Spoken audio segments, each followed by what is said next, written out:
What's going on, everybody? Welcome back to part two of day two, and we are here with almost completely a match ready. Both teams are available and playing. We're going to be seeing, I believe it is a Slim Zix versus, what is the other team name, Corey? Corbin? DCDK? CCDK. Yeah. Yeah, so we got Slim Zix versus CCDK. As we can remember from yesterday, Slim Zix Zick himself, which we assume is the captain, dropped a whopping 7.2 KD.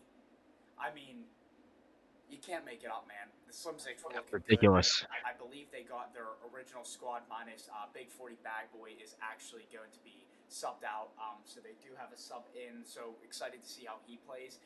We also have one of the originals, Jezzy, back, which I do know. I'm very excited to see how he's coming out in this game because I remember on Cold War he played very well. On Vanguard, he didn't. I think it was a more so gameplay errors, but I'm very excited to see if Jezzy continues to flip spawns in a bad way like he did in Vanguard, Corbin. Yeah, no, this game's going to be very interesting based off what we saw yesterday. Some people are getting subbed out, but the two teams, both of them looked very dominant within their performance yesterday. And hopefully we're going to get a good match. Hopefully it's not going to be a blowout. Hopefully it's not going to be a 3-0. Hopefully we're going to see a solid gameplay out of both teams. Yeah, absolutely. We remember yesterday, I believe Keo, it was either the entire series or it was one of the maps he actually was given MVP by the desk yesterday by Rooster. And, I mean, Rooster's calling you an MVP of a series and is hyping you up, hyping your KD, hyping your gameplay. I mean, it means something because we know Rooster is very analytical and he's very specific on Call of Duty play. Oh yeah, absolutely. And they fried. He was just frying yesterday. He was just out insane performance, and hopefully he can bring it into day two. Yeah, absolutely. I mean, all of CCDK did play well. I know Corza was playing exceptional yesterday as well. So I'm excited to see if this team carries over their extremely good team play because it did look like they had some pretty good chemistry. So I'm excited to get it underway. I believe we're waiting for one person to get on their team and get into the lobby, and we'll be ready to start. Anything else from you, Corbin? No, let's just have a good game of Call of Duty again. Let's do this thing. Absolutely. Championship Arena, Day 2, Part 2, brought to you by Team Victorious. Let's send it over to the casters.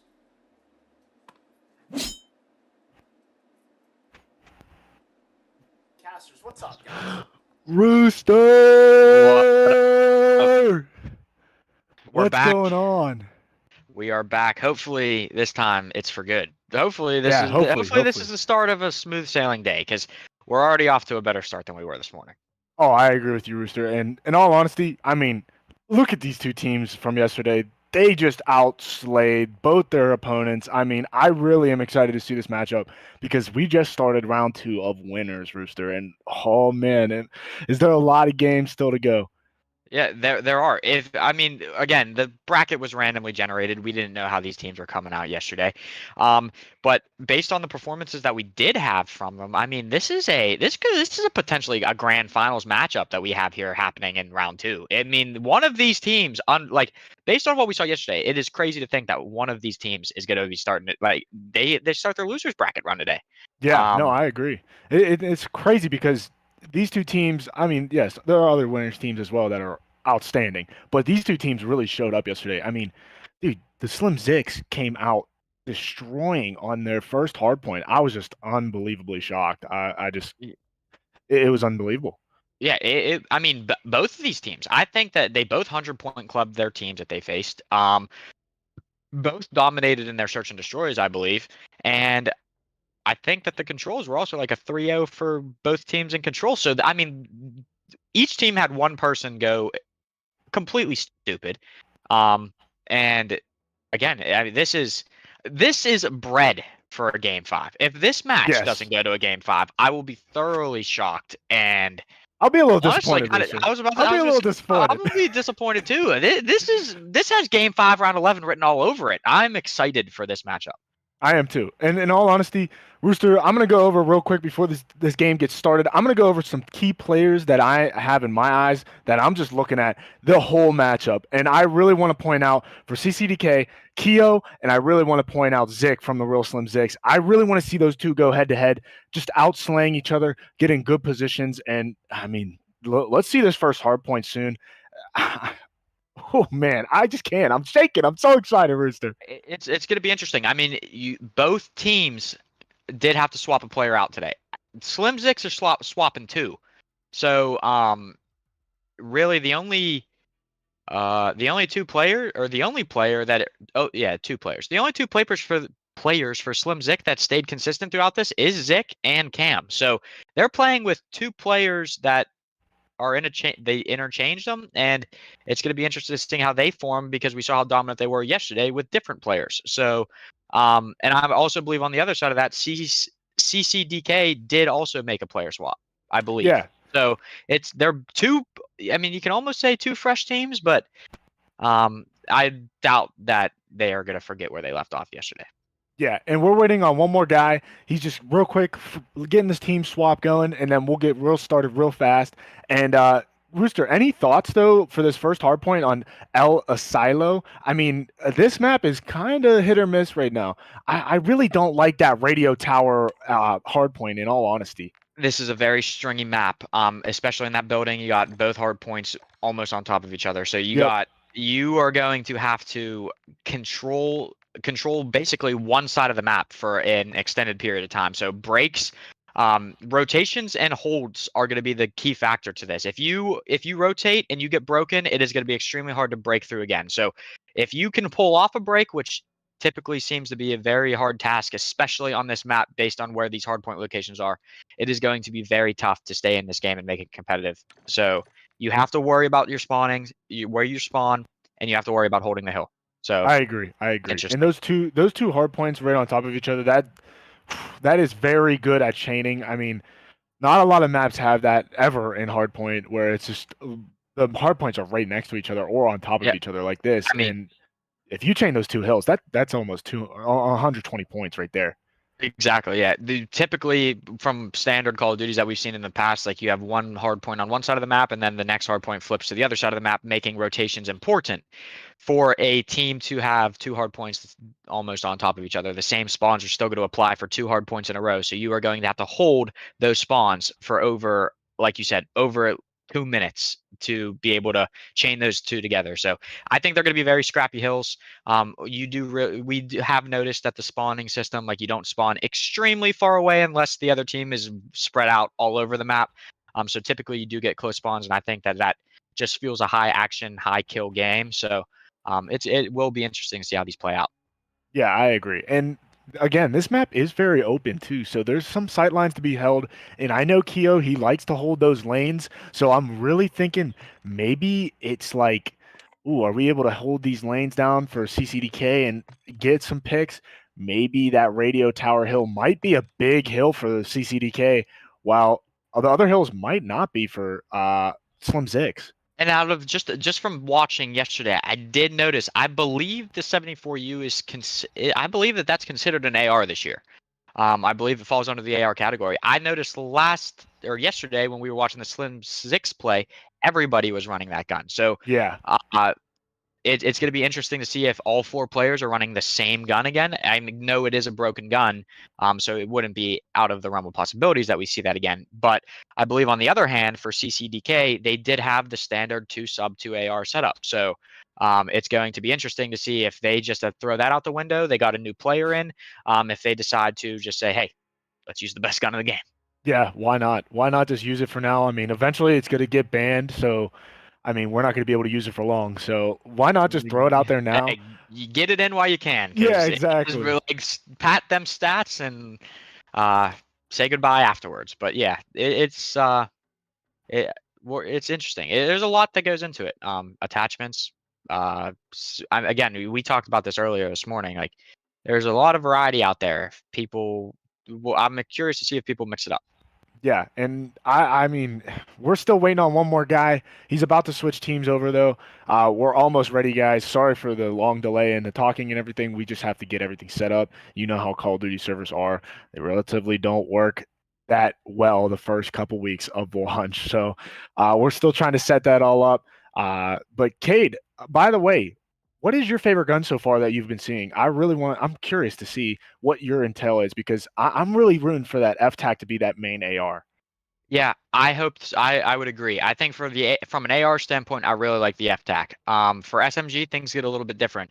I really didn't going into this Call of Duty. I think that it had a lot of potential. They added so many guns to the game. I mean, I think it's like 51 guns that they have. Mhm.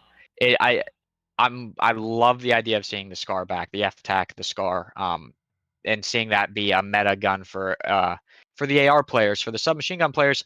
I know we saw players yesterday using the MP5. I did not want to see another MP5 M4. Yeah. I guess 3 years in a row. I didn't want to see that again. I know it is good. They did make it good.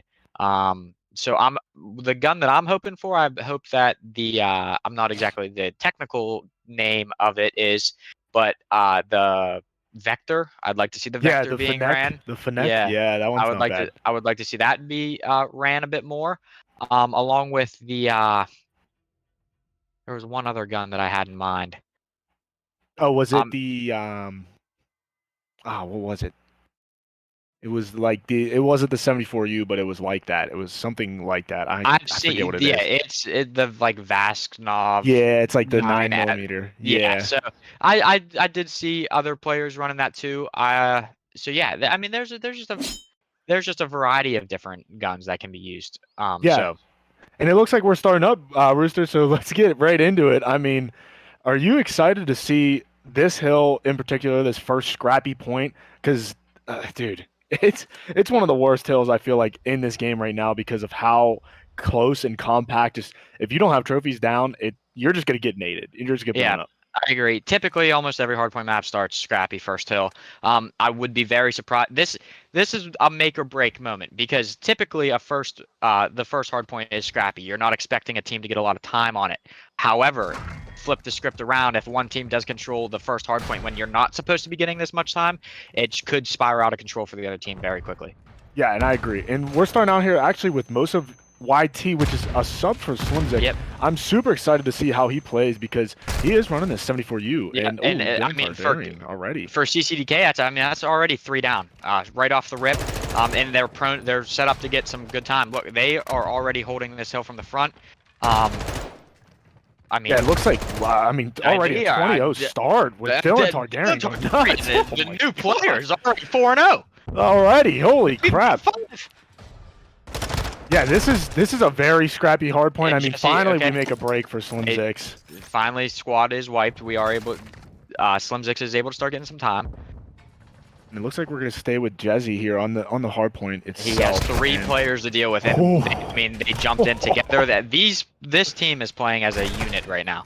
Yeah, they are, and of course we're already on the second hard point and a 31-12 lead, Cade, for CCDK. I'm a little shocked because of how CCDK played last night. It's like they were a little bit more like passive on the hard point. Now they're like just ready to go. They just have where they're just holding sidelines. Yes, Slimzik cannot get through this setup. They are holding all the angles.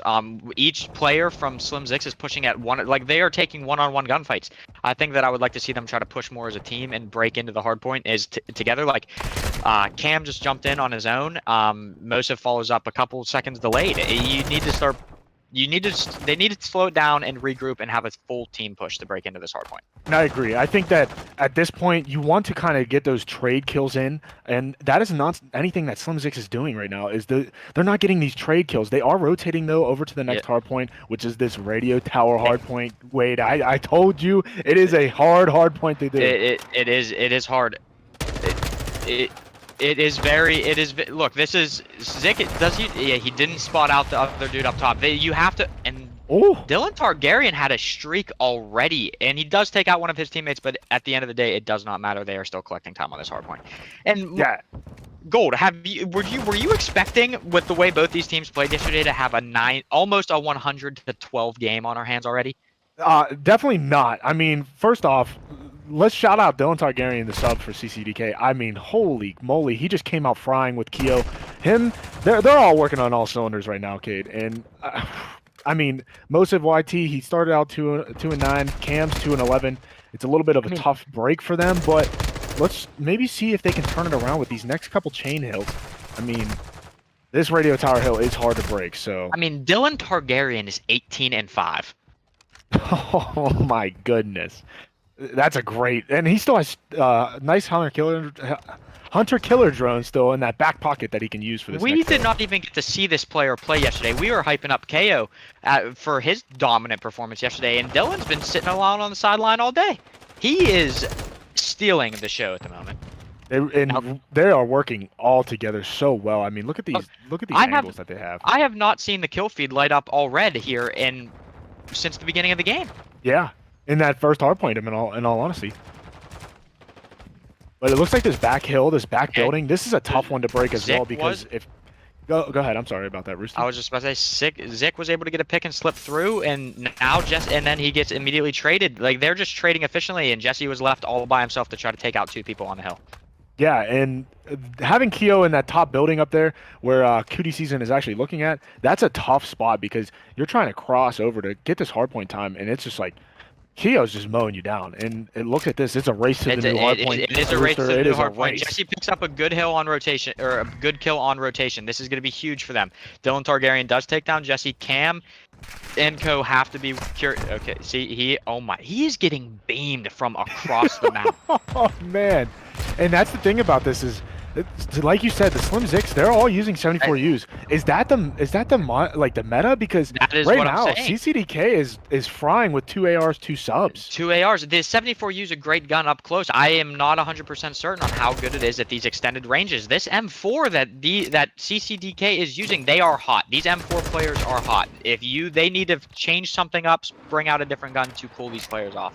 Yeah, and it looks like Zik actually takes out that F-Tac Scar, but even he gets picked off by Keo's M4. It's maybe Keo knows something that we don't. And I mean, and as we speak of it, Keo only has 6 kills. I did not see. I think he has like 22 kills or something like that. I mean, but everybody is going off. Mosef's sitting at 6 and 15. He needs to turn it around here quickly, or this. I mean, 16 points. This is the same team that beat another team 250 to like 10. Yeah, and they're getting it done to them. Yeah, they are getting fried right now. I mean, this is just great team. You have to shout out to CCDK. They are just unbelievable right now in teamwork effort and actually getting these kills. But it looks like there is a break here. So yes, he does get in. He does need help. There just wasn't enough. I don't know who fell first, but they did need to trade that. That's the thing too is CCDK is here for these trades. And they just get picked apart. Dylan Targaryen is having himself a day. Wow, and that's what happens whenever you guys are sitting here for these trades. It's like was able you to just get in 4 down, and you're not able to do anything. Yep, Zik was able to pick up the kill on Dylan, and unfortunately was one shot. And Corsa again, they're just trading efficiently. Now this is the hill right under this chain hill. 2 dead. Can they get this? You need to take out. Cam did open it up. Oh, we do have a team kill. Keo did, but unfortunately, Slim Zix, they are 4 down. So the team kill ultimately does not play a factor, and KO is just holding down that mid map. Yep, then he gets another one. They honestly look unstoppable, and with 5 points left, Slim Zix need to get to the hard point now, or this map is over. And it looks like it is done. Dylan Targaryen with the last 2 kills. I mean, you can't get.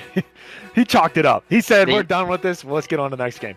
He did. He is frying. I can't wait to see what these stats are looking like. I don't even know if he needed hardpoint time. With the amount of kills that he was doing, he could have had one person just sitting there, and nobody was going to even touch the hardpoint.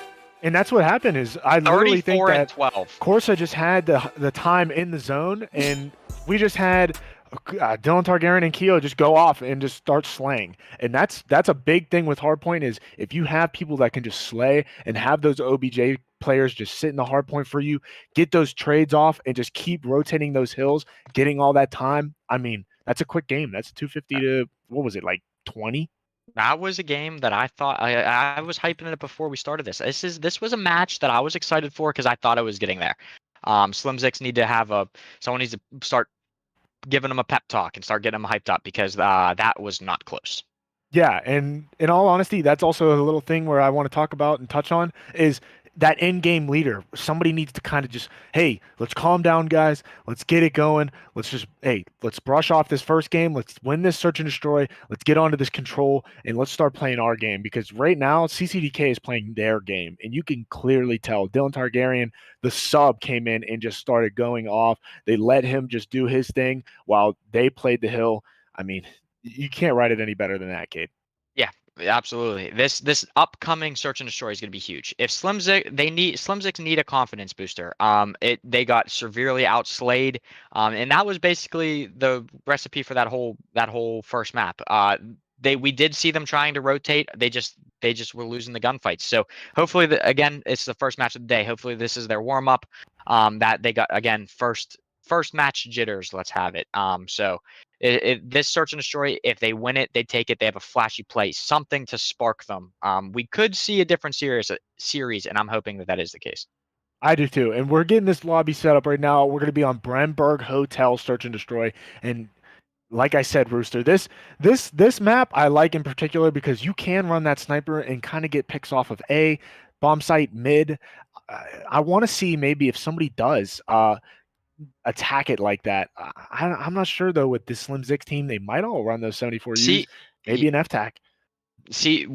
Yesterday's match, CCDK, they didn't start with the sniper, but they got themselves up to a big 4-0 lead, and then you did see them pull it out. So I don't know if we're going to see one off the rip early to try to get a quick first blood, or if we're going to see them try to establish a lead and then pull it out. So it's going to be interesting to see for this search and destroy. And it looks like we're about to start up, guys, right into the game. Brenberg Hotel. I'm really excited. And Keo yesterday was very good on this map, but also Cootie Season kind of had his little good game on this map as well. So let's see how it actually works. Yeah. So I totally agree. This CCDK team, let me tell you, if they end this series in a 3-0 against one of the better teams that we saw yesterday, I don't know how you can't say that they aren't a tournament favorite. Yeah, and they are actually. Oh, we do have a sniper. Keo actually pulled it out. Right, if we can we hop on with KO right off the rip? Yeah, it looks like Keo #1. We're actually gonna hop on with him, and he has that P890, which is, it's actually one of my favorite ones. I think it's that semi-auto one that we like, and I want to see how he works with this, including holding this A bomb site, because if we get that quick plant down, it's like, hey, let's get this bomb down. I don't know if they were expecting him to have the sniper, but they smoked.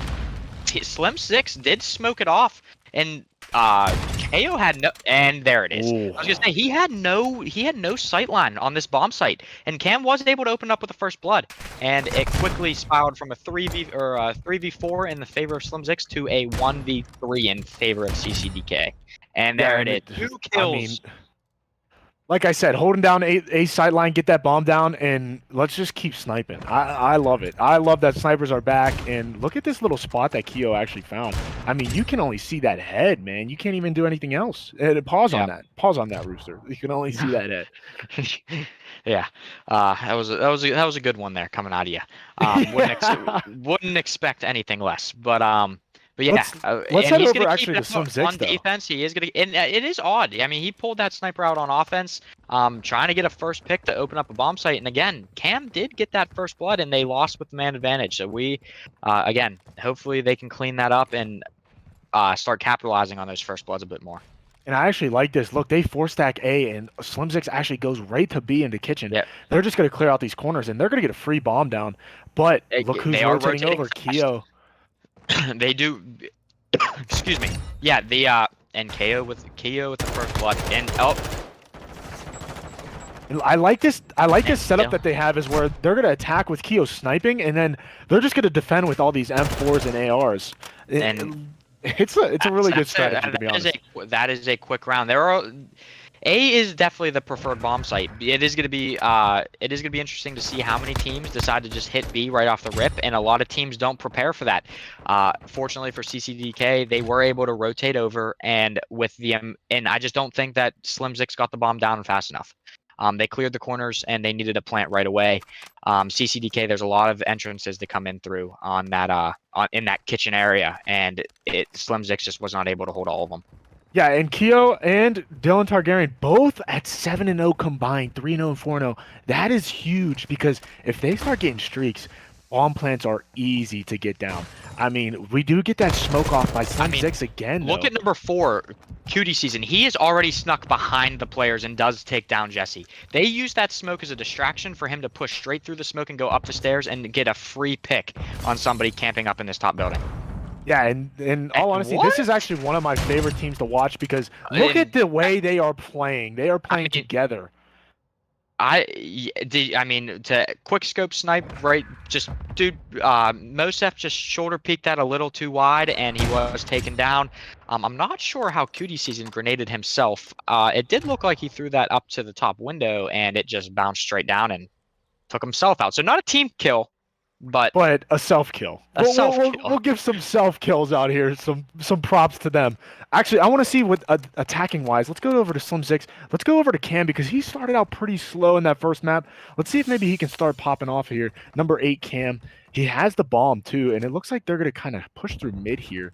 He is 3-3, so he's starting to pick it up a little bit. And KO kills Musef. Cam does take down Cutie Season, but just like that, we are still in a 3v3. And Zik gets Corso, so... man advantage. It's actually a 2-2 right now. No, it looks like 2-1. KO is the last alive, but we do know what he's capable of. They need to get this round one. And where did he go? I think he just Keo just kind of juked them out. He's breaking ankles. And now he's behind them. Oh my. Okay. That was huge. Slim Zix needed that round. They did have the man advantage, and they were able to clean it up. And like Larry said, I mean, breaking ankles in basketball, breaking eyes in Call of Duty. We did that right now. Keo just did that, but he just couldn't get that kill. Yeah, I didn't even know where he went. I saw him and we can see through everything. I saw him on the Cloudcaster. I thought that he was pinned between 2 players, and then boom, gone. I think I need to put my glasses back on because holy moly, I didn't even know where he went. He broke my eyes. But in all honesty, Slim Zix definitely did need that round, but they need a defensive round really heavy because yesterday we did see that in the search and destroy on this map, it was just defense win, defense win, defense win.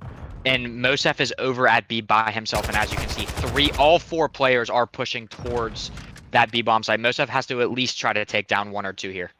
Yeah, and that first blood though by Zek is huge because now you have Keo out of mid. They might get this bomb down pretty free, and they do. Bomb is planted, so 45 seconds for this retake. Looks like Corsa knows some little jump spots that I do not, and he looks like he's actually going to try to get on this freezer. Oh, no, he's a 2v2. I'm just going to lay down. How would you approach this right now, Rooster? They are by themselves. They're trying to approach this from 2 different angles. They have to jump at this together, and oh my God, Jesse just said, I'm going to open the door without even looking. And that will be a round win for CCDK. I mean, how do you think that? Go ahead. I was gonna say, how do you think that just happens? Like, why would you just kind of one and one on each side, like not play together whenever you pinch like that? They kind of just Jesse opened the door. He didn't really have Cam right there with him to get the trade at least. It kind of just like looked like they were just in miscommunication or something like that. Exactly what I was gonna say. I think that I think there was just a miscommunication there. I think Jesse was under the impression that they were gonna jump in together and try to at least trade or get the first pick and then trade efficiently after that. You did see Jesse jumped in, Cam decided to hit a flank. So instead of hitting it at the same time, I think it was just a miscommunication. One hit it and one did not. Yeah, and it looks like some Zix are trying to get this A bomb site down. And this is the preferred bomb site in my opinion, Rooster. And Cutie Season does get that first blood. Another first blood for CCDK. This is, again, they are on defense, which typically is a little easier, but Yeah, you got to start and look at that. Zick A is last 4v1 alive. already. Yeah. I mean, he does have bomb though, so he might be able to get a quick It rotation, does, and it does not look like he gets picked off. yeah, Oof. CCDK, they're just playing together. They are playing together, and if one drops, they are instantly there for the trade. And I think that is what is the big deciding factor on why these Yeah. games have not been close. And you can also tell just in that kill cam alone that Cootie Season literally ran back to Dylan Targaryen just for them to get that trade off and Yeah. play together. That's the difference right now is it looks like Slim Zix are kind of out of communication while CCDK comms must be on point because, Yeah. I mean, he literally turned around, ran back, and then started running with Dylan Yeah. Targaryen to get that trade. CCDK, if they're playing fast, all four are playing fast. If they are playing slow, all four are playing slow. It is very Yeah. I mean, they are like a well-oiled machine right now. There is nothing stopping them at the moment. And look at that CCDK already And but, planted down on A. and KO gets the first play, and Cutie Season follows it up. It is too easy, and Yeah. just like that, it is, and that 6-1. is the Wow. match. I didn't even see who got the last kill, Rooster. It was too fast. We swapped to a different player and match over. It was instant.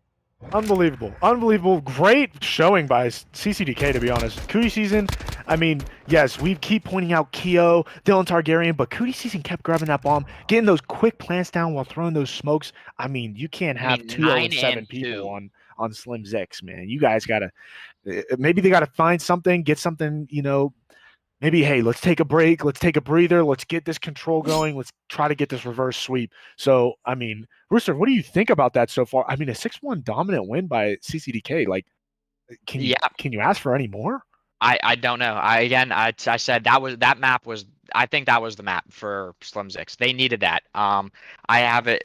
I don't know if the guns just aren't hot yet, but for them to go into this control, another respawn mode, and they haven't shown much life to this point. I hope that again, this is map 3. This is the swing map. If they can take this map and transition it into a hard point, you could be looking at a game 5. I don't see that happening in this. As much as I hate to say it, it seems like we're gonna kick off the day just how we started it yesterday. It's looking like a 3-0. And I hate to say it too because we thought these two teams would actually do like a whole best of 5, like game 5 scenario, like situation. But I mean, CCDK just looks different right now, and going on to like this whole entire control and actually seeing if maybe, hey, like if we can just get this quick dub, go up 3-0, move on to the winners bracket, that's a lot of confidence for CCDK to literally just have a couple more games left to get into that grand final spot.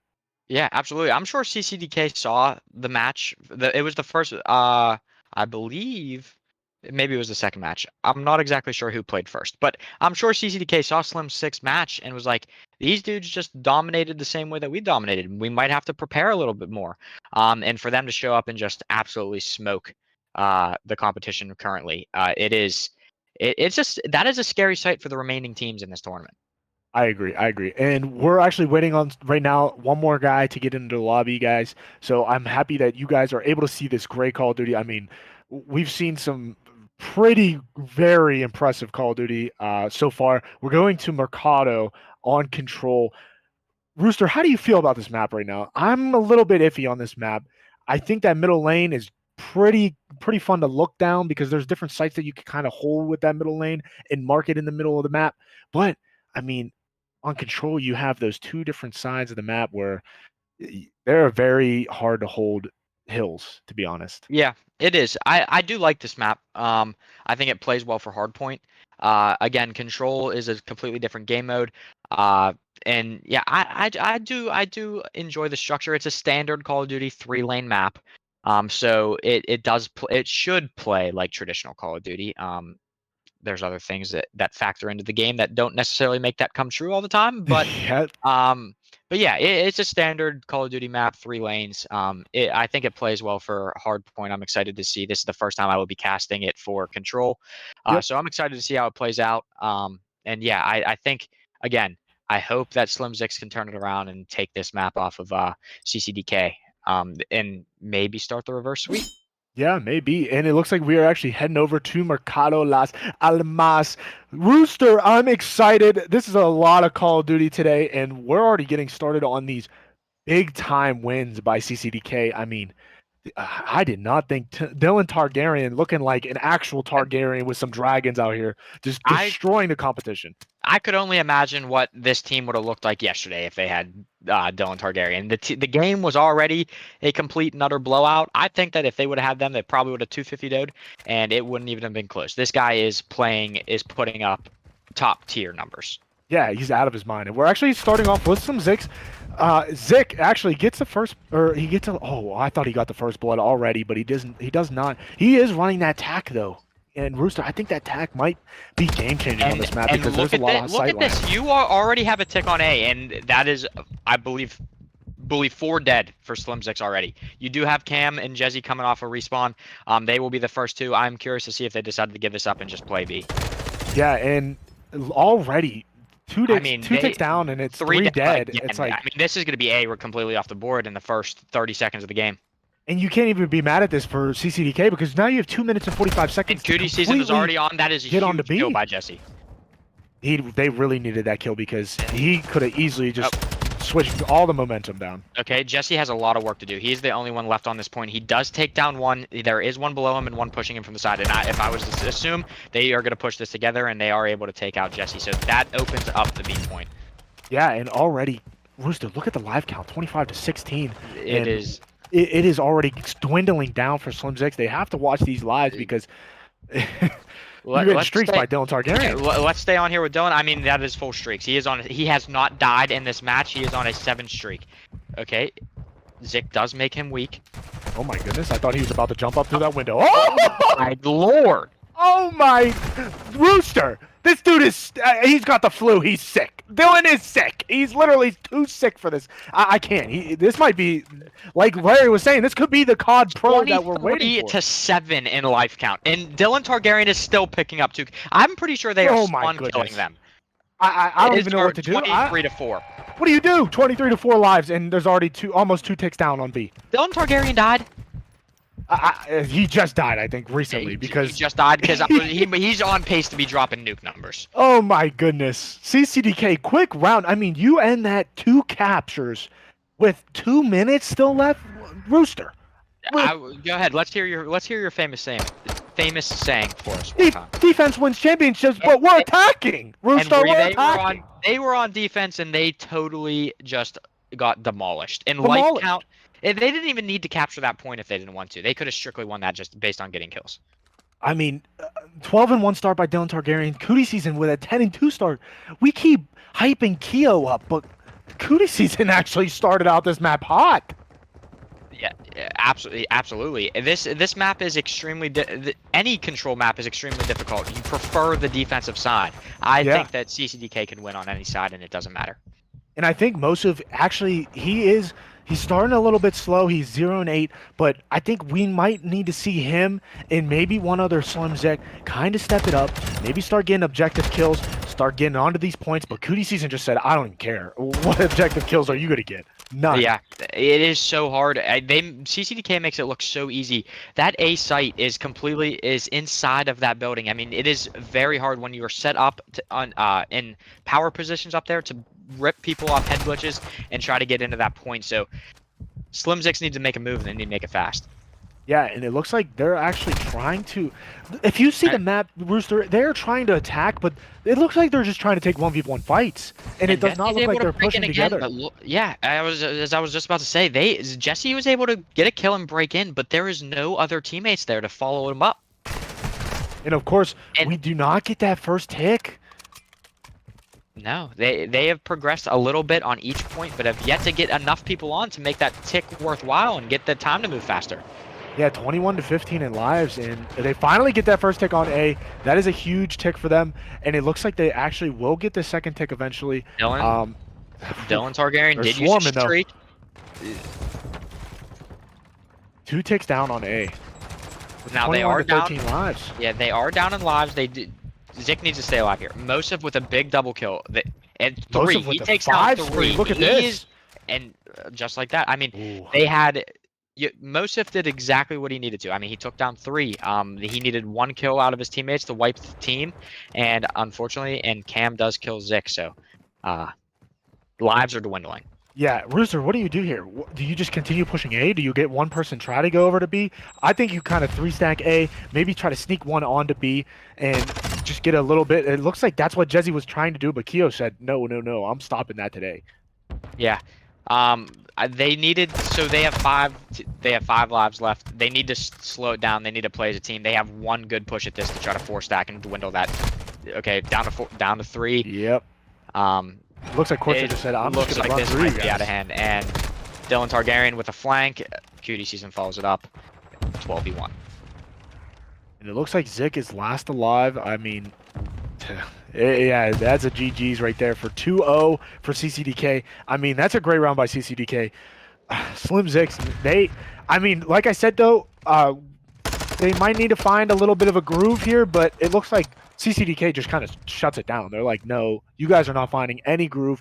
We're going to keep playing our game, and that's what they're doing. Yeah, CCDK they came prepared. They are playing as a team. I don't know if again, this is a brand new team. This is our first tournament. We have never seen these players played it before, but it looks like they've been playing with each other for a very long time. They are playing off of one another, and they are working as a team, and it is beautiful. They are playing beautiful Call of Duty. They are, and I mean, speak of it, Dylan Targaryen and Cootie Season have full streaks out. They literally have full streaks. So are they going to use this to their advantage to capture this B site? Because look at A, it is I mean, already getting dwindled down. Yeah, I don't even know if they need to use their streaks. Maybe at the end of the game, they might just all call them in to try to get some extra kills. But at the way that this game is playing out, it seems like it is probably not even going to be needed. Yeah, and Dylan Targaryen and Keo both are showing us that M4 is still dominant. Do not sleep on that gun. I know the 74U is banned, but look how this freaking M4 is. Rooster, they're about to capture A already, and there's 2 minutes left. I just want you to look at Dylan Targaryen's KD right now. He is 26-4. Unbelievable. Somebody needs to stop this man. And he said, I'm just going to kill my team. Yeah, I don't even care anymore. He said, who needs the lives? And he will drop. So this does give an opening for the Slim Six. It might be a crucial mistake. Oh my lord. All right. He is Jesse, 360ing Jesse out here. Jesse, what is going on here? I know we know each other in IRL, but I know you're better than that. Come on, brother. He does pick up that kill on Dylan Targaryen, and it looks like that second tick is almost halfway done. You kill Dylan Targaryen, you have a chance. You have a slight opening. He is doing whatever he wants. I mean, maybe not. Maybe not. He's blowing things up, and he's not like what just blew up. Yeah, maybe not. Keo's getting pistol kills out here, so it's like that's it. That's it. I mean, that is a dominant 3-0. Yes. And would I have predicted that at the beginning of this game? Absolutely not. No, I definitely would not have. I mean, after these first 2 matches that we saw, maybe I would have predicted that CCDK does come out and take the control, but a 3-0 in dominating fashion, by the way. I mean, wow. Unbelievable. Look at that 28-6, 19-8, 17-7. And KO, honestly, KO was 13-13. I mean, he is a star-studded player on this team, and he had a 1-0. I mean, there wasn't enough kills to go around for everybody. I guess not, yeah. And I mean, when Dylan Targaryen and Cootie Season are taking all those kills, can you blame them? I mean, you can't find anybody. Yeah, I agree. It was a rough go about for the Slim Six. I do think that they will bounce back. Again, first game of the day. There's a big losers bracket run to be made, and I think that they are a top contender down there in that losers bracket run. And in all honesty, that team is still good. I mean, come into Call of Duty, get swept like that. Maybe that kind of puts a chip on your shoulder down in that losers bracket, Rooster, where it's like, hey, like we can make this big losers run. Maybe meet them back in the grand finals. And we did predict that a little bit, Rooster. So maybe we might see it. Yeah, like I said, that's the beauty of a double elimination bracket. You might lose once, you might have a bad series, but you still have a chance. So I'm excited to see what they can do and see what they are capable of in that losers bracket. And maybe we will. Maybe we will see that rematch in the grand finals. All right, Rooster, but thank you for casting this game. I mean, we're about to hit the next game too, but we're going to go ahead and switch it to the desk, and we're going to go ahead and get some actual analytics down for you guys. And yeah, we're going to go over to the desk. Thank you very much. Goldie. I got myself, and you can see Rick doing some things in the background, but that's all right. Corbin, dude, Wow. Wow. what a dominant performance. CCDK was absolutely frying. I mean, Dylan Targaryen was, like McLean said, the dude looked like freaking Rhaenyra with her dragon. Yeah, let me tell you his freaking let me tell you his KD. And the hard point. He dropped a 283, which is nuts. Search, he dropped a 3.5. And then control 4.67. So Dylan Targaryen, every game he played, his KD just continued to increase, and that gave him a 3.45 for the overall game, for the overall match. And then their teammates, KO dropped a 2, Corso 1.94, and QD season with a 1.90. So the whole team showed out. Everyone on the team showed out, and not one person on Slim Sticks got over 1 KD, sadly. It And it's was just it was I mean it was a definitely a dominant performance. I think it just really came down to like being ready. I don't think that Slim Zix will see their exit after the next round, but they very well could be. I believe they're heading into playing the Spartans. I believe next. I could be wrong, but yes, it is the Spartans. Rick's telling me, and Spartans played well yesterday. We saw that, and Slim Zix as well played well. So I think both of them teams coming up showing ready. But the one thing I wanted to talk to you about, Corbin, is their sub, COD Prodigy. Were they just missing him? Was he their IGL? That's really holding the glue together because they did not play as a team. Nah, they were all over the place. You could tell like one person would jump in, and then honestly, it would always be like a 1v2 or 1v3. Someone like Jesse was on the hill for some of those, and then he'd be by himself. He would have no chance to be able to take on 2 or 3 of those members of CCDK.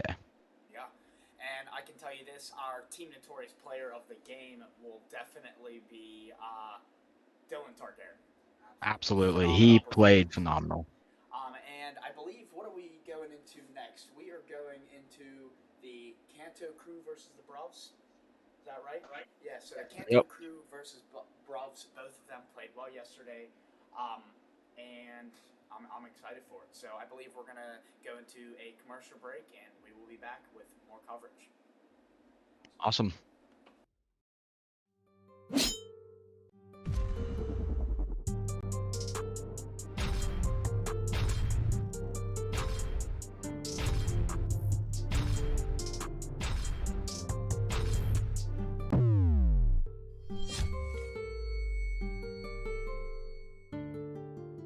Oh, Father, tell me, do we get what we deserve?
Rooster, we are back. Are you excited for this next matchup? I am excited. We have not been able to. Team Bruvs this is the first time that we're going to be able to see them compete. They were all ready and excited to play yesterday. Unfortunately, that their matchup, they did get the forfeit win because they had a team no-show on them. So I'm excited to see what they bring to the table. I mean, it's a pretty nice feeling when you don't even have to play your first game and you're already in the second round of the winners bracket. Exactly. You get a nice little free buy. I mean, you can't really be mad at that. I mean, yeah, you didn't get to play Call of Duty, but you still got a free win. So you continue on, and they do play this Kanto team, which played pretty well yesterday, I think. Yeah, they did. They did play extremely well yesterday. Our first three matches, I mean, all three dominant wins. So Yep. Kanto dominated their matchup yesterday, Slim Zix dominated their match, and CCDK dominated. We did see a very one-sided affair in the previous match, and there's nothing that they can really study. This Kanto team, they haven't seen Brubs play, so Yeah. they're going into this blind. This is almost like it would be a first-round matchup again. Um, so I think Kanto has a little bit of an advantage going into it because they did get to play yesterday. But I'm excited.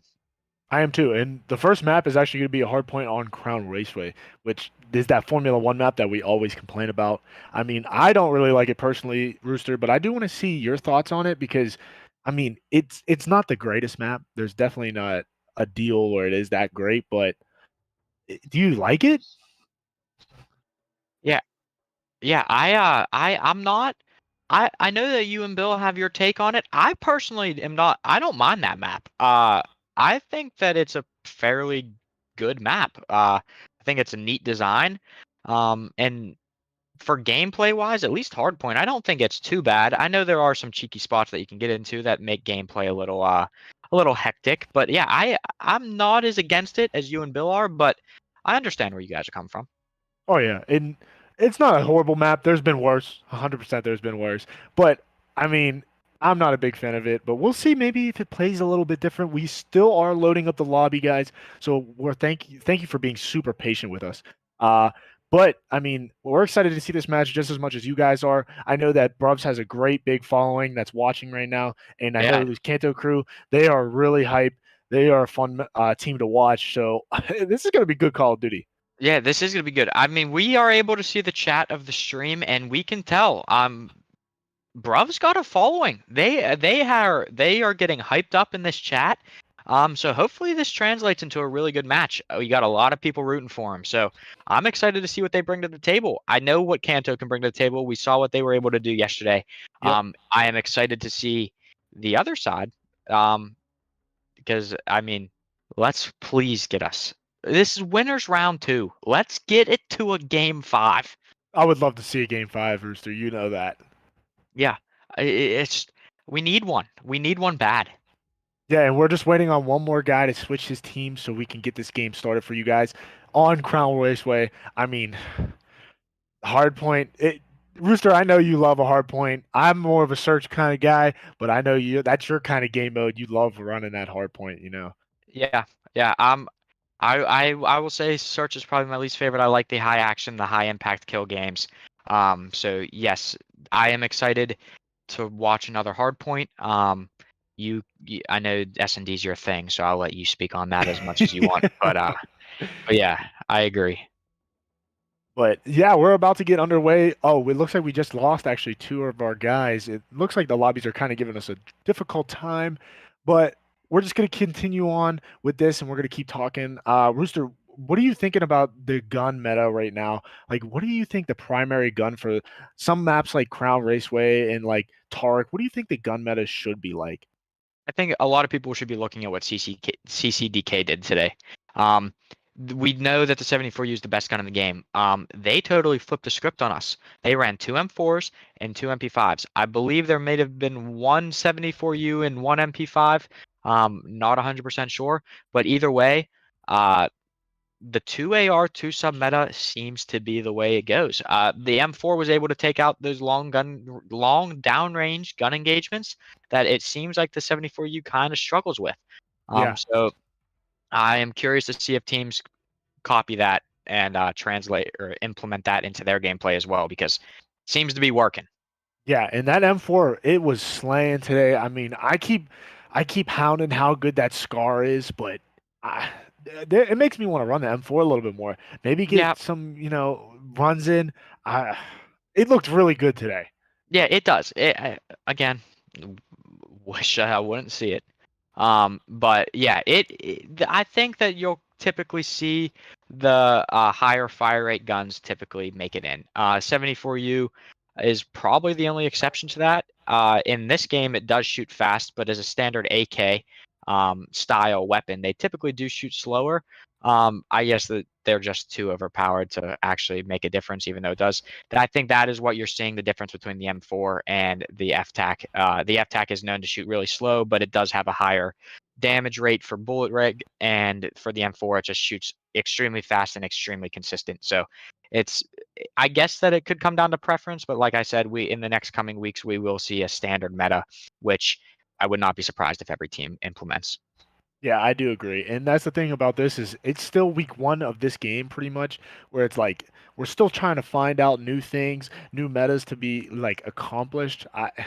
It's kind of with any FPS game whenever it's brand new.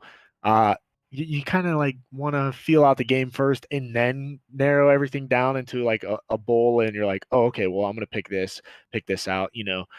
So that's kind of how it is right now. We're still trying to get these metas down. I mean, my favorite gun in the game is actually the AK-47, like AR, and I think it shoots well, but it shoots a little bit slower than all the other guns. So it does have a high damage output. We saw it a little bit yesterday, not really a ton, but you see that M4 and that FTAC, they're kind of just shooting straight. And I mean, you can't even be mad that they're just frying. Yeah, I totally agree. And I'm curious to see how this is the first time, I think, maybe forever or extremely long time, where we're gonna have this Call of Duty for a 2-year cycle. Yeah. So I'm going to assume that with buffs and nerfs, we are going to see a meta change at some point. So yeah, it's gonna be cool to see the evolution of these tournaments and how things go and what changes are to be made, because currently it looks like it's going to be a cast off like 9, I don't know what that name of that gun is, but the The submachine gun 9mm version one. of Yep. of the 74U, mixed with an MP5 maybe, or an M4 or an FTAC AR. So it's going to be interesting to see in 2 months from now what the new meta, or a year from now when we still have the same game. It's going to be interesting to see what guns stick around and live it out, and what guns go and a new meta's there. Yeah, and just like the older Call of Duties the past couple of years, I mean, we've seen it. The M4A1 was so dominant in Cold War, and then the Krig just kind of popped off, and everybody started using that when they got the M4A1 got nerfed. And then even in last year, the Automaton like started to overpower the STG, and everybody was like thinking, "Oh, the STG week one is dominant," but then the Automaton just showed up, even though it did have a lot less ammo in the clip, which kind of was irritating. But it looks like we're going to head over and start up. Rooster, are you excited? I'm extremely excited. I'm excited to get this map underway, and I'm excited to see the Brubs and how they come out against Kanto. Yep, I'm super excited, and of course, it is Crown Raceway. I keep bashing on this map, but I am excited to see it. Woo, man! Looks like we're starting out with the M4 too.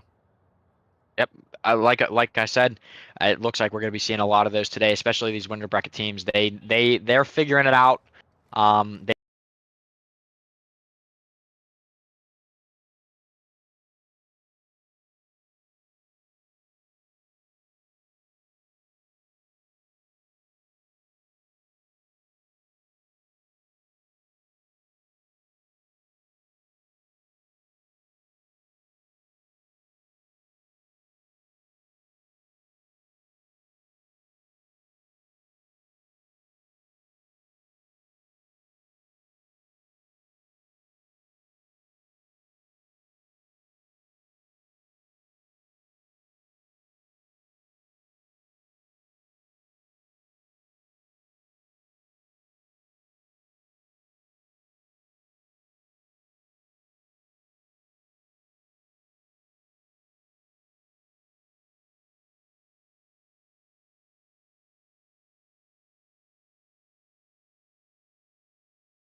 systems, they are in a good position to take this map 1. Yeah, 220 to 80. I mean, this is kind of shocking how the map started. It was so close. And now the Kanto team is just kind of breaking away, and Kirito is pretty much leading the charge. Yeah, he is having himself a game. He's 29 and 14. I mean, he is just melting. It seems like he can do no wrong. Yeah, and I mean, why not just have 3 guys just going off, buzzing Velocity and Kirito, and just have J-Rock kind of get this scrap time, maybe even flip some spawns over. They're playing very well as a team. Yeah.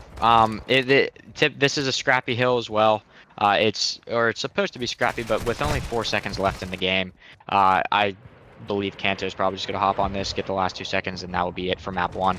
And that is it for map 1. Wow, big win by Kanto. In all honesty, that was pretty dominant.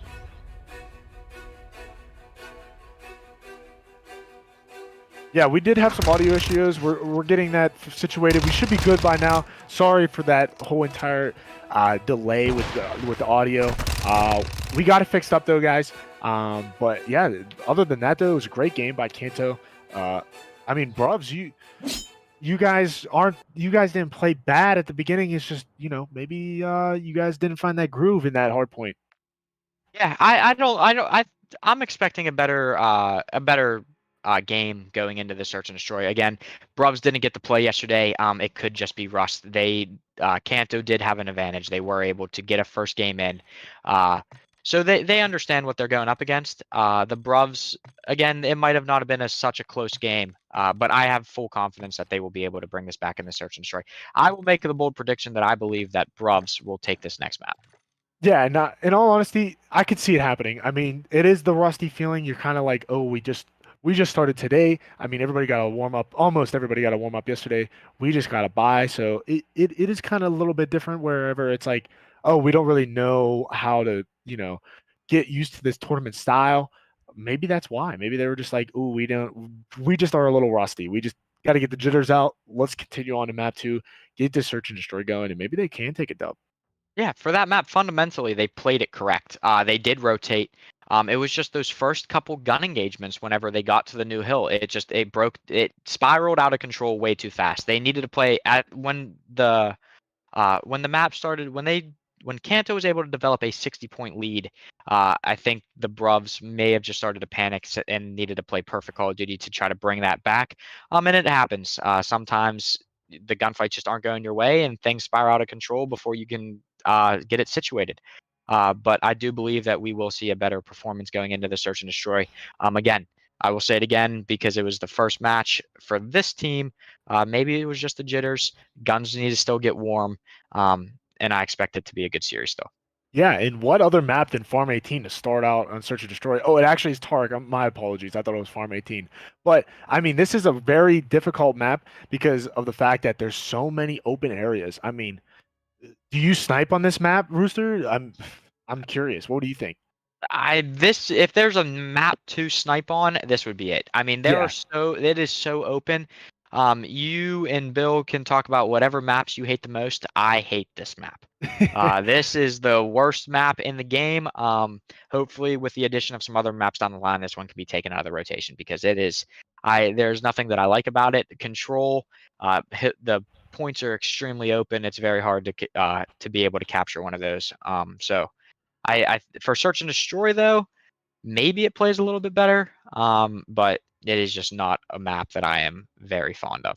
Yeah, and I am a big Search and Destroy fan. I'm also a big Sniper fan. So the fact that this map plays very well into my preference, I think that's why I favor it a little bit. So, I mean, it kind of is a bias thing. Do I think this map is good map? Compared to other maps already, no. But I do like this map a little bit more than like Crown Raceway and stuff like that because Crown Raceway, as you see, it is very fast paced. It is, I mean, there was 4 subs almost on the map at all times. Yeah. Yeah, it's just there's something about it. Something about it I just do not like. Yeah. It's also a fairly big map. For search and destroy, there's a lot of ground to cover, and to play as a team, the communication has to be there. There's a lot of corners, there's a lot of places to hide on this map. So if your communication isn't on point and you can call out these players on where they're hiding, it could be a quick round. Yeah. And there's also a lot of jump spots to worry about. Okay, so we actually just got news that both teams are vetoing this map. They actually do not want to play this. So we are actually going to skip this map and we're going to figure out the next search and destroy map. And we do have everybody, so we're just going to wait on this next search and destroy map. We're going to see how they actually want to play. And I mean, if you both think that you don't want to play this, that's fine with me. I mean, you go to Farm 18, Rooster, and Farm 18 is a way superior map. This is a way better map. This map plays phenomenal. I really like it for control, and I really like it for hardpoint. I don't remember if we saw this map for search and destroy yet. So I'm excited to see how it plays on search and destroy. I would assume that it would probably be the same for the other two game modes. I think this is a well-designed map to suit all three game modes. And I agree with you on that because search and destroy, there is some lanes that you could just kind of cover with a sniper, or you could just cover with that M4. I mean, look how dominant it has been today. Can we get some M4 gameplay? That's what I'm excited about.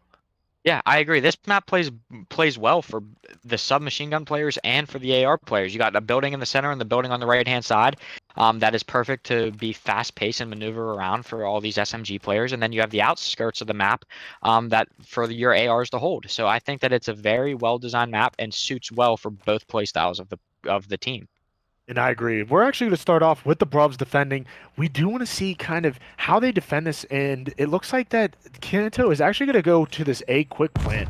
And I think that's such a good idea because this A bomb site is very easy to kind of just get down and defend itself. But it looks like Ice Lord is actually down here, ready for Buzzin'. But Buzzin' does get a little bit of a stun down there, so he might know that there's somebody down there. Buzzin' does connect it. He did not check the top, so Icy is able to get the first blood. And now you got your first pick. Just you don't have to push up. You can play back a little bit. You don't have to get over. You don't have to get greedy. Bomb is down by A too. Yeah, and I think Icy picked up two. Or no, he did not. So it is okay. Now it's back to a 3v2. And it looks like I was gonna say, how did they not see Kirito up on that little ledge? I mean, what a jump spot by Kirito, though. And it is a 1v3 situation. J-Rock makes it a 1v2. And it looks like he just does not have enough HP to contest that gunfight. And, so, yep, and Icy take that was defensive round. Yeah, and I believe Icy only had 2 kills, but he did put damage into 3 different players, so the information was there. He was able to tell the team exactly where those 3 players were, and he was a big reason on why that Bruvs were able to take that first round. Yeah, and I'm really excited to see how Bruvs attack this bomb site because, I mean, you could go to A, maybe get that quick plant down, or you can maybe take your time, go to B, maybe get somebody up on this roof to the J-Rock's left, and maybe hold that whole site down. I know that A is the favorite bomb site, though.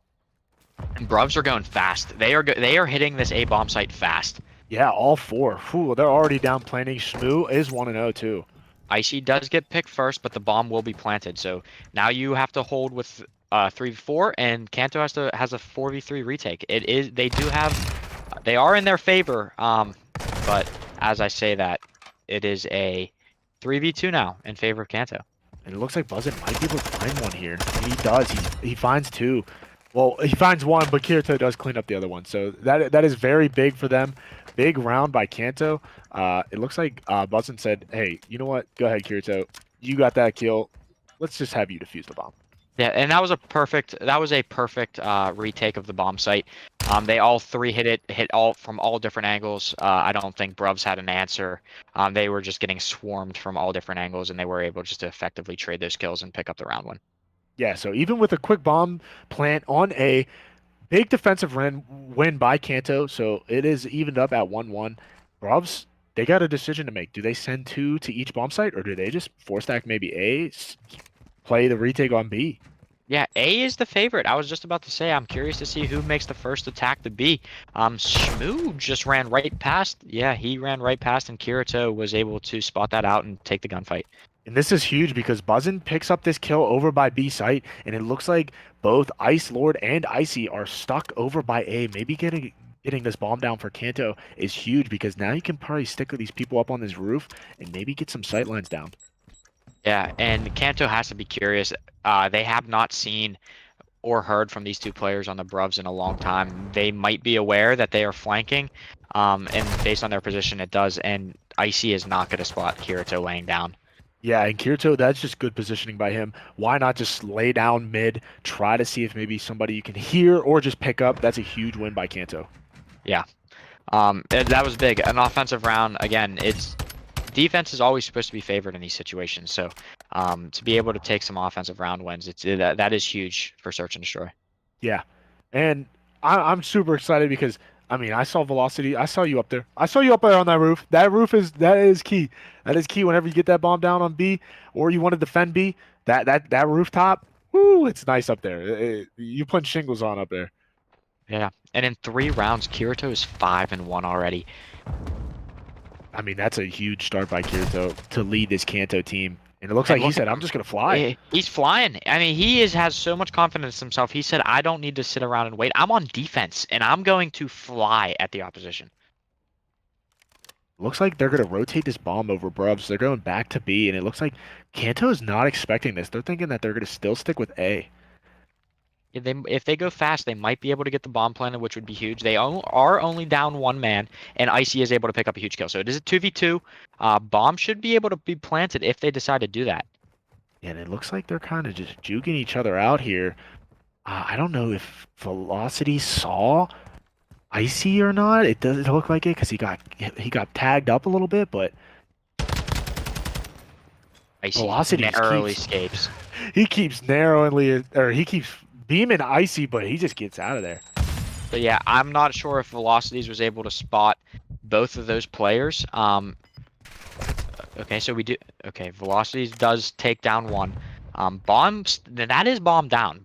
Did not get planted throughout that entire course of this, and Icy has no idea where they're at. Yeah, and it does look like I mean they gotta know Icy's here, right? They have to. And he cannot get the bomb planted, so it looks like he gets tagged up. They might. Yeah, it looks like that's a W for Kanto. That's a round win. Yeah, for that round, I just think they took too long. They could have planted at either bomb site, the way that last round was playing out. Velocities and Kanto, they were flanking around to then go back to the flank. I mean, they were both teams were just juking each other out. And I think that was a missed opportunity for Bruvs. I think they could have got that bomb planted and just held angles and had a really good chance to win that round. Yeah, I've been noticing on this map, it's a very decisive thing where it's like if you slowly rotate over to the next bomb site, it is not helping you in any favor. So if you want to do quick rotates, I feel like that will actually catch people off guard. So I think maybe the quicker the rotate, the better. Yeah, and what a kill by and God. Buzzin just comes flying. And just like that, we are down to a 1v4 for agility. He does pop the dead silence, and it does not matter. Nope. It does not matter. That was just all. That was just a win. clean. That was clean. Nobody dropped from Kanto. We're in the make or break time for Bruvs. They need to start. They need to start compiling some rounds, building that confidence up, and start chipping away at this lead. Because 2 more and that's all said and done for map 2. Yeah, and I mean Bruvs is attacking, so maybe play aggressive, maybe get that quick A plant down, try to get a round win here, get yourself back into the groove of things.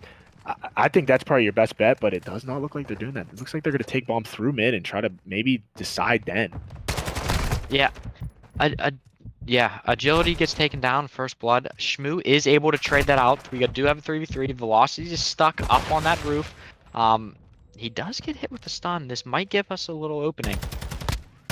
It looks like Velocity does have that information like, hey guys, they are attacking me on this B bomb site. And Velocities did not see... And he read it. He read it. Ice Lord had that slim moment of being...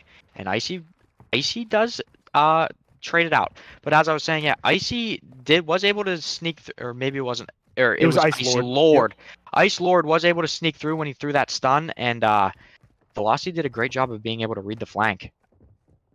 And it looks like Bomb is down back in that back corner of the map by Spawn. And I mean, what do you do in this situation? I mean, Smooth does hit up Kirito, but Kirito just said, I'm just going to gun you down. I'm just going to drop shot you. Yeah, Kirito had no business challenging that. He is feeling good about his shot right now. He gets tagged up, and he said, I'm just going to go right back for it and just absolutely beam Shmoo. Why not? 9-2 with the anime waifu on the screen for your calling card? He's gunning everybody. Why not? Yeah. I mean, he is having himself a map. Now, what do you do in this situation, Rooster? Down 5-1, you're defending. Do you just play patiently and let them come to you, or do you maybe try to get a couple picks playing aggressively? I mean, for the recipe, from what we've been seeing in this map, uh, Kanto has had no problem getting the bomb down, and then that leaves Bruv to scramble, and they are able to take out 2. So Kirito needs, they need to kill Kirito, and just like Yeah, that, we're in a Kirito 2v2. just said, "Oh, 4v2, psych, nah. Let me get this down to a 2v2." But I mean, Kirito is last alive. This is probably the one guy that you don't want last alive in a round like this, in a game match like this. And he calls in a cruise missile. Why not? Yeah, I mean, he wants to end this right now. He does not pick up that kill on Shmoo though in mid map, but he does get the information that he is there. So maybe he'll get this bomb down on A. Yeah, I was just about to say he does have the bomb, so this is doable. He gets this bomb down, he gets a pick, he gets out. Oh, he heard somebody upstairs. Yeah. And he does get taken out. That's a huge win by Bruvs. I mean, Yeah. Kirito, he could have single-handedly beat that whole entire squad, but whew, Yeah, Bruvs Shmoo does played. come up. Yeah, Bruvs played that round really well. They pushed that as a team. They were able to get first blood. Kanto pushed a little. They got a little aggressive to try to trade that kill out. They had another player looking over and was able to make it a 4v2. Kirito did make it a little scary with the 2v2 with the streak, but it was a very nice and composed Bruvs team to be able to get the round win. Yeah, and it looks like Bruvs are going to favor that A bomb site, and Kanto does split up though. They 2 at each bomb site, and look who Velocity is still up on that building, on that roof. Another big first blood.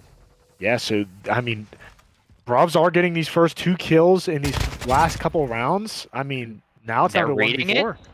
They're reading it. Maybe they just needed a couple. Maybe they just needed to go down 5-1 to be able to close these rounds out. Because now it is a 5-3, 2 rounds in a row. Maybe, just maybe, we can get this to a 5-5.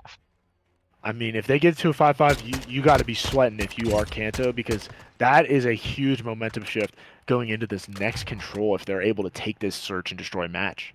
Yeah, it would be huge for the confidence of Bruvs, and it would be extremely detrimental to the confidence of Kanto. To be up 5-1, again, Bruvs still got a lot of work to do before that gets even into the realm of possibilities, but it is looking promising.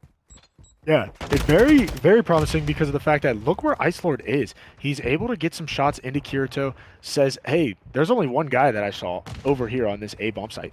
They might be taking it through mid or B. And Kirito is able to go and get that first blood. He was shot down to 48 HP, or 28 HP, and he's still able to turn that into a round win. Good pick, though, by Agility to be able to take out Velocity. They do get some information that, hey, B bomb is being planted. And Ice Lord was going for that flank. He does get caught, and now we are into a 3v2 in favor of Kanto. Now, Icy needs to be, and I was going to say, Icy needs to go massive to be able to keep this game alive, and unfortunately does get taken down. And that will be another map win for Kanto, up 2-0. Yeah, I mean, like we said, though, it does take a little bit of an effort to get back into the game for Search and Destroy being down 5-1, but I mean, Bruvs almost had it. They almost did it. Yeah, maybe again they might have lost. They were able to win a couple rounds in a row. They did bring it back a little bit. Maybe we're starting to see a little bit of confidence being built. Maybe the guns are starting to get hot, and maybe just maybe we can see at least get us to a map 4. But yeah, I mean, maybe they get a little bit of a rhythm after that Search and Destroy. They did play very well. I think that Kirito just kind of was doing his thing on the map, getting a little bit too out of hand where it's just like, I am running the show. So, I mean, shout out to Kirito, though, and Kanto for taking that map, too. Yeah. Again, they just need to tighten up a few little things. There's just a couple mistakes. I think ultimately it's just one player that always seems to just take over for Kanto, and then it's pure confidence and straight up gunfights after that, and it's basically propelled them to be in the position that they are. I mean, Kirito just had an absolute amazing game, and you see the confidence that he had. I mean, even getting dropped down to really low HP to come just jump right back out the window, take on another gunfight and win it. I mean, that's huge, and I'm sure that he's getting loud in his comms and just getting the whole team hyped up around him, and that just builds confidence. And when you're feeling it, you're feeling it. Oh yeah. In all honesty, I hate to say it, but I think that Kanto will take this 3-0. That is my prediction for this because of the fact that they just look like they are confident in winning these matchups. I mean, Bruvs, they're showing up a little bit. That first hard point was close until it wasn't. And then Search and Destroy, I mean, yeah, they were down 5-1. They started taking rounds and stuff like that, but it looks like they're just not in that groove that Kanto is in. They have that Kanto has that little bit of a rhythm where it's like, yeah, we're just going ahead. We're just keep fighting. Let's keep getting these gunfights. And it looks like that's the kind of theme today is, hey, like we're just taking gunfights. I mean, even with the match before Rooster with CDDK, it's like we're just gonna take these gunfights and we're just gonna win them. Yeah, and I don't know if it's a nerves thing. It's like it's been like a common theme. Like that first hard point, that sets like a precedent, or yeah, it sets a precedent for like the rest of how this match goes. If a team loses the first hard point, it almost seems like they try to force too many things and just don't take a step back and be like, hey, it's only map one. Like we're good. Like we just need to sit back, relax, play our game, and make this a series. And it's very tiny mistakes. Like I said, that first map for these two teams, it could have went either way. It was just some rotations that didn't go the Bruvs way. And that Search and Destroy, if they don't start off slow and play the way they did those last couple of rounds, again, it could have been a way closer game than what we actually saw on the scoreboard. Yeah. So yeah, it's been a good series. And this is actually a great hardpoint map, but I'm very questionable to see how control works on this map because I mean I like this map a lot. It is very medieval castle-y with I mean you know it, the Dothraki guy in the middle. He's chilling, he's chilling all the time. So I really want to see this map on control because on hardpoint it actually does do pretty well. This B control point though, that's probably going to be the hardest one to get. So do you think you attack that one first, Rooster, or do you think you just go to A, get that one done? Get a couple minutes up on the clock, and then continue to just keep pushing that B capture site.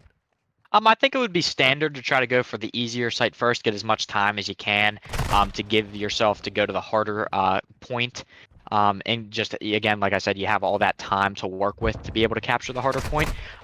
Some teams, their strategy is the opposite. They say, let's go to the hardest point first, catch the other team off guard, and if we're able to capture it, then we have a lot of time to get the easier point. So, but for Kanto, it looks like they did opt to go to the easier point to give themselves the time to attack that B zone. Yeah, and it looks like they want to prioritize these ticks as well as live counts because if you could tell that this B point is a very defensive heavy B point. So they're like, hey, we're just going to get this first point. Let's worry about these ticks and get these ticks in by 4 stacking this point. Why not? And it looks like Kirito, he was going off a little bit there. He did start out pretty hot, but he does get taken down. Yeah, there was a moment right there where Kanto was able to get onto the point. It was always contested, but the Bruvs did a really good job of coming up off spawn and playing as a team and clearing them off the point. And now Kanto is back to having to reset. Look, they are trading very efficiently. Yeah, and I think the main issue with this point is if you're going to be attacking, I feel like you have to send one all the way into their backline and just start picking off people to get them to spawn out. So I think that's what Velocity is actually doing here. He's going to go all the way around, and it looks like Ice does have the sight, but he does turn around. That's COD timing. That is COD timing at its finest. Yeah, I do agree with you. I think that for a break to happen on this point, you have to attack it from different angles because you are you have to expect that Bruvs are probably going to hold like just pre-aims on these 2 double doors right here at the front. So there's a bunch of different ways to attack this. You need to hit it from a couple different angles to catch the defending team off guard. Yeah, and it looks like Bruvs actually get lucky. Kirito does not push all the way through, so they are spawning in their back spawn like this. And that's like very fortunate for the Bruvs. But look at the live count. The live count is dwindling down for the Bruvs. So this is huge for Kanto. Yeah, they need to start getting these kills, and they need to start getting them fast because just like that, 2 players are on the hill. Ice Lord is able to make it down just 1. J-Rock with the pre-fire. I mean, he pulls out he's twisted. He's pulling out the pistol pre-fire in the doorway. But yeah, just like that, Bruvs are down to 3 lives. Yeah, and that's 1.5 ticks already down. So these 3 lives mean a ton. And do you just give up this last tick and then try to make a big break at the end here? To Looks be like that's what honest, they're I going mean, to try to do. if the Bruvs are able, if it was me, I would do probably exactly like the Bruvs did. I would honestly feed those kills to Kanto. If Bruvs are able to come out with an offensive win and cap all 3 points, they would also be up on ticks for defense. So I would Yeah. probably just not let them get the full capture on B and just feed those 3 lives to them. And then they didn't get that last tick, so they currently have 5 ticks. If Bruvs can come around and win this offense by capturing both objectives, they are up on ticks for that final round. And like I said, teams typically want defense.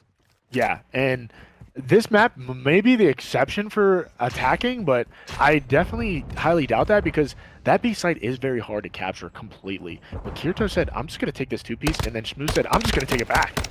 Yeah. And Velocities, I'm not exactly sure what was going on. He did not clean up that kill, and Shmoo knew exactly where J-Rock was coming from. And a 4-0 start for Shmoo, like with this 4 streak he's on. Why not try to get him some kill streaks? Maybe start popping off here. He does get another one that's 5 kills. He's looking for those streaks. Yeah, and this is the problem. What happens? Bruvs decided to do the other strategy. They tried going to the harder point first. So they did try to attack B several times. Live count isn't too crazy, but you do have to realize that once you do go B, if you start getting cleared off the point, you are draining that time. So Yep. they are already down to almost a minute, and they do have a tick on A, but they're still trying to attack this B point. And at some point, you're going to have to try to go to the easier point in A and try to get some time on that. Yeah, with only a minute left and you only have 1 tick on A, it's kind of hard to just keep attacking the harder point of the 2. It's almost like you have to go straight for B right away and try to get that point as fast as you can if you want to do that kind of strategy. But it looks like they're going to sit on A real quick, try to get this second tick, maybe even capture it, get them some more time. Yeah, they did get the second point, so some time was added back to the clock. Icy with a huge kill, and that should, I was about to say, that should have been A. Kirito with a huge 2-piece to clear him off, and again, it's most likely that they're going to capture this A point, but Kirito doing that does drain the clock and makes capturing B that much harder because they are draining this time off the clock. Yeah, and it looks like they're going to go ahead and send 2 over, but it looks like they're contesting still mid-map with, Agility was there, but he just got taken out. And that's the thing is, why not just 4-stack A, get this point? I mean, they got the point finally. The lives are pretty even, but why not just 4-stack it and just start pushing through all the way around to that spawn so they spawn out? I mean, that's how I think we should be attacking B, is pushing all the way through. Make sure that this team gets spawned out so you don't get flanked behind B. Yeah, and Icy did spot Velocity. They do have a trophy system now, and he tried nading him out. He's going to have a lot of, it's going to be very hard to pull somebody off of this head glitch here. Yeah, and it looks like 10-8 on the live count, so fairly even, but no ticks yet on B, which is huge because, I mean, Kanto, like you said last round, they got those 2 ticks, so it could be a whole difference maker in these final couple rounds. Yeah, it's 9-6. If Bruvs get a clean sweep, it could go down to like a TDM style matchup here. The lives aren't crazy in favor of one team. It's 8-6. It's a 2-kill difference. The clock's still running though. They need to play as a team and they need to get a wipe as a squad. And just like that, 3 go down. Yeah, and that's the thing is you do kind of want to prioritize maybe getting a couple picks as a team. You're focusing on that teamwork and then getting on the point because time does dwindle down fast in control. But if you have the kills and the lives, it's a little bit harder for the other team to even just. I mean, you put 4 people on B, it goes down pretty quick. Yeah, it's a 5v2. It's a very tough task. It's not impossible. Icy is tagged up. Velocities is just jumping, not giving his life away. Pre-firing the door, he is able to take out Icy. And that's a huge kill for them. I mean, there is another Kanto round win. Are we going to see a 3-0 Rooster? I would. My gut wants to say yes, but my heart wants to say no.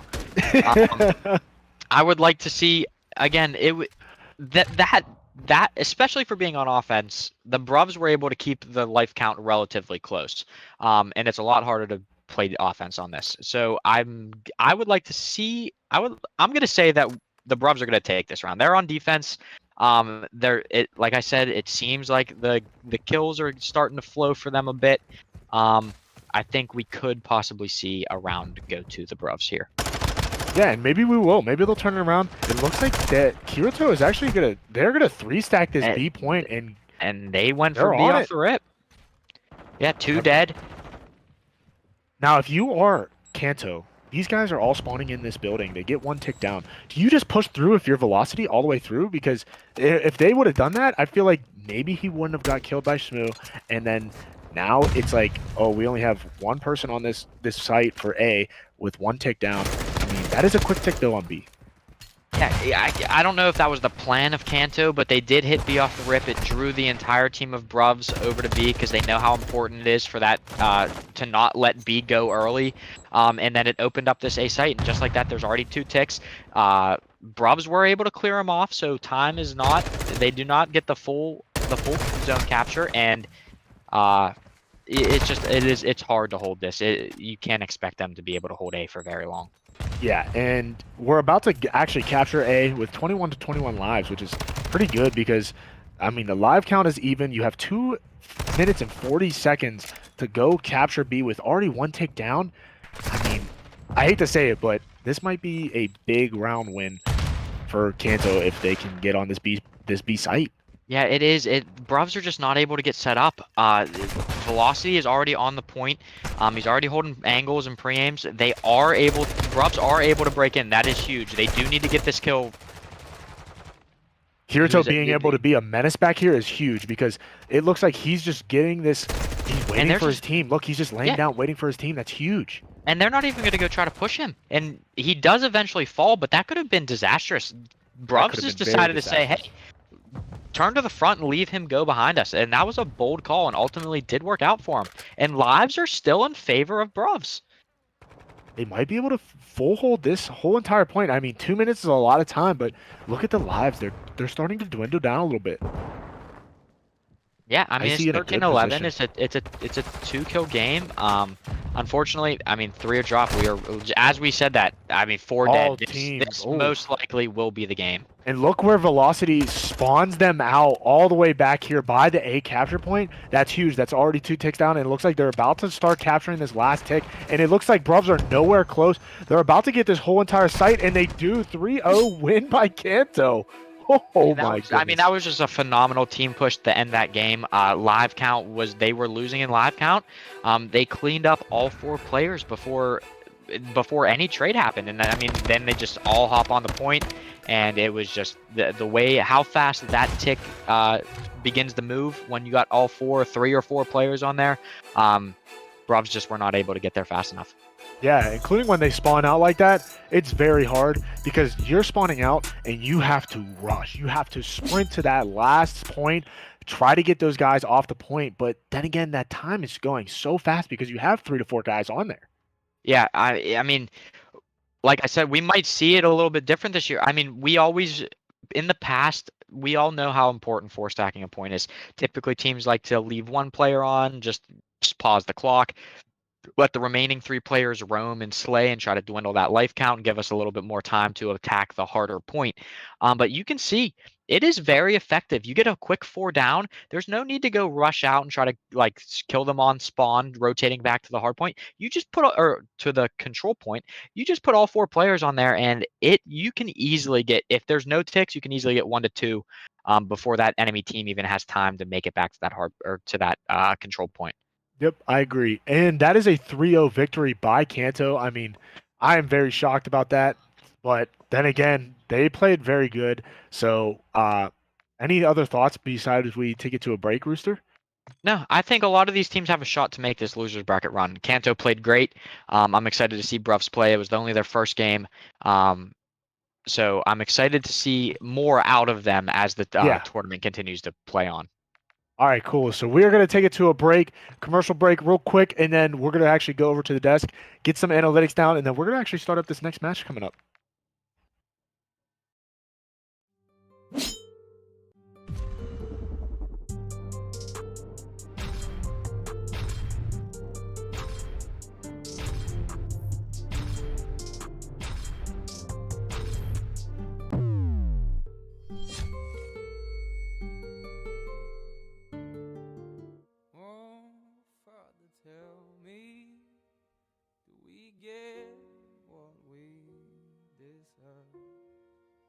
Oh, we get what we deserve. And where down we go, go, go. We want a few minutes of your time. Oh, where down we go. Get down! Go, go, go. So where down we go. Way down we go. Whoa, you let your feet run wild. Time has come as we all go down. Yeah, but for the fall, ooh, my heart.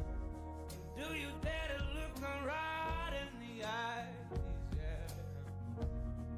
Oh, 'cause say we run you down, down to the door. Yeah, someday we run you down, down till you fall. And they will run you down, down till you go. Yeah, till you can't grow no more. And where down we go, go, go, go. Oh, where down we go, go. Say where down we go. Oh, 'cause say we run you down, down to your car, oh, way down.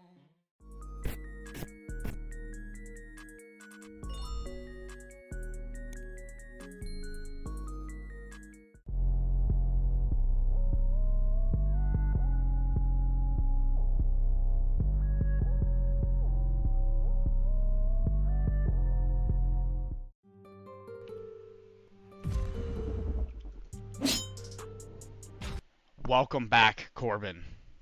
What did you think, buddy?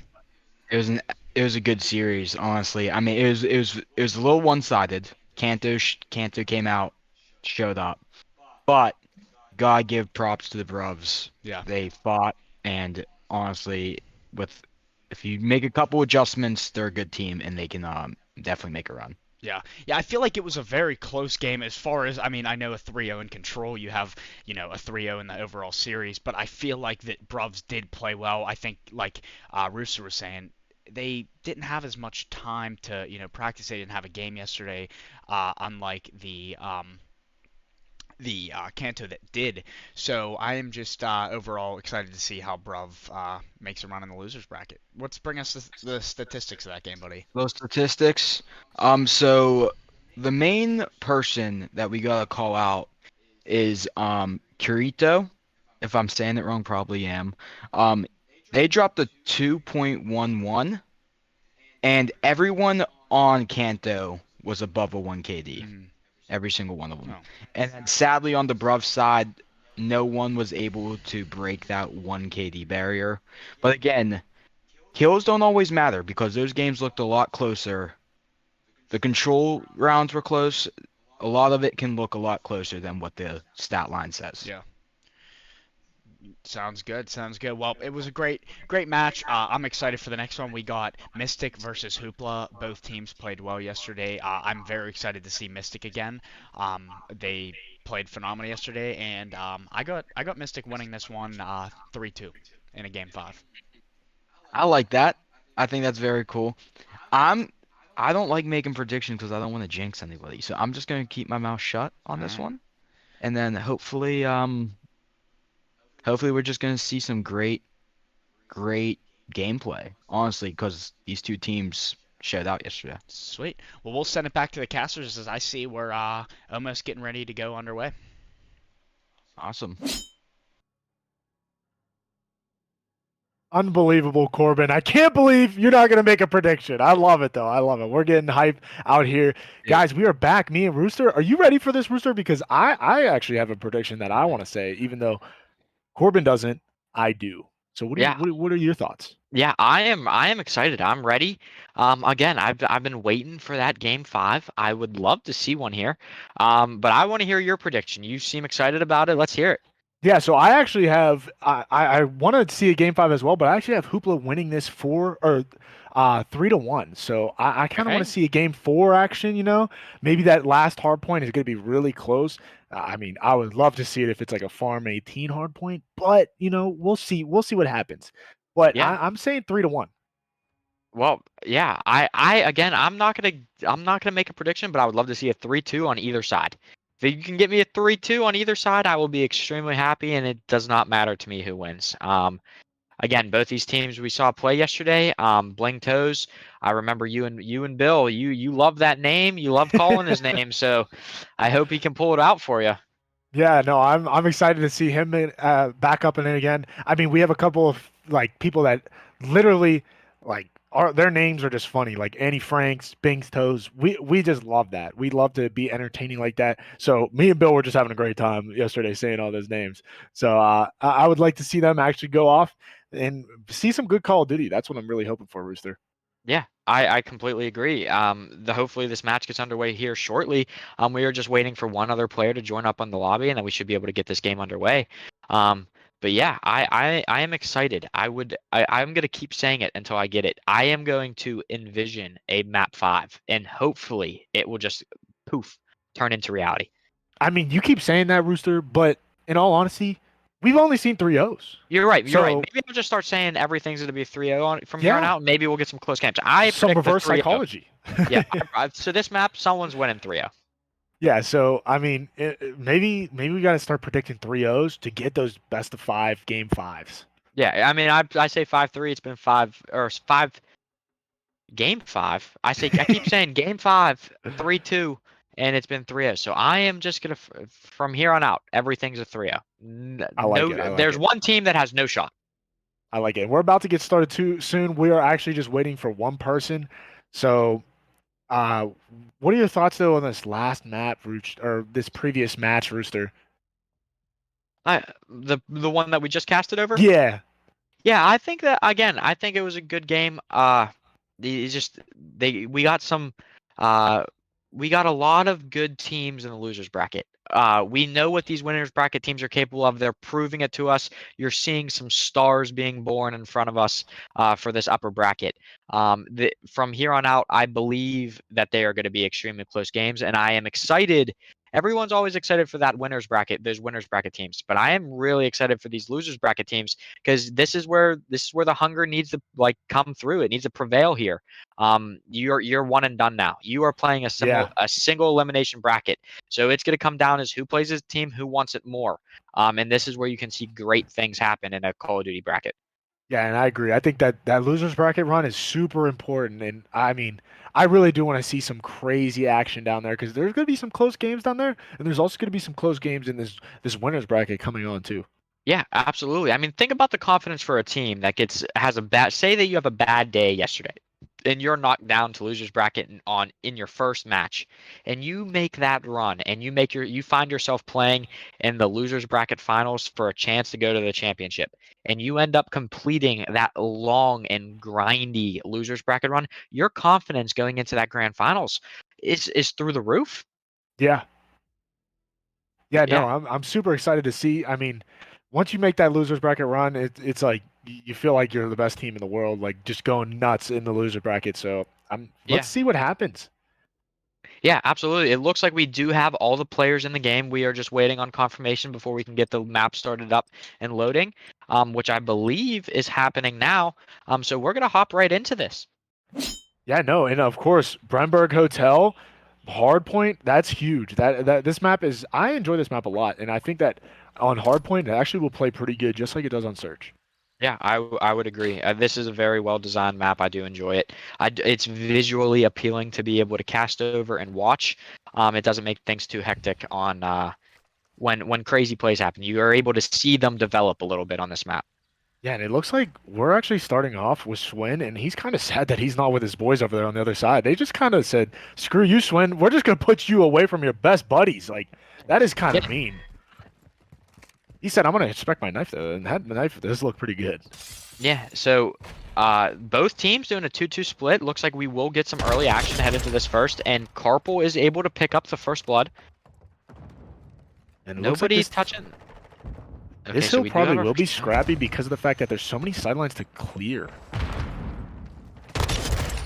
Yeah, and Hoopla right now, I mean, that is 4 dead. They do have the first clear and are collecting that time on that hard point. They are, but Annie Franks comes in, gets a quick 3-piece to kind of get them off the point and start getting this scrap time. Annie Frank just went massive. He is able. I'm curious to see if Hoopla starts to rotate now. If they push for these last 15 seconds, or they decide to start rotating it, set up for new. And it looks like Windy will hit the old hill. Just try to get him off of it. And they are able to get 3. So Yeah, but look where this new point is. Are they gonna able to rush over here? It looks like they're both teams are racing to kind of get these spawns, but it looks like Hoopla does get the spawns back in that little back corner. yeah, I don't Looks like know. Holzman might interrupt this though. Yeah, I don't know if they had a player back here that gave them their spawns, or if they just happened to get a lucky spawn. But it does look like Hoopla is trying to break in from the front. And that's But huge Bing- kills by Big's Toes. Bing's Toes is holding it down, just keeping him off that hard point. And this is big because Mystic is spawning in this back spawn area to kind of reinforce this point. But Hoopla is on the point, getting all this time. Yeah, that's 3 down. They are still spawning close, so there will be though. And this is a very close hard point. It's only about a 10-second lead. Mystic is just going to decide to give them that last 15 seconds, and they are rotating all the way through to get set up for this new hill. Yeah, so this new hill is back in kitchen where that B bomb site is on Search and Destroy. And I'm very curious to see if maybe we have Holzman just kind of float all the way back and try to get these spawns for these guys to just spawn in and get this reinforcement for this point. Yeah, and rotating and getting set up early, it's a give and take. You have to hold the beginning of this hill, or else the game spirals. You gave up about 20 seconds left in that hard point to get set up for this new one. So it is important to make this. If you get broke on the beginning, and Hoopla breaks on in, if you get broke early, that's when the lead begins to grow. Yeah, and it looks like there's a team kill by Holzman. That's kind of unfortunate because it was literally close to a tie game. Now it's a 20-point lead by Hoopla, and that's huge because this is a very difficult hard point to break, and Hoopla did it with ease. Yeah, typically this enclosed kitchen spot, it's not as easy. They made it look very easy. It usually doesn't go down like that. And again, Mystic is rotating. They are trying to get set up for this new hard point. They are going to let Hoopla have these last 20 seconds, and they need a big hold. They need to get set up and have a big hold coming into this next hard point. Yeah, and Bo finally kills Swin, which, by the way, he does have streaks. So can we hop over to 5 Swin and see if maybe we can get some breaks here to this new hard point? It looks like they actually are going to attack this, throw some nades, try to get in there, and it looks like that's a quick kill from Swin. Oh my gosh. Yeah, Schwinn Gladiator does answer, but Annie Frank answers back. Blaine's is the huge 2-piece to try to break in, and just like that, they do clear them off the hill, and Hoopla is able to break in. Yeah, and it looks like Hoopla as a team is out fragging Mystic, but you can tell that it's only a 40-point game, and that's surprising because Mystic is getting these spawns close to reinforce these times to kind of contest at least, instead of just giving up all this time. So that is another deal where it's like, yeah, we might give up all this time at the end for scrap time, but it's still close game. So a full 60 hold can put them right back in it. Yeah, I agree. I think, again, we haven't seen Hoopla rotate to a new hardpoint yet. They have decided to just take the route of being able to just rely on their gun skill.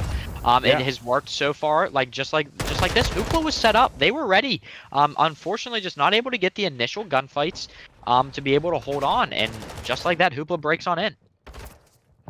And huge kills by Blaine's right on this little front edge of this point, but Annie Franks comes right back and just takes out 3, gets on that point for them, and Mystic is back in the game. It looks like they might be able to get this big hold. Yeah, they got a lot of work to do, but 30 seconds left. I mean, Blaine's is just ripping. And just like that, their Hoopla takes these last 20 seconds. We probably will see Mystic decide to rotate on and get to the new hill, but at some point, it's getting a little. The lead is still increasing. At some point, you can't afford to give up those last 20 seconds anymore. Yeah, and I think that's the problem, is that we're just going to keep continuing to rotate and get these spawns, but if they cannot get full holds and they cannot get this time at the end and maybe contest scraps, that's tough. That's very tough for them. And you're going to lose the game by that point. Yeah. And again, they're set up. One player just that they're not just one angle that a player's hitting from. They're just not looking at it, and it's causing 1 or 2 kills to go in the favor of Hoopla, which then just allows the rest of the team. And Schwinn's gonna call in a streak and try to get somebody off. Does connect with one, but luckily for Mystic, he was in the back of the map and should be able just to spawn up right back there with the team. Yeah, and it looks like Holzman is kind of having a tough game, and that's kind of rough whenever you're just being able to like not get these kills because you're just getting slaying out. I mean, it's tough whenever that happens. It looks like they're going to get the scrap time for Hoopla, but look who's already on the rotation. It is Mystic. They are just on the point where it's like they're holding these first couple seconds, but then they get broken so quick. Yeah, again, the game is not over yet. It is still roughly a 60-point game. Like you said earlier, one good hold brings you right back into this game. It's a lot of trading going down right now. Bing Toes, this is his time. He knows where they're coming from, and he's beaming. Yeah, he's a menace right now on this point, and he said, I'm going to step it up. Me and Anne Franks are going to carry us. We're going to start getting these scrap time points and maybe get a full hold so we can get back into this game. Wendy with a big 2-piece. Bo is able to take it out. Carpal follows that up. And Schwinn Gladiator just puts himself in the right position and is able to pick up a huge double kill to get his team back onto the point. Yeah, and Schwinn's really having a game for himself. I mean, 26 and 11, that's pretty different, and finally gets taken down. Looks like they're going to kind of hold this point for the last couple bits and then try to maybe get this rotate, but look at Holzman. I mean, he's on the rotation right now. He's going to try to get spawns for his team. He's all the way back watch there. number 5. Schwinn Gladiator pushes all the way through. They have no idea that he's back here. That's going to be huge because this is a big hill, and it does not look like Schwinn's ready for this, though. You know, he's going to walk right into the sights of Holzman, and that is a huge kill to keep those spawns. Wendy has If they to start back winning up. gunfights, this could be a 60-second hold right here. Yeah, Wendy has to back up. I don't think that Holzman should have probably pushed for that because now that's 2 down, that's 3 down, and Bo's last alive. And he it looks will be like dropped. they just dropped out, and they just got outgunned completely on that retake. Yeah. It just starts with 2 big opening kills, and they spawn out. Now you're in a very different situation. Now you have to do exactly what Hoopla did, and you have to do it fast. At this point, like, you give up 15 seconds, it's a 230-point scoreboard, and you have to play perfect Call of Duty from here on out. Yeah, and I mean, relatively, this game could be reversed really quick with 2 big 60-point holds. I mean, Mystic could get right back into this game, but with the way that Hoopla is playing and the way that they're doing their retakes, I mean, they're playing very good.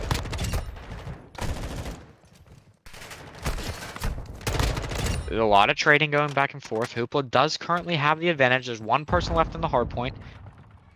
And look at them swarm. They're just like, oh, let's go after Big Toes and let's get him off this point.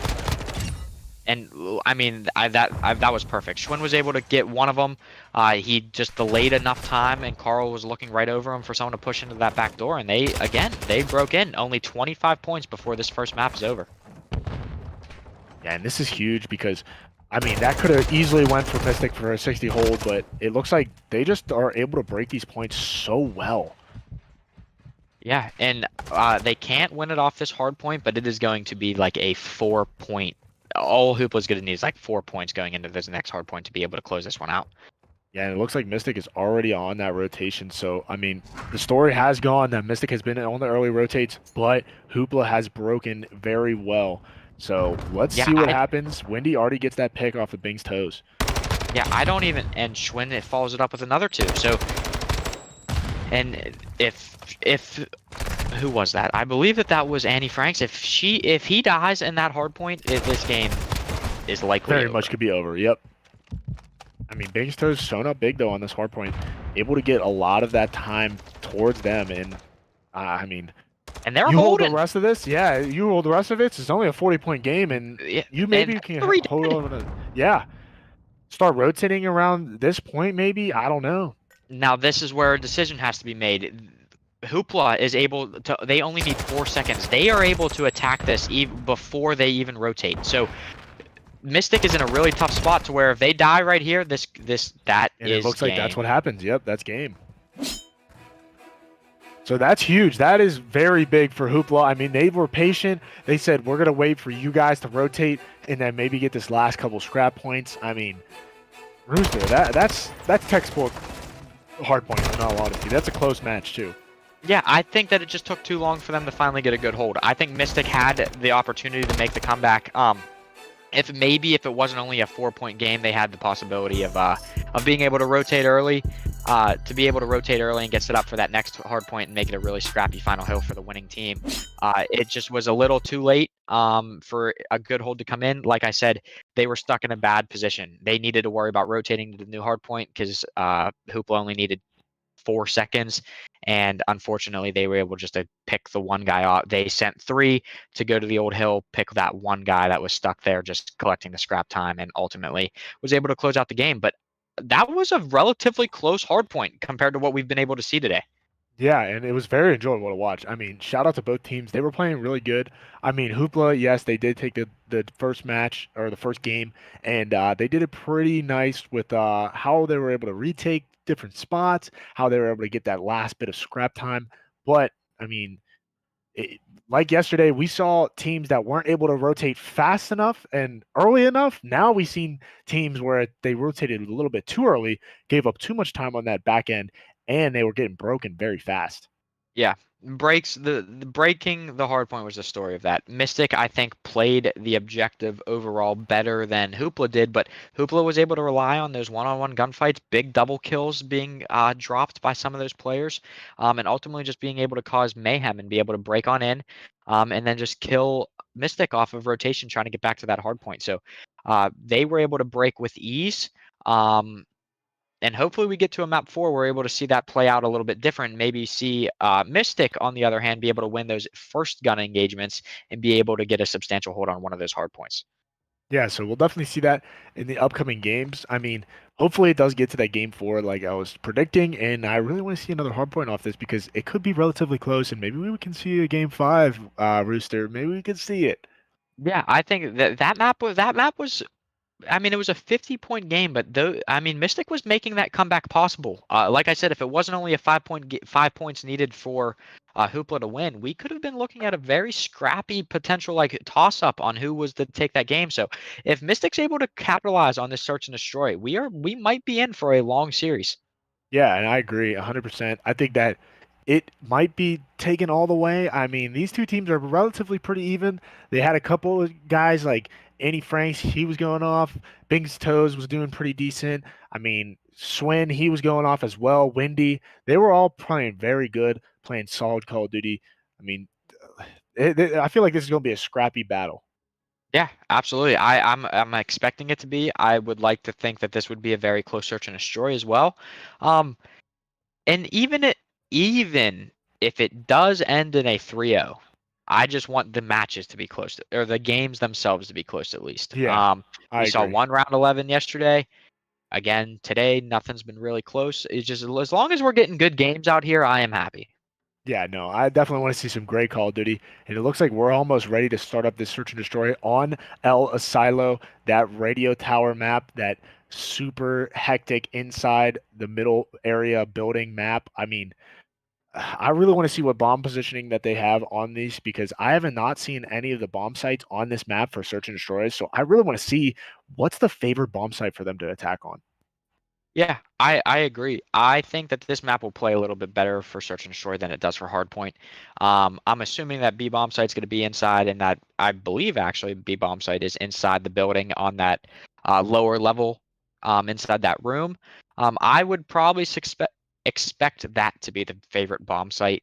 I'm assuming that A is probably going to be outside somewhere. Or A is in the other tower, in the back right portion of the map in that other building. So I'm agreeing with you. They're both inside. They both have a decent amount of cover. So I'm curious to see what teams favor what bomb sites as well. Yeah, so we're about to get started here in a second. We're still choosing teams, but Rooster, that first game, I mean, it was pretty close. It was pretty close. Even though it was a 50-point lead, like you said, it was a really close game. Yeah, it was. I again, these teams they seem to be evenly matched. I think this is a recipe for a good series. Again, it was only first map. Hoopla has a 1-0 lead. And if they have to capitalize on the search to keep their lead, or if Mystic's able to come and take this, we got a 1-1 series on our hand, and we are at least guaranteeing that 4th map.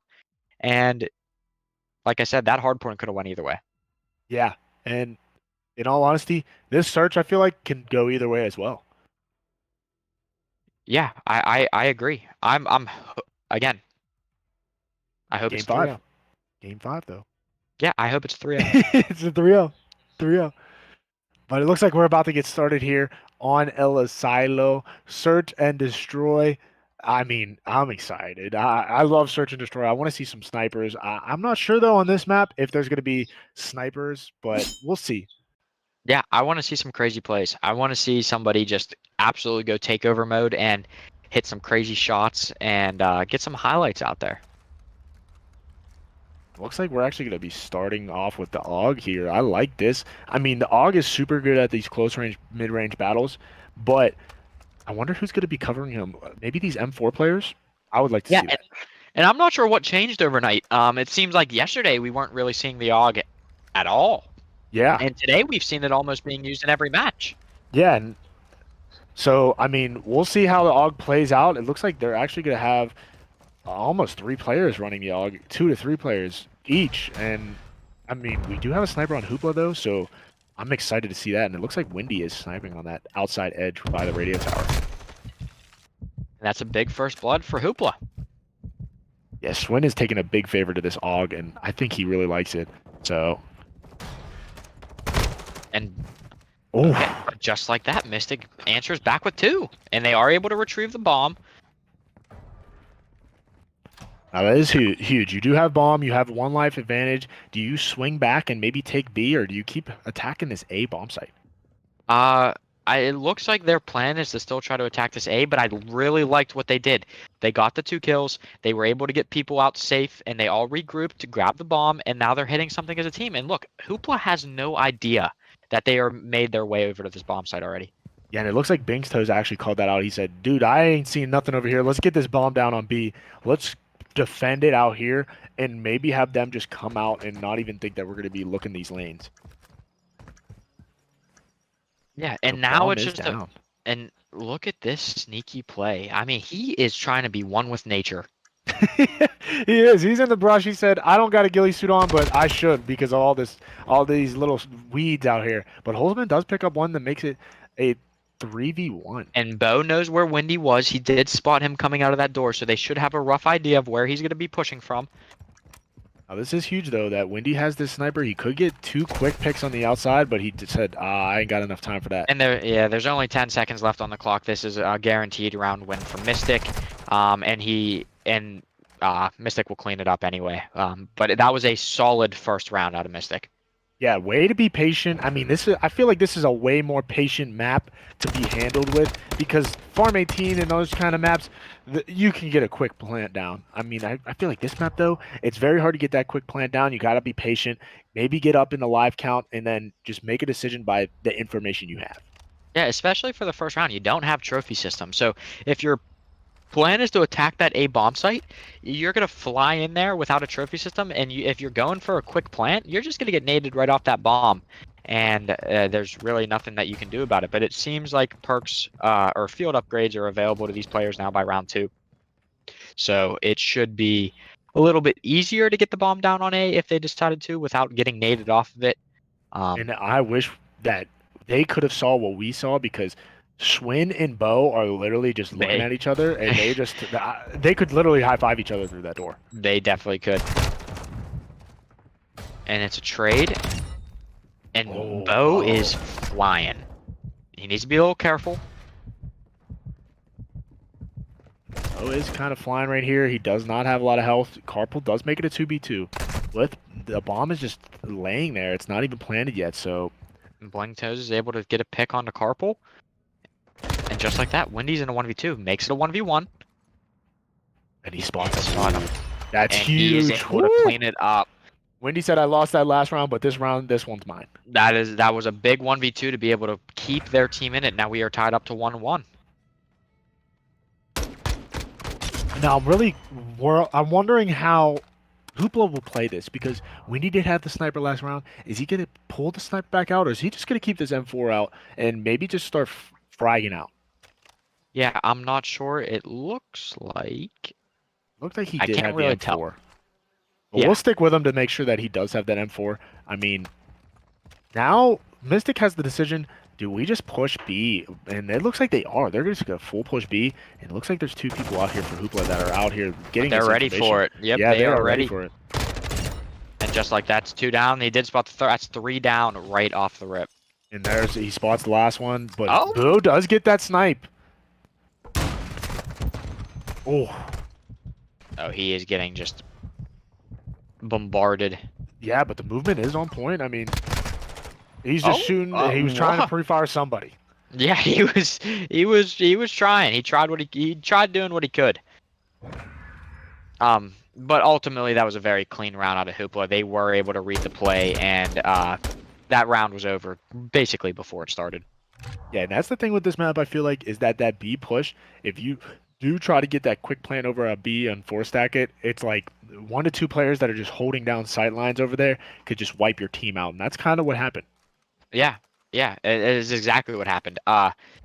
I don't know if you slow it down, you might catch those 2 Hoopla players. I mean, they were, from what it looked like on the minimap, they looked like their plan was to push right through that field, and maybe they would have been able to catch them off guard if they would have just slowed it down by a couple seconds, but ultimately didn't play out that way. And for the most part, aside from that round, these other 3, or the other 2 rounds have played just like this, relatively slow, each team trying to get that first blood and then make a move off of that.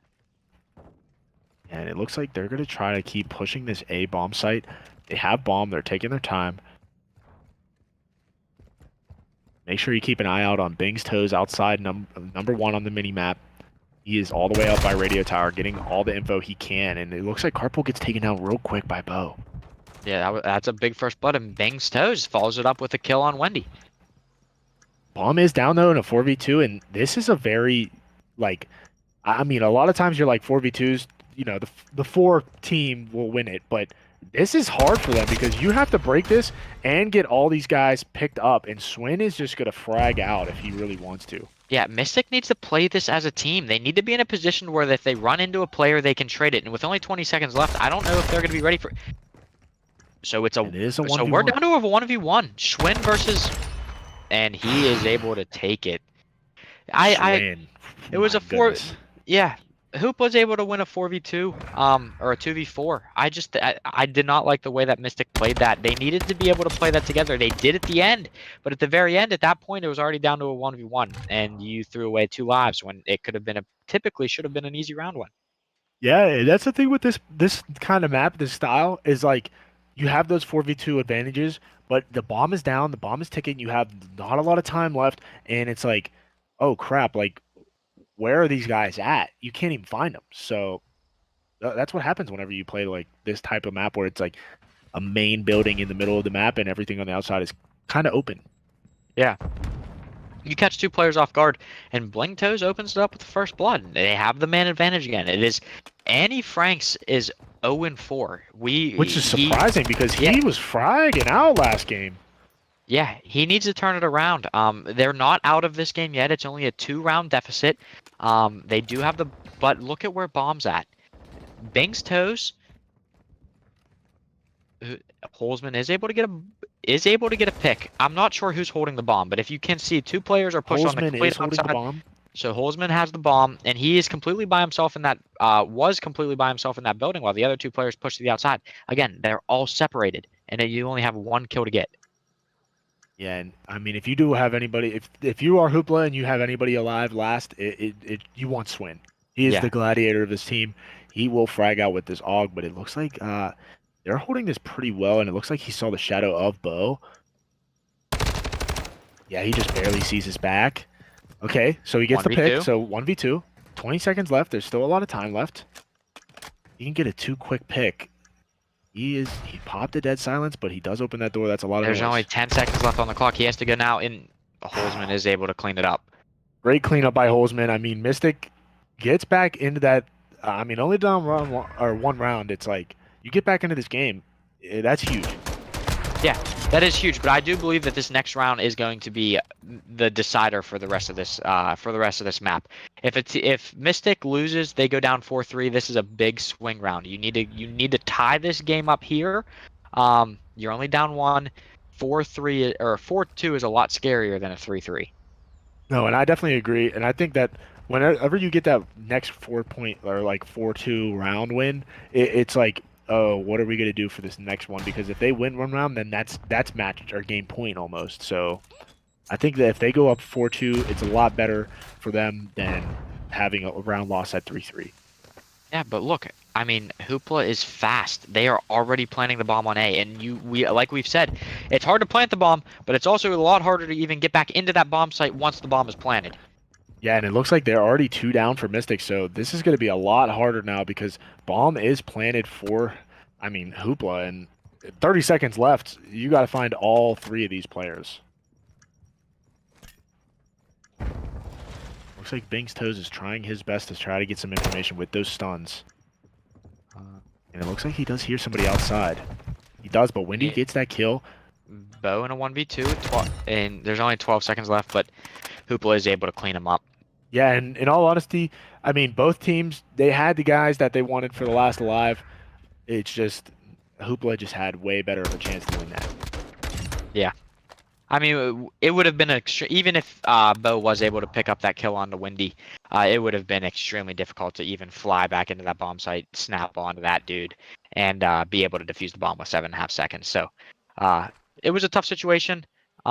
Mystic is still here. They're still in it. They're playing good. It's getting down to like 1v1 gunfights. So they are not out of this match yet. Yeah, and Wendy does have that sniper. I really want to see what he does with it, but we're going to stick with Swin with this AUG. He looks like he wants to just kind of get this like pick if he can rotate off. And Bing's Toes picks a big kill up on Wendy. I mean, you have the AUG outgunning the sniper over there. That's different. Yeah, absolutely. Bing Toes again. He pick and gets out. Yeah, again, it seems like Hoopla's a little bit more dominant in the first blood category, and they're playing their numbers a little bit better than Mystic is. But it is a 2-2. Does look like they got bomb just sitting there, ready to go for them. Yeah, and as soon as shots rang out, look, Hoopla just starts. They just go. And what bad COD timing! Yeah, with horrible COD timing. He was pre-aiming, turns away for 1 second, and there he comes. But that is huge, though, for Bing's Toes because he gets that information that, I mean, Blaine's was all the way back there. So let's go ahead and plant that bomb on B. Let's make it relatively smarter for him where he could just kind of deal with one bomb site, get in a good position, and maybe get one pick, and then try to maybe win a 1v1. Looks like he's won with Wilderness again. Blaine said, I saw you. He said, we saw you do that once before. You're not doing it to us a second time. Yeah, Blaine's including that. Now he was the one that was getting shot at by Bing's Toes in that brush. So yeah, I'm happy that he did pick him out. Yeah, that's great COD awareness. I mean, Hoopla knew that he has laid in that spot before. To be able to recognize that and remember that that is a spot that they typically like to go to when they get the bomb planted on B. To be able to remember that and take him out before, with really no time even being shut off the clock from that bomb, it's huge. All right, now you're up 5-2 as Hoopla, and what do you do as Mystic? Do you play passively? Do you try to get some picks before they get this bomb down? Or, I mean, if I'm Hoopla, I think that you should be playing super aggressive, try to get this bomb down as fast as you can. It looks like that's what they're going to try to do. And Bo got taken down. And they're going to try to get this A bomb down fast and try to just get in this where they can just get in the position. Laying down in that spot now? I think he was. I think Bing Toes went right back to the grass.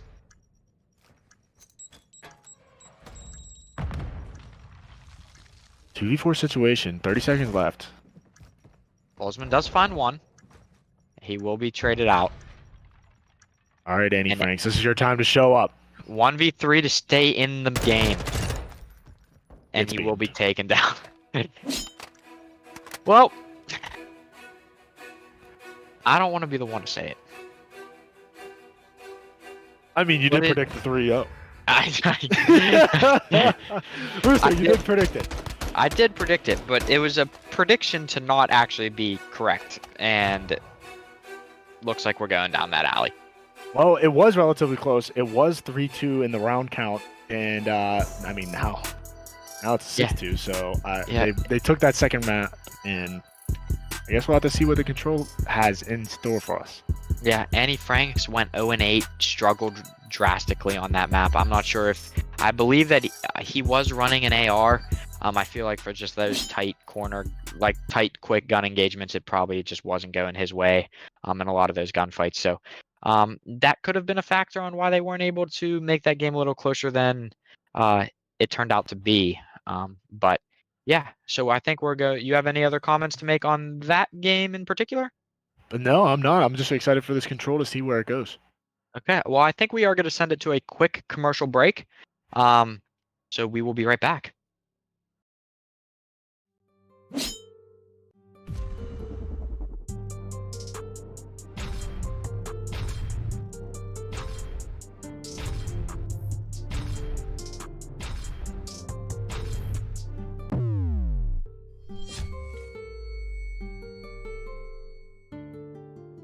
Oh, Father, tell me, do we get what we deserve? Oh, we get what we deserve. And where down we go, We want a few minutes of your time. oh, where down we go. Get down! So where down we go, way down we go. Oh, you let your feet run wild. Time has come as we all go down. Yeah, but for the folk who my heart. Do you dare to look them right in the eyes? Yeah. Oh, 'cause say we run you down to the door. Yeah, someday we run you down till you fall. And they will run you down till you go. Yeah, till you can't grow no more. And where down we go, oh, where down we go, say where down we go, oh, 'cause say we run you down to your car, oh, way down.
Hey, Rooster, we're back. Are you excited are for this back. control? I am excited. as long as it doesn't go a way that I'm thinking. But Oh, um, it might, Rooster. it might, unfortunately. But yeah, I'm excited. It looks like we're hopping right straight back into the game. Um, and to one of my favorite maps in the game. So I'm hoping that this turns into a good map. I believe it will be. And yeah, again, I'm excited. We have a Yeah, long day ahead of us. I do like this map for control for sure. I think this is a way better control map than it is hardpoint. I do like where the positioning is for the actual control points. Like B and A, relatively both easy to get to, but also relatively easy to defend. Yeah. Yeah, both are. Yeah, they're both inside those buildings that you can. It's 2 stories. You can get players positioned up in both of them, and even if you're on the attacking side, you get into that point first, and it is very hard to break into.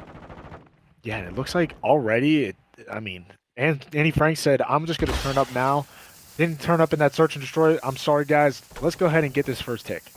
Yeah, yeah. Andy Frank starts off already 10 times better than he started off in the search and destroy. Um, and look, they already have 2 ticks drained.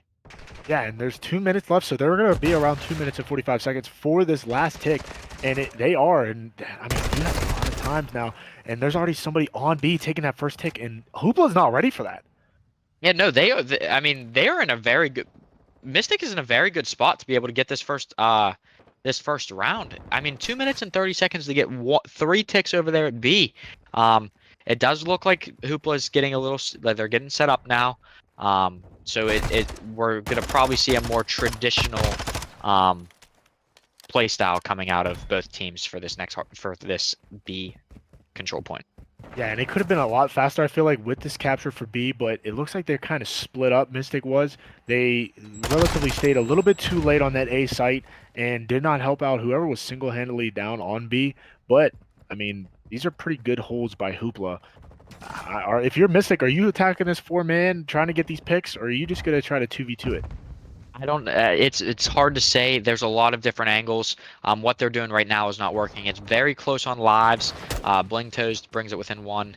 But yeah, you still got a lot of time, and you're not hurting yet on lives. So I would say that right now they're doing what they should not be doing. They are pushing single, like just one at a time. I think Andy Franks picks up this kill. He should back up now and just wait for his team and try to attack this as a full squad push. Yeah, and it looks like Swin is just dominating over there, just taking these 1v1 gunfights and just converting on them. And Windy hasn't even done anything. He's been up in his window the whole round, I feel like. And, I mean, does he need to do anything when they're just taking these 1v1 gunfights and not pushing as a team? Now you're already down to 65 seconds about, and you haven't even gotten your first take. Yeah, they keep pushing through this back building. Schwinn Gladiator has been there the entire time. He is just calling it out and just like Bo was finally able to slip through. He took a different angle. He's going to be on the point, but he's by himself.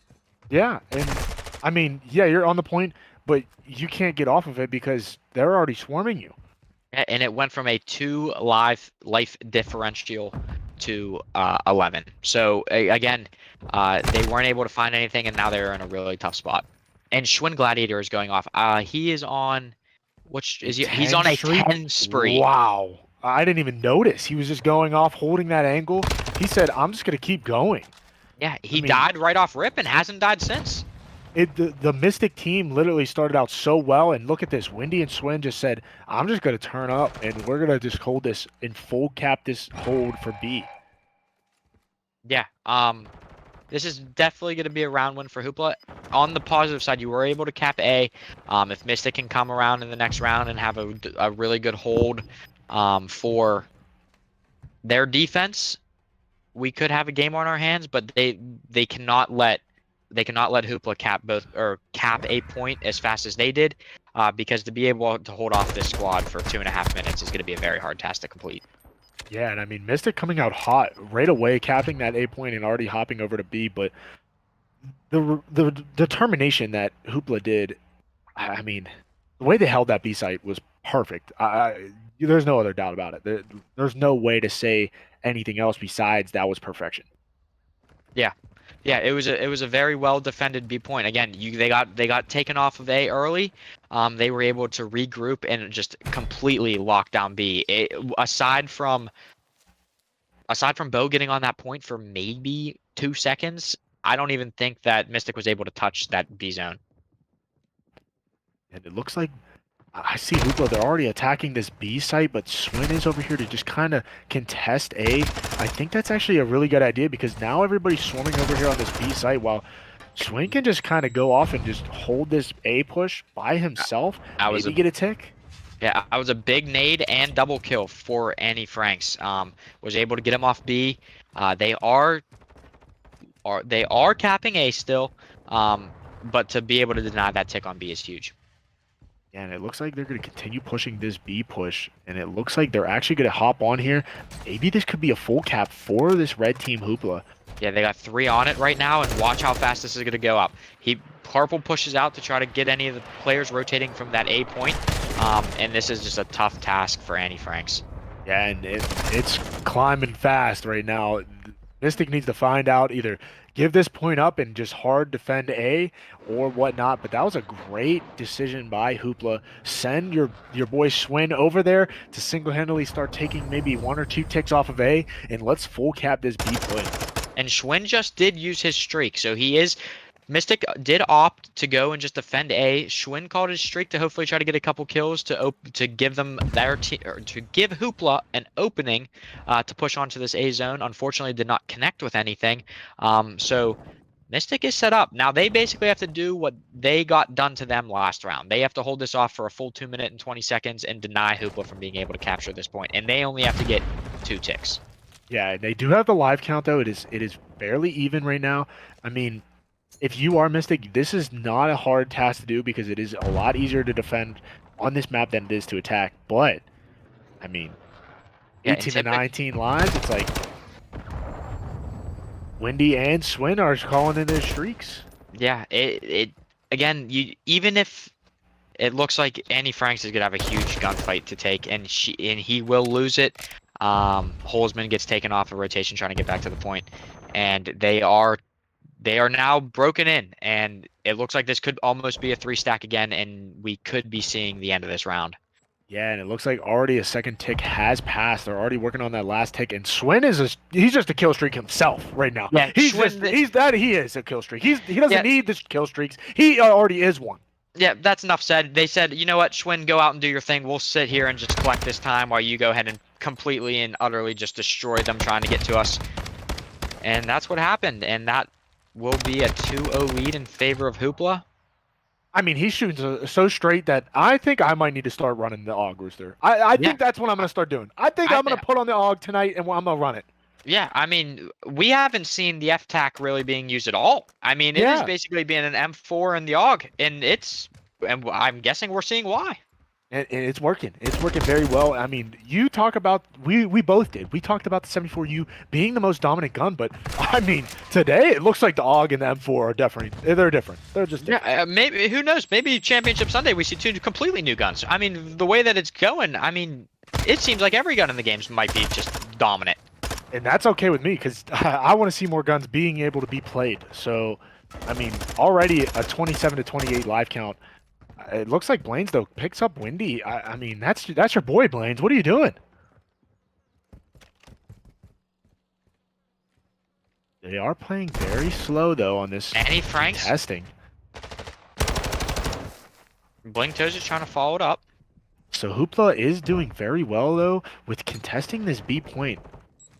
So they do get a tick. They got 2 people on, and he is stunned. He does need some help. Bo is able to take 1 too, and that looks should be like the trades are in. Yeah. Yeah, but it is a good sign. If you remember from the first round, Mystic struggled with this B point to get 1 B tick. It is big. Look, they're gonna fly towards A right now. They were able to capture that pretty easily. So maybe we are seeing a turnaround. This is a huge kill by Blaine because now you're off. You get these guys off this A point, and now they have to relatively rush around to see what the heck are we going to do. I mean, you have 47 seconds left. Rooster, Swin's just going off right now, and what do? Do you just keep continuing push at this A point, getting ticks, or do you try to finish out B?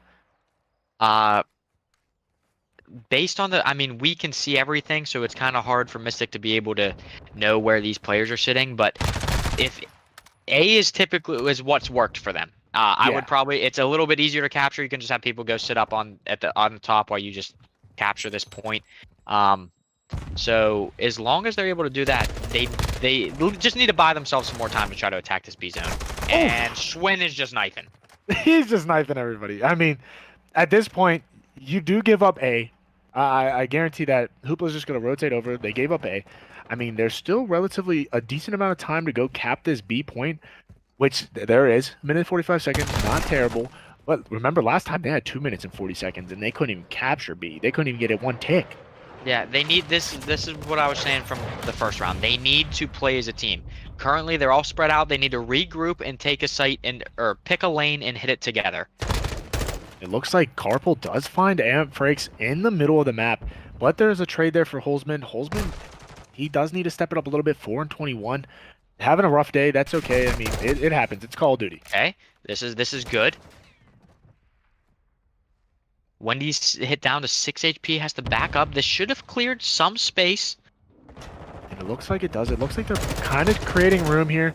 Bing's Toes does gets get picked. taken. Schwinn calls in a streak though, and if you look at the live count, I was not even paying attention. They are only down to 3 lives. Yeah, and it looks like that might be a little bit too late for them. I mean, Bing's Toes is in a good spot to maybe pick out a few, but if you even pick out a few, you're still around 10 lives left when it's a 2v10. So, I mean, he is here though. I mean, taking down Schwinn is a tall task, and he did it, so. Yeah, Holzman not having the best of games, 5 and 23. On the other hand, Schwinn is 29 and 10. It looks like that Bing's Toes. Oh, he does not get taken out. He gets away with his life, but 20 seconds left. It is a tall task for 2 players, now 1-0. I couldn't even say it. I don't even know who the heck killed him. I think it was a grenade. I think somebody Kobe Bryant him. But that will end the series. Hoopla is going to take the series in a 3-0 fashion. Okay, so it was a grenade kill. It was a nice Kobe to be thrown at the tippy toes of Bing's Toes. Bing's Toes. At his toes. You're throwing nades at toes, you know? Yeah. I mean, unfortunately, there's a pun to be played on his name in a negative way. Yeah. Well, guess what? We still love your name anyways, Bing's Toes. So, but I mean, shout out to Hoopla. They played fantastic. I mean, literally, Schwinn was Schwinning, if you know what I'm saying. You know what I'm saying? But yeah, that's another 3-0 on the day. I'm just waiting for the day where we're not at 3-0s. But well, hey, I talked to chat. We did a poll earlier, guys. I mean, they like the 3-0s. They don't mind them. So we like the best of 5 game 5s, but you like the best of 5 3-0s. Yeah. I mean, hey, if they're enjoying watching the 3-0s, then yeah, the way that it's been going, it looks like you might get some more. Yeah, exactly. So, I mean, Rooster, do you have anything else to say besides what a nice chair you're sitting in there, right? I mean, well, is that how long you've been having that AK racing chair? Huh? That AK racing chair is probably about 2 years old now. Hey, it's still probably comfy, huh? It is. It is very comfy. It is a very comfy chair. Do you have anything else to say though about that previous match before we get to the desk? I don't believe so. Thank you. I mean, it was a good series ultimately. Thank you to both teams. I mean, they're everyone's trying. Everyone's trying. Again, thank you, and we'll see you in the losers bracket and advance to the winner bracket. Yeah. So good game by both teams. I mean, yeah, it was a 3-0, but they both played very well. And we're gonna head to the desk, and we're gonna go ahead and give them the analytics.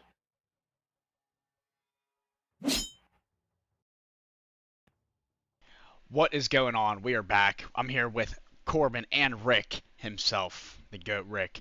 Goldie, I'm as well in an AK racing chair.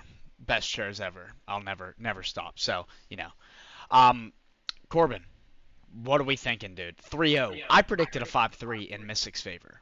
Or, sorry, a 3-2 in Mystic's favor. Why I don't make predictions? Just saying. Did I jinx him? I don't want to say you jinxed them. It was a very good game. I think it was very close. Like that first, there's some key players, which I'll get into. There's some key players on Hoopa that honestly made the difference. They're the reason that they took over and came out with the series win. Yeah. Rick, anything from you, dude? What did you think? A lot of 3-0s. It's been interesting, Yeah. but you know, hoping to see some better matchups coming up. I think we will get a lot of better matchups in the upcoming games. Yeah. So stick around, find out. I agree. Yeah, well, it was good. I believe, who do we got next, Rick? Do you know? Wait, Um, can I give some stats real quick before you guys get into all that? Yeah, absolutely. Um, Overall, the MVP of the series was Schwinn, dropping a 2.62 KD. And one of the main things I also want to point out is that actually two things. He went 40 and 16 in that first hard point. Jesus. And then in that second hard in the control map, he went 30 and 10. So Schwinn was the X factor, and it seemed like he was unstoppable. I'm just laughing. Just crazy, man. yeah, definitely. I don't know what to say, man. Schwinn, I mean, he had a very good performance in the first round as well. So it was good to see that that wasn't just a fluke, and he did continue. But Rick, who do we got next? Up next, we will see Team Avengers versus Claymore. Team Avengers versus Claymore. So We haven't seen Team Avengers yet, Yeah. so I'm interested to see how they'll do against a great team, Claymore. yeah, So yeah, Team See. Team Avengers team did not get to play yesterday because due to the other team not showing up, and I know that Claymore, I believe, has what's his name? I can't even say his name. Starts with a B. He's back. He was in Day Zero, who's playing good. And I think that the roster, although they might have some change, I think they're still going to come out guns blazing. I'm excited to see Majin again. He had a pretty big performance, and I'm really curious to see if Dr. Davo is going to be playing in their roster or not. But overall, I'm excited to see that, and I'm excited to see how Avengers come out. Absolutely. yeah, we can see T beam some lasers. Yeah, So we'll hopefully. see. We'll see. So yeah, we're gonna send it over to a break, and we will be back with more coverage.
All right, Rooster, we're back. Do you have any updates for us?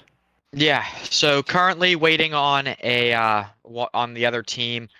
Their countdown has started to try to get them into the lobby. Unfortunately, if not, it will be a forfeit and they will be bumped down to the losers bracket. We weren't able to see them play yesterday, so we were anticipating to be able to see them play today. We did get confirmation they are just waiting on one teammate. We are seeing if they can try to find a sub at the current moment. They don't have very long to do so, so hopefully we will have an update for you guys here shortly regarding that. If they do not show up and are bumped down to the losers bracket, we will start our losers bracket round 3 or round 2, or is it 2 or 3? It'll be 2. It'll be losers 2. bracket round 2. So we would start losers bracket round 2, and just continue getting the tournament going. Start weeding out some teams and seeing what teams are able to step up to the plate and get their run started. So I'm excited. Again, we don't have full confirmation on what that team is able to do or what they're going to decide to do. But we are in contact and we are trying to get that all situated now. So unfortunately, we will have to send it to another commercial until we're able to figure out this. Hopefully, it won't be too much longer here for everyone. So thank you for your patience, and we will be back here shortly.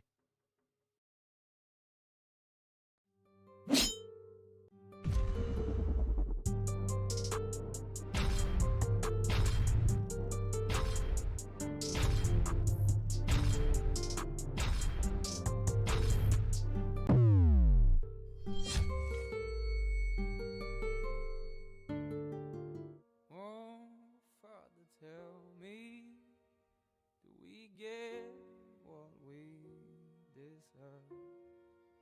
Oh, we get what we deserve. And we're down we go.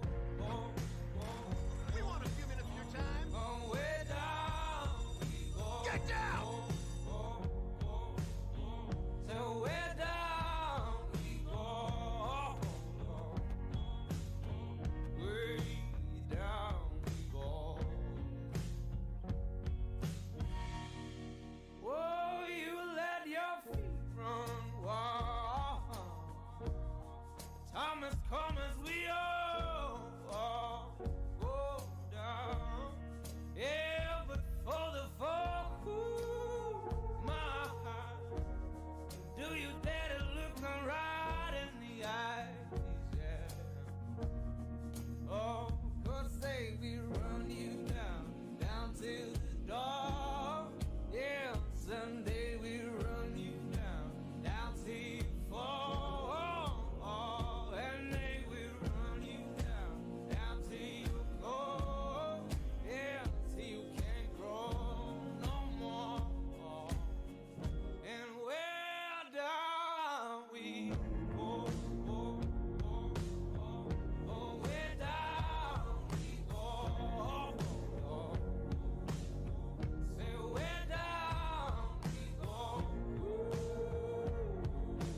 What is going on, everybody?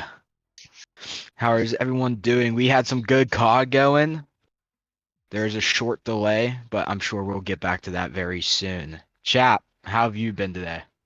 You know, I had a little event going on this morning, but A we're little back. bit. We're in it. Had to help out with the desk. Had to help everybody out, so I'm glad to be back. I apologize for not being here. But Corbin, how have you felt about the matches today? Because I've been keeping up with like the Twitter updates, so fill me in. What's been Yeah, going on? absolutely. Honestly, matches have been good. I mean, I know the score lines say 3-0, but I feel personally that I thought the matches could have went the distance, but again, scoreboard resulted in 3-0s. So it's one of those things to where they were enjoyable to watch. It wasn't like they were all slaughters, if that makes Mhm. sense. And there was some good COD played. It's like that series with the Mystics and Spartans yesterday, where the Mhm. scoreline may have said 3-1, but I thought it was an entertaining match. Games were close. It's not like they were complete blowouts. Each team had a fighting chance. It's just one team closed it up before the other could. Yeah, absolutely. So did you hear the news about the CDL Mosh Pit that's getting released on the 16th with Season 1? I have not. What's that about? It's basically like how Modern Warfare 19 was. Instead of a league play game mode, it's just going to be a CDL Mosh Pit playlist. It's going to be CDL rules on the different maps that they're going to be playing and everything else. Sad to see that league play isn't coming out till next year, but at Very least we sad. get something. At least we get a Yeah, playlist. absolutely. Give something. I know a lot of people get tired of just playing pubs. They like those rules that are in place from the COD pros. So I mean, hey, it'll give definitely me a chance something. to warm up my gunny and get ready to Hey, get on these kids for league play. Get that high hey, rank. You sometimes you heard? just gotta go hop with the bots though. In that little private match, you put on them recruit bots. You just start Oh frying on nah, your you own. just nah. Once you gotta hop in the CDL mosh pit and just learn these rotations, learn these lineups like I'm playing competitive Val with Roger. Oh, absolutely. You have to know the rotations. Hard point rotations is key. I might need some W energy honestly to keep up. Hey, Might have to pop some on night release night. You know what I'm hey. saying? You know what I'm saying? I know what you're saying. Sometimes you just gotta get that little boost going for yourself. Get a little Yes, cracked sir. out. But so there's a lot of matches today. We're gonna be heading on over into losers to round two, losers round three, and then winners round three, right? I Winners round believe three is the so. last one. We're gonna have some exciting matches coming up. I'm ready to go. I'm just excited for these matches. I hope we don't see any more 3-0s. As much as it's nice for everybody else, because matches will Yeah. just fly. It's not nice for us because it's just seeing the same thing over and over. Yeah, you want to see that competitiveness. You want to see that back and forth. It's like football. Like they keep talking about that they always say like the one game, what was it? A couple years ago, it was like the Rams versus Kansas City. That Was game it was Rams and back and Kansas City? forth.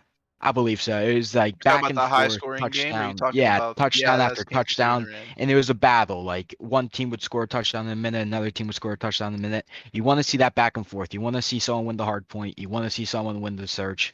Another like the other team. You just want to see that back and forth. Listen, I just want our first game 5 round 11. Is that too much to Oh ask my for? gosh. That's all I want to see. I want to see a reverse sweep. If I'm being honest with you, I think a That reverse would be sweep would be awesome. crazy. A I really reverse want sweep. to Hey, see that. listen, why not the best of both worlds? How about a game 5 round 11 reverse sweep Reverse sweep. inbound? Oh my word. Now you're speaking my language. Could you Hopefully. imagine that? That would One be can only hope. One can only hope. it's the way I think with the what it's coming down to, I think it's going to be possible. I definitely think with these teams we're advancing. I definitely think we're going to get closer competition and it's a very good possibility to see something like that happen. Oh, absolutely. And I hope with these teams and our next couple tournaments, because with the CDL Mosh Pit coming out, now you can actually practice control. So I want to see what strategies these teams can come up with for control. Because obviously you can play hardpoint, you can play search in Yeah. pubs, but you can't play control. Now. So I'm excited to see what these teams can come up with in the CDL Mosh Pit, see what they can do for control, what strategies they can come up with, and overall just maybe be that next team that I copy a strat Yeah. off of whenever we're playing pubs or Yeah, whenever absolutely. we're in league play, you know? And the thing with the mosh pit, will let you know what maps are also being used, which I think would be which is Yeah, very nice and it'll cool. let our teams learn the maps more. You know, it'll Yeah, be like a COD absolutely. champs type where both teams are just going to war. Like I want to see a brawl. So you can stay constant. So say you go play search on one of those maps, like in a public match. You Mhm. might not even get the map. You might not even get a CDL map though. So it would be beneficial to always be able to play a CDL map and then always Mhm. play maps that you can always start to get more aware of, develop, know where the spawns are because that's a key. Know where spawns are, know rotations, and honestly just know how to play control because at this point you kind of can't unless you go in the private match. Alright, I mean, obviously the CDL launch will come in handy. Like I said, I just wish League Play was coming out a month after to at least let us get warmed up. Sucks to get to wait till next year, but Yeah, I'm absolutely. very confident that I know what Treyarch's doing. They know what they're doing. Yeah. I'm just glad that Call of Duty Ranked has evolved compared to before, where it's just a playlist. Mm. At least now, the way how you play gets into your benefit, because before it was just, oh yeah, we won our quick play league CDL match. Now it's like, all right, well, I just dropped the 50 bomb on hardpoint. I'm now in the elite status. I'm moving up to masters. Like, I'm getting my rewards. So it's like you have something to flex as you've been Yeah, playing league absolutely. play. You got a rank next to your name. It's definitely way better than what it was in the Yeah, past. no, definitely. Now that we're on the subject of rank though, what Call of Duty do you think you were best at? Like when you Oh would play boy. rank play, you would be like, I'm the best at playing this. What game was that for you? This is tough, dude, because Modern Warfare 2019, I was a demon with that M4. But like Vanguard, oh, Whoa. Me and Rooster on Vanguard. As much as the game sucked, dude, but like me and Rooster with the MP40, me with that automaton, it was lights out. But You guys are a little duo right there. oh, me and Rooster, god tier on the sticks. Ah. Um, for me, it's either Cold War or AW if I'm being absolutely honest with you. AW. Um, Listen, jetpack cards were good. You just don't like them because you AW suck. was before AW changed Call of Duty. Some would 100%. say for the worst, but some would say, I mean, without AW, you don't get BO3, and people love BO3. So, Exactly. I mean, if you suck um, at jetpacks, then that's probably why you hate them, because they created a skill gap yeah. and you just couldn't keep up. AW created a different movement, and some people didn't like that Absolutely. movement. But if you look back on it, the movement that they established made it to where you couldn't exploit it, if that Couldn't you makes make the sense. same argument for slide canceling though with this movement? Because technically, wouldn't slide isn't Yeah, slide no. canceling create a skill gap like everybody says, just like how Ah, jetpacks do? I mean, that's a fair point. It's a fair point. I don't know, man. It's a discussion. That's a discussion for some players out there. It's just a hot topic right there. I hope I can get some people angry on that one. Yeah, absolutely. But no, I mean, some would say I was decent at Cold War. Some Cold War was some fun, yeah. people No, some people Cold War didn't was like to give other people flowers when it came to that game. good. But Are you speaking for yourself here that no one no, we're gave not you gonna your get into flowers? that because we all know who. Hey, Are you trying so to say that no one gave you your flowers? Is that what you're trying to say? a compliment would be nice here or there No, I feel that. I feel instead that. of the whole "you play too slow" to comments. But You it sucked. happens. It happens. No, I feel that. No, like if you're popping off, you gotta get that compliment. If you pop that 3-piece or a 2-piece, just give me a little shout out right there. Hype me up. Hey, Give me some of I that don't need the diesel props. gas. You gotta let the stats speak for themselves sometimes. Oh yeah, no, Like I absolutely, know, absolutely. I know you did that camo grind back in Cold War. I don't want to talk about that. I don't want to talk. Tough. Listen, I've been doing the camo grinds way too much. Yeah, I no, mean, I feel that. I'm already at 20 gold guns in this game. Like it's Yeah. I'd be making myself suffer out here. You never know. You never know. I But mean, I mean, you suffering, you can get content out of that. true. I mean, at least with this camo grind, it's definitely not as bad as the past ones. Like, shout out Modern Warfare, leveling up my guns to level 70 every single time, and Oh having yeah, to complete absolutely. 100 camo challenges of the same thing over and over and over. And shout out Cold War for the same thing. Oh, yeah, Forget absolutely. Vanguard though. I'm not grinding that garbage game. We're Yeah, just gonna we skip don't over that talk. one. We skip that year. We skip. We skipped that year. we like when you listen to music and there's a new and you see a song that it just ain't hitting the same at that point in time, you hit boop. Yeah, it'll hit on some days, and other days you just skip right immediately. Yeah, absolutely. You have to. I mean, Mhm. sometimes it hits. Sometimes it hits. Sometimes it hits, but just like some sniper shots we've seen today and some searches, they just don't. Yeah. They miss. The place where you have to give Vanguard props is that it was a very entertaining Call of Duty to watch Oh, competitively. absolutely, absolutely. I've had Because as much as I hated the game, I know all of us, especially you, with being in Toronto for a LAN event. Shout out Toronto and shout out Optic. But shout out. we sit here for hours on end watching the CDL. Yeah, we hated the game, but we all sat there for hours. We watched every match. We loved it. And I mean, yeah, like we said, or like you said, overall garbage game, but really fun to watch. It was a very fun game to watch. Um, so yeah. I think we're gonna send it to a quick commercial break. And then I believe we might do a Q&A with the people still sitting here in the chat. All right, perfect. All right, see you guys after the commercial. Awesome.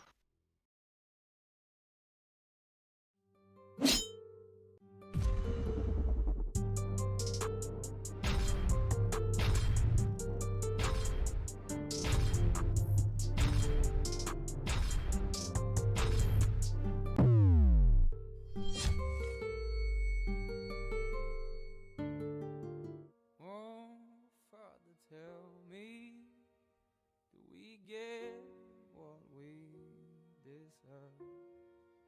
Oh, we get what we deserve. And we're down we go. We want a few minutes of your time. Oh, we're down we go. Get down! So we're down we go. Way down we go. Whoa, you let your feet run wild. Time has come as we all go down. Yeah, but for the folk who my heart, do you dare to look them right in the eyes? Yeah. Oh, 'cause they will run you down to the door. Yeah, someday we run you down till you fall. And they will run you down till you go. Yeah, till you can't grow no more. And where down we go. Oh, where down we go. Say where down we go. Oh, 'cause say we run you down to your car, oh, way down.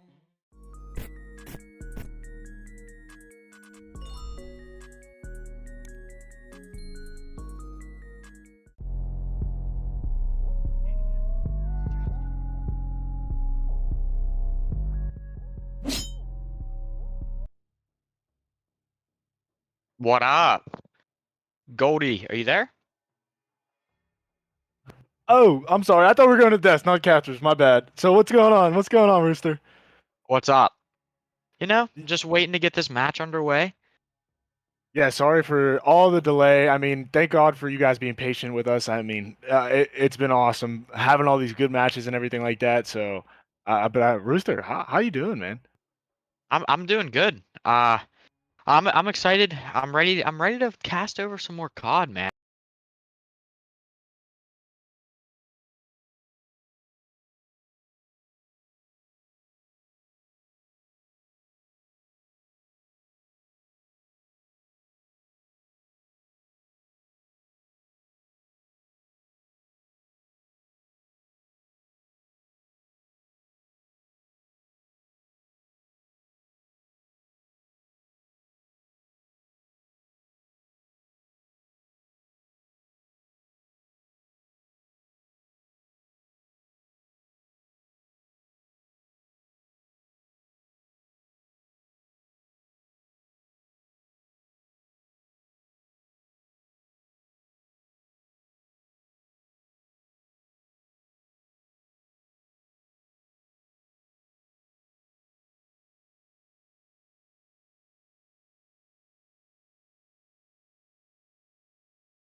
again, let me see the bracket real quick.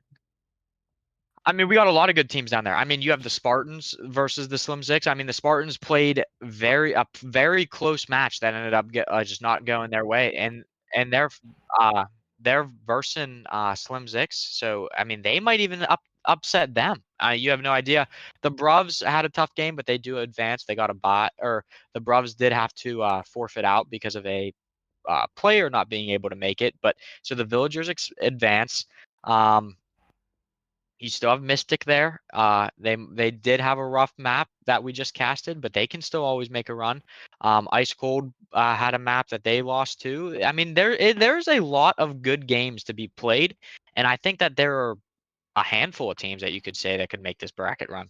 Yeah, no, I definitely agree with that. I definitely agree with that. Thank you, Jake, for the question, and I hope that Guys, you also maybe agree with us. We never know.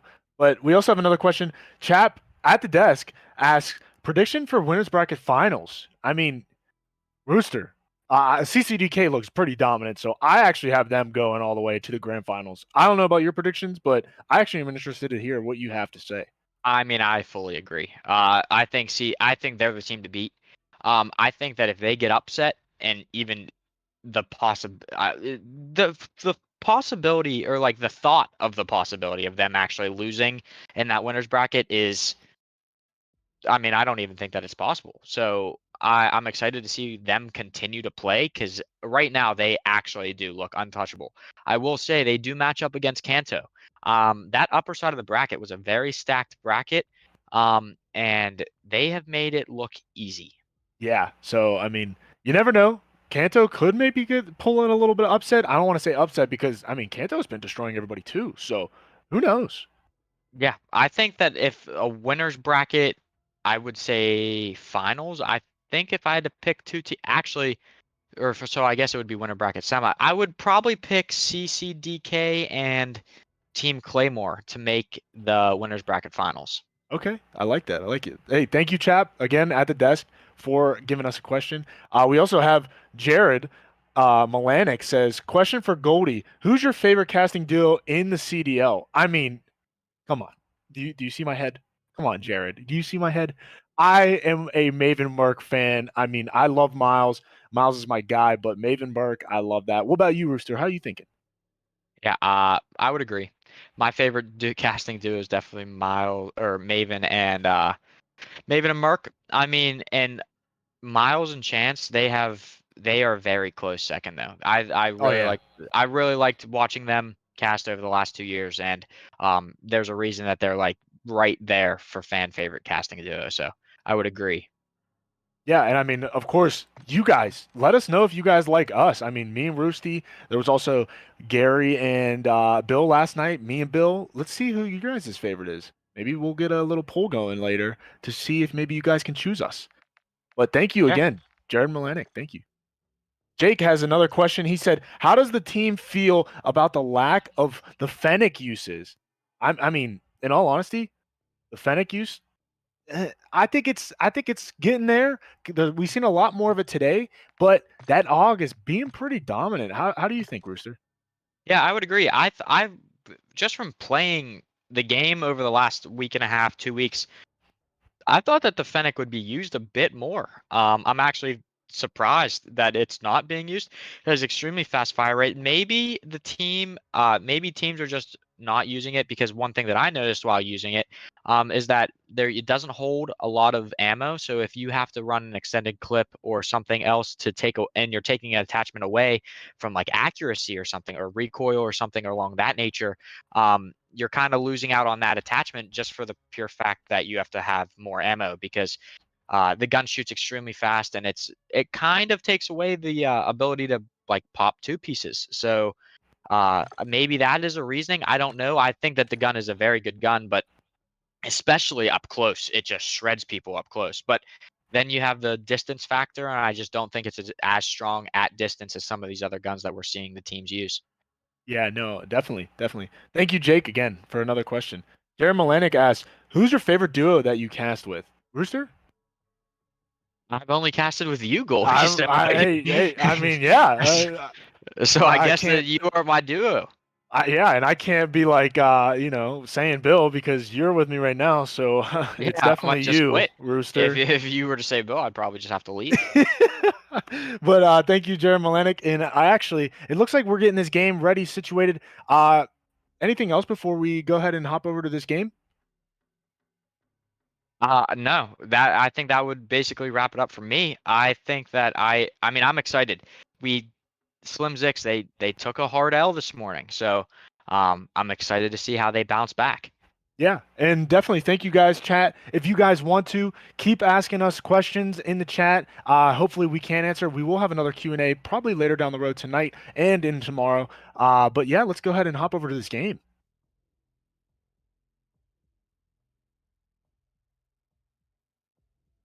Oh, actually, I just got one. We got one on audio sign, so we need to switch him over to the team. So it might take us another like half a minute, but it looks like we might be starting up Or soon, half though. second. Or half second, yeah, you never know. All right, confirmation. We are hopping right into it. The game has started. It is underway. I'm not sure if you realize, Goldie, but the Slim Zik is not on the roster. Wow, look at that. I mean, that's a difference. Like, is that going to be the difference for the team? You know what I mean? Like, I wonder if maybe Zik was maybe was he their carry or was he not? Was he their IGL? Was he not? I don't know. Maybe I he don't. was their downfall. Maybe they're like, hey, we need to sub him out. Yeah, I'm not sure exactly what's going on with that whole situation, but all I can tell you is that he is not in this game. Instead, we have. I am not even going to attempt to try to say that guy's name, and then we have Trader. Yeah, so it looks like we actually have two different guys for Slim Zix. Maybe they're trying a different team composition. Who knows? But it looks like we're going to head off to this first hard point already. And you already know, Rooster, I love this map. The Dothraki guy in the middle, the castle, it's awesome. So let's see how this map actually holds on hard point. Yeah, and Slim Zix starts out. They're first in the hard point, establishing a nice little lead. Yeah, and I mean, we saw yesterday, Spartans, they were playing pretty well last night. Ace was frying, Fire is Hot, Wise, Betchy, they were all doing really good. It's just they did take that loss to the Mystic team. So I wonder how they're going to bounce back as well because Slim Zix, yeah, they lost today pretty bad, but yesterday Spartans lost to a close matchup. Yeah, so again, I mean, there's 3 dead for Spartans. They were able to get Slim Zix off of the hard point to stop the bleeding a little bit while they start to rotate over to the new hard point. And currently it's a 27-0 lead. Yeah, and Trader actually pops off at the beginning. He is actually 6-0, looking for that full streak setup. And, I mean, yeah, the Spartans are on the site right now, but it looks like Slim Zix, they're 2 substitutes that pull in, both got streaks. So I'm wondering, maybe this is going to be the difference. That doesn't connect on anybody, but they are able to clear 2 off the point. They are on, and they can now begin to get set up for to hold the remainder of this time on this hard point. Yeah, and it looks like Fire is Hot is actually coming up on this good little angle here, throwing some nades out. Him and his duo will be able to come out and maybe get a kill. He does get the trade, though. Yeah, Fire is Hot. That is his first kill of the game. So, again, might just be a little rusty. First game of the day. Haven't played since yesterday. So, let's see if they can turn it. He can turn it around personally. But Trader, he is 9-0. Yeah, he's looking really good. Him and Mujadin, I'm going to say Mujadin, I think that's his name. They came out fine. They're ready to go, and I think this is what this Slim Zix team needs. Yeah, this is exactly what they need. They needed a little bit of like we said. It was an ugly first match from them this morning. This is what they need. They need a nice bounce back. But as we say that, time is ticking in the favor of the Spartans. It is currently only a 20-point game. Trader, I believe, he might have canceled it. Nope, he did. He did call in, or no, it was Mujadin. Mujadin, yep. Mujadin that called in a streak. It was able to clear off the Spartans from the hard point, and now Slim Zix are set up to get the last 20 seconds. Yeah, and it looks like, I mean, it's only a 35-point game, but the kill differential between these two teams is very crazy. Like 12-0 start by Trader, Mujadin, 10-1. Like, oh my goodness. And having these streaks in the back pocket is huge for this next upcoming hardpoint because after this next upcoming hardpoint, we're actually going to get into that middle map area where it's this last final hardpoint before P1. Yeah, and this is And finally, Trader is taken down after a 13 kill streak. Nobody currently on the hard point yet. As I say that, Jesse is able to step in, and I mean, he is for. I mean, if I was Jesse, I would just sit in the hard point. I mean, his team Yeah. is destroying around, and he got stuck. Yeah, he got stuck. She I with mean, a that ain't Kobe Bing's nade. toes, but he got hit with the toes. It looks like. Yeah. But yeah, Betchy's in. He's able to start collecting some time, and as I say that, Trader jumps straight in to pop a 2-piece and clear him off the hard point. Yeah, and yesterday we were talking about how Wise was having a good game yesterday and a good series, but it's looking like he's kind of getting a slow start for the Spartans team. So, I mean, 107 to 39 lead. What do you do here? What do you do here, Rooster? What are you thinking? Basically, you have to stop pushing. I mean, currently it looks like they were trying to push up for that last hard point. There's only 2 seconds left, and the hard point's about to pop, and they really aren't near it. I mean, the hard point pop, they could be easily getting some time right now, but they're choosing to go for these kills after they do get 3 down. But if I was them, I would probably try to start racking up some of this time. Yeah, and I can see that they did get a couple kills. I mean, Ace kind of starting to show up a little bit, maybe awakening a little bit. Fire is hot. We kind of do need him to come a little bit more on the kill side of things for Spartans. But, I mean, Mujaden and Trader, they're just going off right now, so they are continuing. Oh, I mean, if you remember from yesterday, Ace was the X factor. Wise did his thing whenever, as much as he could, and when Ace turned it around, this team looked really good. He needs to step it up in a big way for this team to have a chance, and currently the lead is starting to grow. Exponentially. Yes, very fast. Looks like we're about to head over back to that P1 hill, and Mujaden is just he's just fragging out, to be honest. Mujaden is 24-2. Yeah, this is starting to become a little bit of a game that's coming out of hand for the Spartans team. Yeah, I'm just trying to find a play to talk about. I mean, currently it is a complete one-sided affair. Yeah, it is all Slim Zix. Yeah, Trader dropped down to 2 HP, still able to get a kill, and as soon as he pulls out, look, Cam's right there to. Cam is right there to just trade off the kills. I mean, they are playing. This looks like a completely different team than from what we saw this morning. Yeah, this does, and I mean, yeah, shout out to CCDK, but I mean, Slim Zix, they're looking a whole 180 turnaround in this hard point at least. I'm excited to see where this finishes up, because if Ace and maybe Fire start popping off, maybe getting fired up, maybe this team could turn it around, and maybe it'll be a close hard point, and we can get back into this game. Yeah, absolutely. But as we said, Mujaden drops 2 right off the rip. The hard point now is about to pop. Is there anybody close to it? Ace does flank around and able to grab Jesse off of the hard point. And they do currently have control. I would like to try to see them get set up as a team and try to trade these kills. Fire's hot, had a huge entry. So they're currently racking up time. Wise is watching the flank. As I say that, though, here comes the streak. Yep. That's the big, because this streak on this hill, I mean, you could just take somebody off that heady glitch right next to that guillotine thing right there, that platform, and it's pretty harsh for you, because now you're spawning in the back. Now you could start maybe pushing through, getting these spawn kills, and it's look like that's what the Slim Zigs are doing. Yeah. Yeah, I mean, currently, though, you're down 130 points, roughly.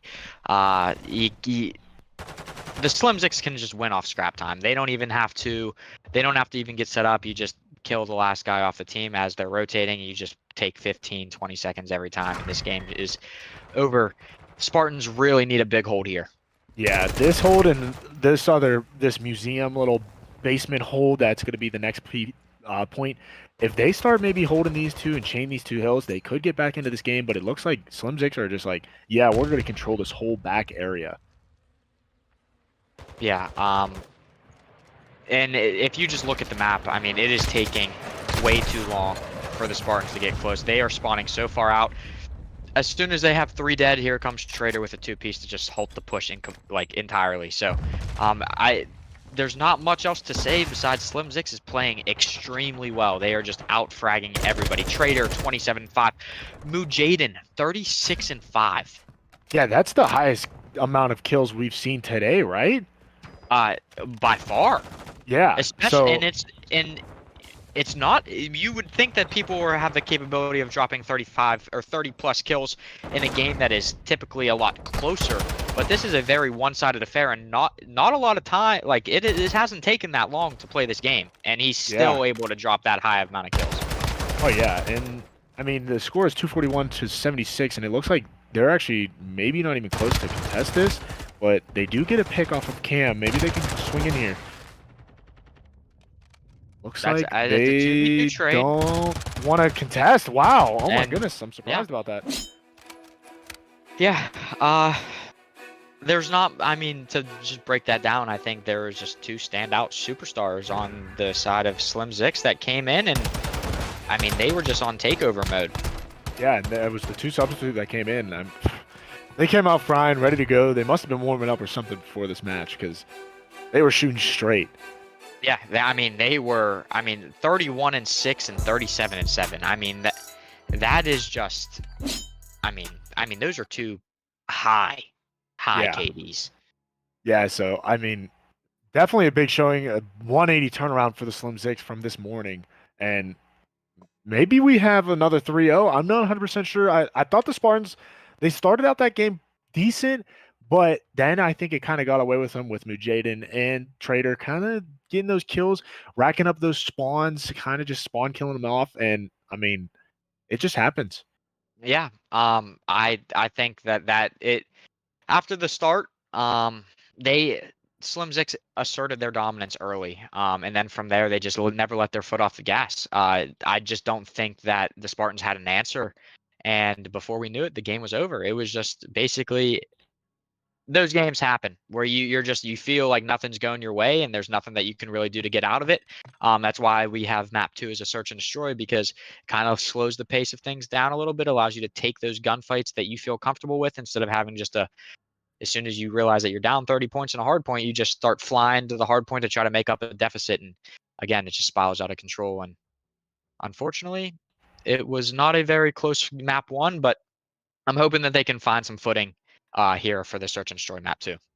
Yeah, and I mean, in all honesty, I know Spartans, they're not a terrible search and destroy team, so maybe they'll No. find a groove, maybe they'll turn around. I mean, it's a lot different going down 2-0 in the map count than a 1-1 map count. Absolutely. Ace, if we remember yesterday, Ace did struggle in Search and Destroy Map 2. He has been the X factor for their respawn game modes. When he pops off, they make it relatively a close game. He did struggle in Map 2. He started out very slow, so I think that if he can get it going early, and the other players play like they did yesterday, I think that we could see a closer map this time. Yeah, and I definitely agree. And of course, it's Mercado for a search and destroy. I'm excited to see this map. I know this is one of your favorite maps, Yes. Rooster. So Yep, it is. I think again, standard 3-lane map. I enjoy it. Some of the bomb sites are hard and tricky, so if you get bomb planted down early, it's going to be very hard to retake as the defending team. So offense has a shot on this map if they are able to break in, plant the bomb quick. You could see some offensive rounds coming out. yeah, no, and I definitely could see that. I mean, there is some weird little bomb sites where you can get that bomb down quick and then just have a really good hold on that bomb site. So, and again, the 3-lane standard map, I like that as well. I think that this is going to be a fun game to cast. Yeah, I mean, with some of these superstars that we're seeing coming out of these tournaments, out of these matches, I should say, um, we're bound to see some highlight plays. We're about to see some crazy things happen, some crazy strats that we see come out. And I agree with you. I am excited to see how this goes. Yep. So we're about to get right into it. We're still waiting on a couple guys. We have everybody in the lobby. They just have to choose their team, and then we'll get right into this Mercado Search and Destroy. But I hope you guys are enjoying the game so far today. Lots of 3-0s today. I mean, we could be expecting another with how that first map went, but who knows? This is a Search and Destroy, so it could be either way. Yeah, I completely agree. I think we have all 10 players in. We are just waiting for one to change teams, and then we should be able to get this map underway for you guys. But Goldie, what are your thoughts on the tournament in general so far? I mean, in all honesty, the tournament, yes, it has been. There's been some technical difficulties. There's been some, people forfeiting, but I think so far that the tournament has been super entertaining. I think it's super fun, and I've been enjoying every minute of it. Yeah, I completely agree. I'm excited. Again, this is the first one. We're just, we're getting the hang of things. I appreciate everybody being a part of the first one. This is the first step in the right direction. But we are in the game now, so let's get it underway. Yeah, and it looks like these 74Us, they're actually going to be prioritized, and Mujaden pulls out that sniper, so maybe he will be the guy who opts down mid. Ops down mid, like we're in Valorant, Yeah. I'm saying op like we're in Valorant. I'm sorry, or CS:GO originally, but yeah, maybe he will be that sniper. Maybe he'll be that difference maker. Yeah. And let's see what he can do with it. They're reading this. Both teams are about to head bash onto A. Nades are going out. No, And it no looks like kills there's yet. full team pushes on A, so nobody even tries to contest onto B. And Mujaden picks up one with the sniper, Trader, and there we go. Ace does grab one. They are at a man. Ace grabs two. So just like that, it is a 2v2. Mujaden does have a sniper, so this round's still up in the air for either team. Yeah, bomb is down right now, so it looks like they're just gonna kind of wait and to see if maybe they can pick up this bomb, and Ace does get there without even being noticed. Yeah, I think Ace was aware that Mujaden was back there with the sniper. He did connect on the grenade. So he was in and out. And look at this. This is kind of a little bit of a juke move by Ace. Yeah. Off the dead, and then instantly comes over, and maybe he's gonna get this quick plan onto A. Betchy is very important here. If he drops, it is going to be very hard for Ace to finish off this round. And just like that, he does drop, and he's going to walk right into the sniper scope of Mujaden. Yeah, and that's a tough round to lose. I mean, they definitely had a good idea there, but it looks like Slim Zix just said, "Hey, we're just gonna hold little angles, and we're just gonna play our game." Yeah. It was a great round, first round for Slim Zix. They got the first blood early. Credit to Spartans for bringing it back down to a 2v2, and unfortunately they just got picked apart at the very end. They weren't together. Don't actually hate the play of them not being together for that. It did allow them to get the bomb planted, but unfortunately they just couldn't close out the last two kills. Jaden is actually going to stick on this sniper. I love it. You know me, Rooster. I'm a sniper fan, so stick with the snipers. I love it. So looks like absolutely. We haven't even seen a player keep the sniper out for the full search and destroy. Usually they'll pull it out for one round, not able to get anything going with it. And Trader does spot Wise and is able to take him out. He is dropped down to 35 HP from a grenade. Yeah, but what an angle by Trader. I mean, you're just kind of sitting up here in this top little room, and you're just able to see so much. It is a 1v3 Ace down by himself. And what did I tell you? I said that he needed to have a big game in search. He starts out 3-1, but his teammates are not, who were able to do extremely well yesterday. He's the only one with the kill. Yeah, and it looks like maybe he might spot somebody over here. He does spot. Oh, that could have been big if he would have got those two and then been able to get away. Yeah. That could have been a whole flip-flop on that round being a 3v1 situation, but I mean, Trader does get the kill, so that is big. Yep, that was big. They did. Slim Zix, they just traded efficiently. Jesse did drop, but I mean, Trader was right there to clean it up. So 2-0 start by Slim Zix. I mean, the Spartans not playing too bad on offense. Last round, they almost got the offensive round win, but just maybe they have to switch up the strat, and it looks like that's what they're going to do. They're going to head over to B, maybe send one to A. Yeah, and it looks like Slim Zix are not prepared for it at all. There is nobody over near the B side of the map. As long as they don't cross that alleyway right there and they push through the building itself, they might be able to get this plant down. And Ace picks up a big first blood on Mujaden. And it looks like Cam might be able to get this. Yep, he does get Betchy on the cross, so that does even the live count up. Yeah, Trader in a very specific spot on this garbage. I mean, this is a really key spot for him to attack this.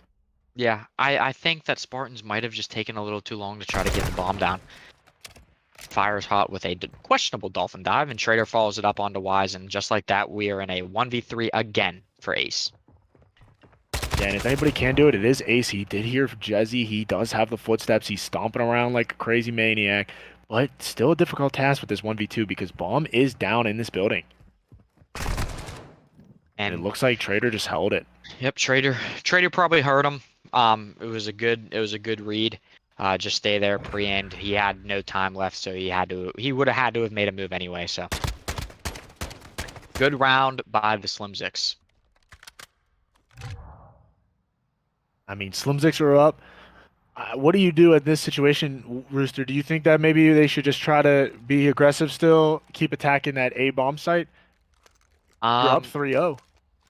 I don't know. They've tried attacking both bomb sites. I think for this defense, I think you probably are aware that Slim Zix are probably going to attack this A site. They have no reason not to. It's worked for them the entire time. So they do get a nade. See, right there, they should probably try double nading that. Yeah, I agree. I think that leaving him alive right there is very hard because you have him all the way down to 26 HP, and now look at this. Now they start double nading everything. Yep, and they double nade back. So it's just I don't know if it's considered a teamwork thing, but it's just maybe a little bit of lack of communication. Like, you know that he's one shot. He just got hit with the nade. Chuck another one up there. Yeah, and the live count is even though. It looks like Ace and Betchy are the last two though. Yep, it is a 2v2. Mujadin does have a sniper. Betchy has to be extremely careful. He gets great timing. Mujadin is key in the second story room with this sniper because he could see. Is that? Oh, that is Ace down there.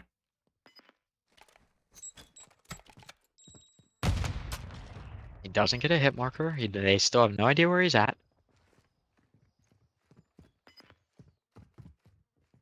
Looks like they might need to make a move here. Yeah, I was about to say, Betchy is in a nice spot. He had full sight down onto that bomb.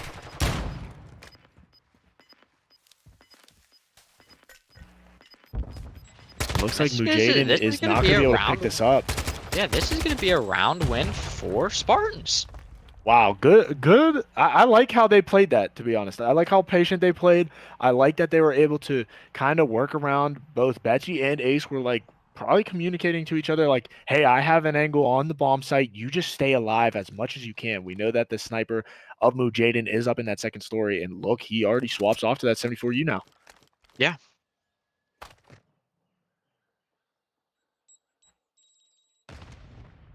Looks like the Spartans are going to attack this A bomb site too. And I think this is a favored bomb site. Wise with definitely a dolphin dive that is questionable, but Trader, I don't even know how he died. How did Trader die? Did he shoot himself? He must have. He said, I don't want to play with the 74U. I mean, that was a very quick round and with a wild type kill. But to be honest, again, I don't know how Trader died, but ultimately they do get the final kill. It was a 2v1 to end it, and Mujadin is able to clean it up and get the round win.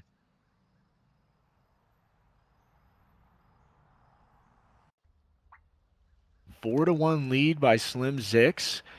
And yeah, no, it is an exciting search and destroy so far because it has been pretty close. Even though the kill difference is a lot different, but it has been pretty close. They've been both playing pretty decent.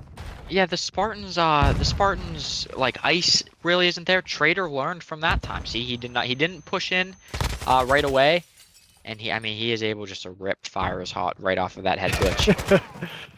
Looks like already 3 quick down, so now Ace is left in a 1v4, and it is like every time we are saying Ace is the last alive. What do you do? Yeah, yeah. I don't know if they are planning on having him play by himself. I mean, at this point, he's just getting the kills. They're not really translating to rounds.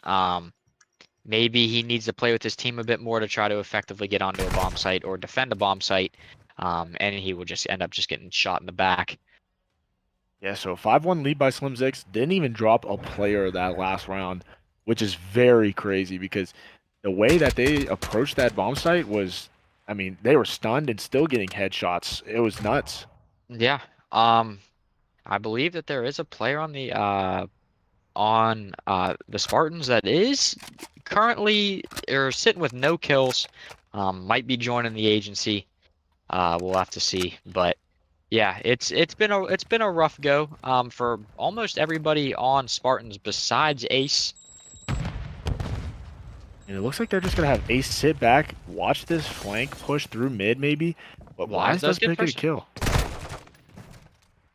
Trader's able to follow it up. And Mujaden does get a snipe onto Becci. So 2v3 situation.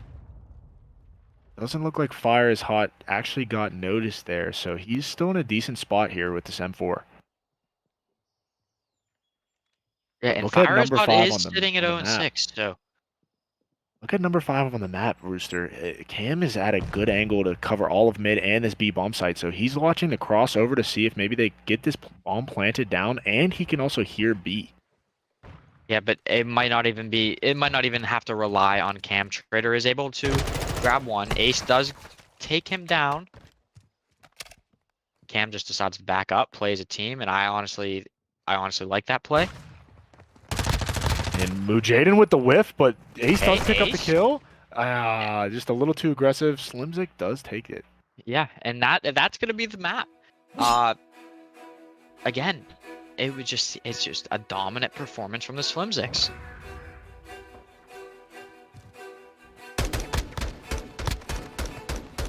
I mean, that's great positioning by Cam. Yeah, Ace 9 and 6. I mean, your team, man. You might need to rely on your team a little bit more, huh? Yeah, I don't know. Again, it wasn't. I don't know. I don't know what. I don't know. It's specifically just. I think just losing the one-on-one gunfights. The teamwork was there. Like they hit it as a team. Unfortunately, just got picked apart. Every move that they tried making, the Slimziks had a counter for. Yeah, and that's the Slimziks basically did play very well. Yeah, they played as a team. They played good. They won all their one-on-one engagements. I mean, it was just a dominant performance.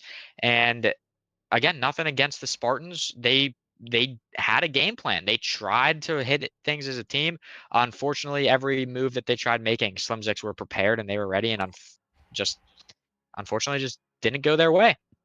Yeah, now you go to control. You're down 2-0. Rooster, how do you think the Spartans are going to approach this? Do you think they're just going to have Ace try to maybe go off, get the kills that he needs to, and maybe they'll just play OBJ? What do you think? Yeah, Ace is done as much as he could. I think that he can't have a slow game. This is a loser's bracket game. The loser does go home. So you are down 0-2, back against the wall. You need to pull something out. Ace needs to continue to fry, and hopefully, if he can submit his impact onto this game, it will allow all of his teammates to just put themselves in the right positions and just get free kills based on his aggression. We know that he's an aggressive player, and you've seen it. He's been the best player on the team for the last 2 maps, and he needs to continue to play well to allow his teammates to just. He needs to give them a pep talk right now. Be like, boys, we're down 0-2. We lose this, we go home. The inaugural Operation Breakthrough. We don't want to end it like this. Let's give it a fair shot, and it has to start here.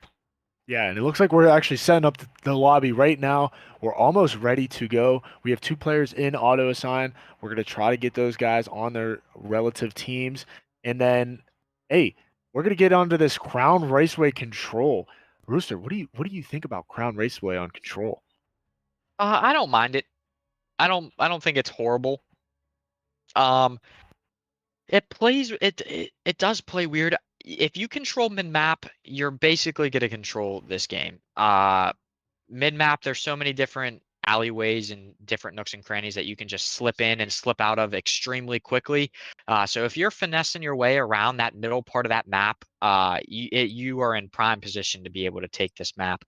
So if I had a tip for the Spartans, it would be try to keep your presence known at mid, or if you get 4 down and they have control of mid, it's going to be a spawn kill central.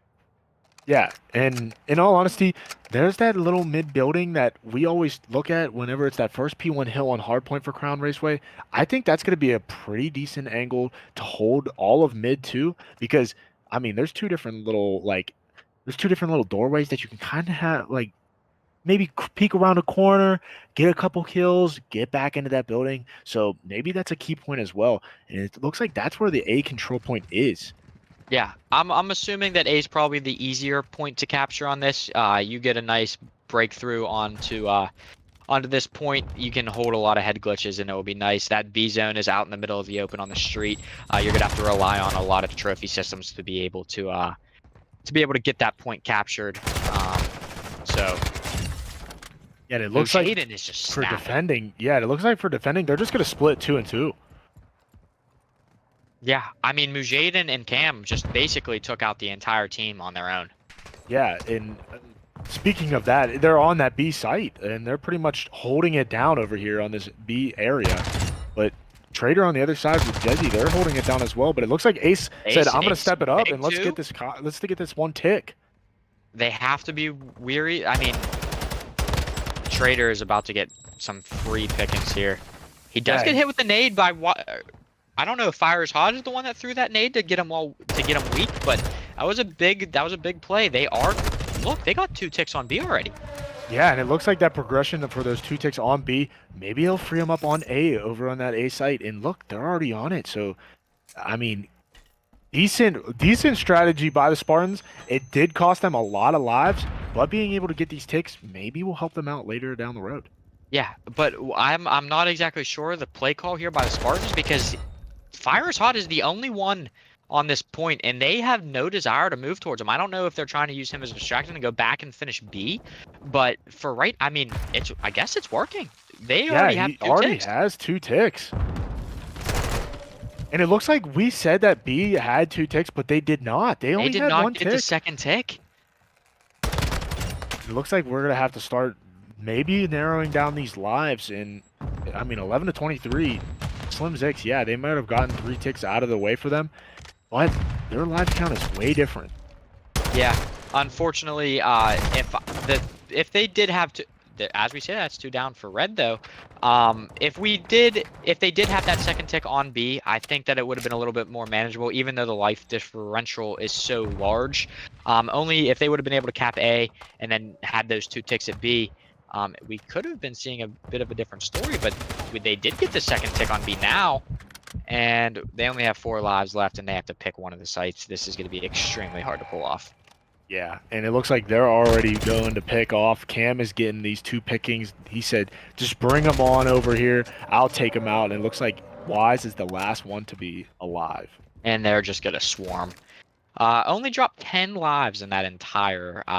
They did give up a lot of ticks, though. You do have to remember, that is 4 ticks. Yeah, and that could be the difference. I mean, yes, they did give only 10 lives up, and the live count is way different. But, I mean, 4 ticks, that's a lot for giving up only 10 lives. I mean, yeah. you have 30 kills as a team, and they only have 10, and they got 4 ticks already. That could be a difference. Yeah, I agree. I think the way the Slim Zix are playing, though, right now, I would be very surprised if they don't win this offense. For Spartans right now, they really have to prioritize trading these kills effectively. You can't go down, especially while you're on defense, you can't go down heavy in the lives department early. Yeah, I agree. And it looks like Slim Zix are going to say, hey, let's 4-stack A, let's get this point real quick, and then we'll go right over to B. Yeah. And just like that, I mean, they are all on A. I mean, 4 players. This A point is already gone.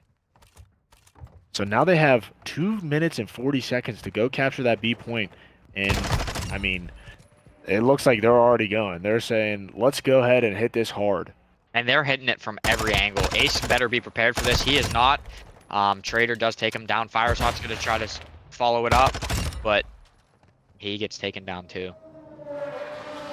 It looks like they're on the site right now. They're ready to go, and it looks like the Spartans are spawning out while Trader's just getting these picks. Yeah, did I not say, if you watch this for this middle part, Trader is going to be able just to get himself in and out. Oh my god. Oh my goodness. Jeez. I mean, I didn't even see his head. I didn't either. Oh my gosh. Jezzy, though, picking up that kill on Beachy, so it looks like they're going to capture this point. I mean, very quick. I mean, this is a very quick game.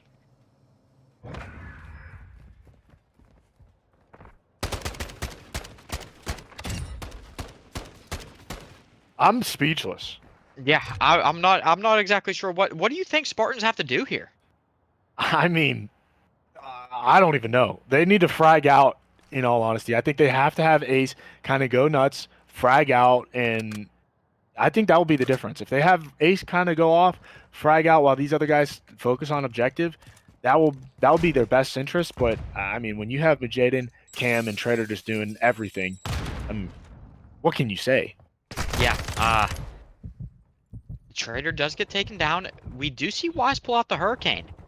And maybe this is going to be the difference. This Hurricane is a decent gun. It has a lot of ammo, and it shoots pretty fast. I mean, that's 2 big kills, and A is almost taken already. This is a It looks very like they- good. This is a very good start for Spartans. Yeah, and it looks like they just said, dude, I'm taking the whole entire control objective thing that they did, the Slim Zix, and we're just going to take it for our own. Yeah, I mean, they are playing. I mean, Jesse is able to take one to lighten the blow, but a very good start for Spartans. They have 2 minutes. The lives are tied. They need to put something together here. And this could be the start of maybe reverse coming back onto this control and maybe getting that reverse sweep going.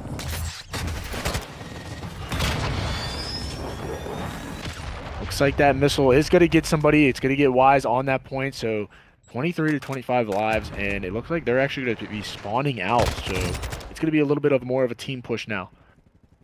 Yeah. Ace needs to take at least a couple players down with him. His team is not able to push up. Mujadin is in the spawn, just picking up the team off spawns. I mean, he's just found 2. Wise is eventually able to take him down. Ace does pick up Cam. That is 2, so I guess it's a 2 for 2 trade. But they haven't even stepped foot on this B point yet. And it looks like Mujadin, Trader, they're just going to be calling in these score streaks. They're going to be like, hey, we're just going to try to get these guys off of B. And that's the thing about B is it is so open to everything that it is a lot of a harder point to capture than A is. Yeah, I mean, it is so open. I mean, you could be shot from every direction. You have to watch that little garage opening. You have to watch the nades. It is a very difficult point to capture. Yeah, and it looks like with 60 seconds left, you're down 5 lives. What is the situation here? What are they going to do? They just got to trade these kills. At this point, I think that this game might be pretty much over. I think everybody on this team probably has streaks. So I'm not exactly confident that this can be done. But then again, one clean sweep, we have a team kill. And just to get 4 people to stack the point, you have a chance. But they need to do it soon, and they all need to do it together. Yeah, and it looks like they actually do have these trophy systems down for the Slim Zix, so no nades will be coming in for them. And, I mean, wow, these guys are shooting straight. 6 lives, 30 seconds. At this point, Spartans are just going to be running towards the hill, and they're probably just going to be free pickings. Yeah, 20 seconds left. 3 lives left. Down to 2. It looks Down like to this 1. might be a Slim Zix victory. Yep, looking like a slim 6-3-0. 10 seconds left, 1v12. Trader's taking out teammates. Can Ace pull off the miracle? It doesn't look like it. Nope, that will end in a 3-0 for Slim Zix. And wow, unfortunately... GG's. Yep.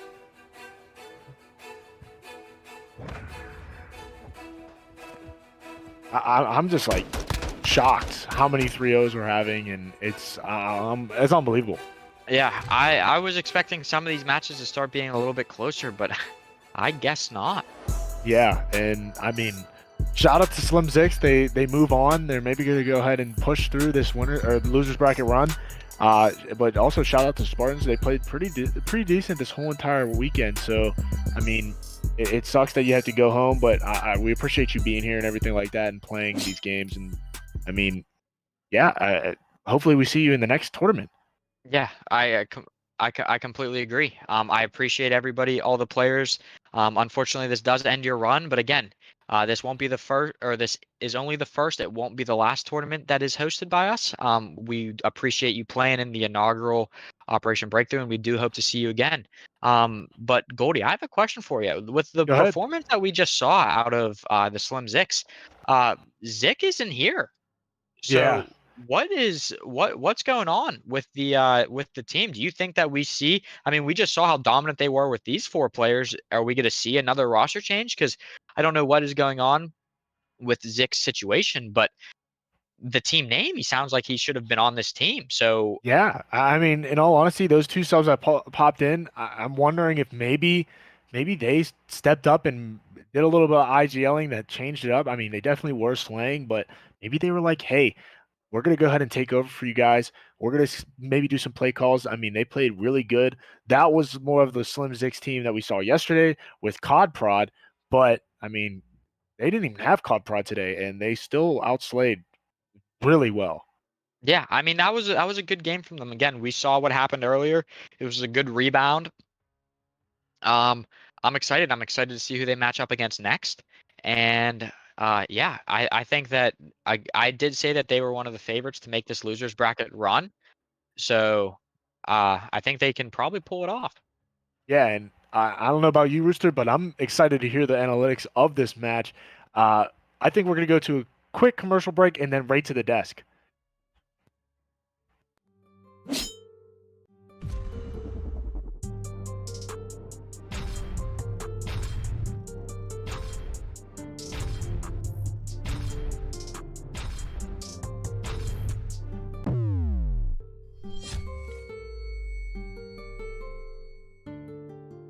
Oh, Father, tell me, do we get what we deserve?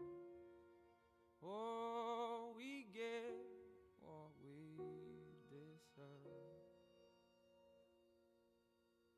And where down we go.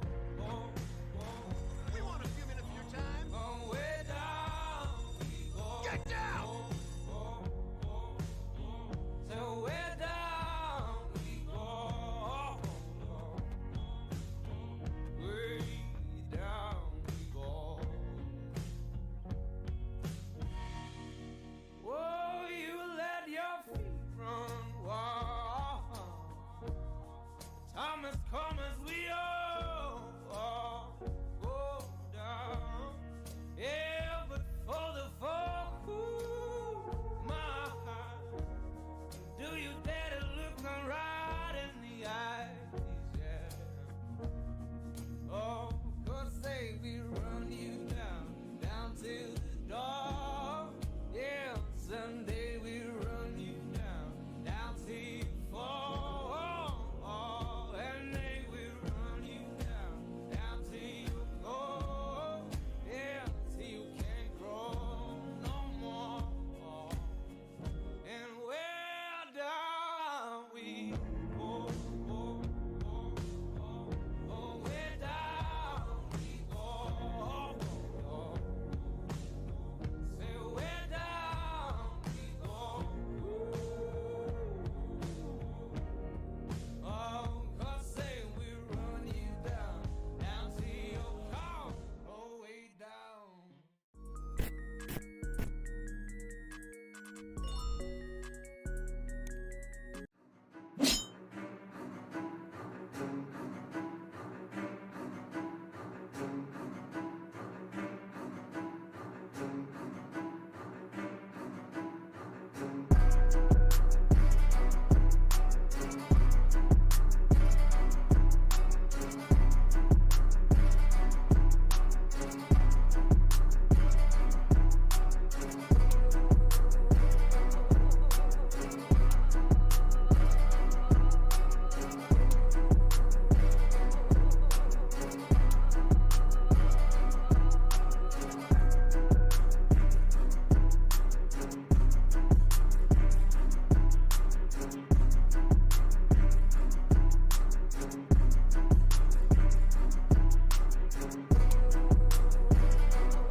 Wow.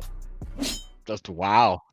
In all honesty, it's just absolute crazy series right there.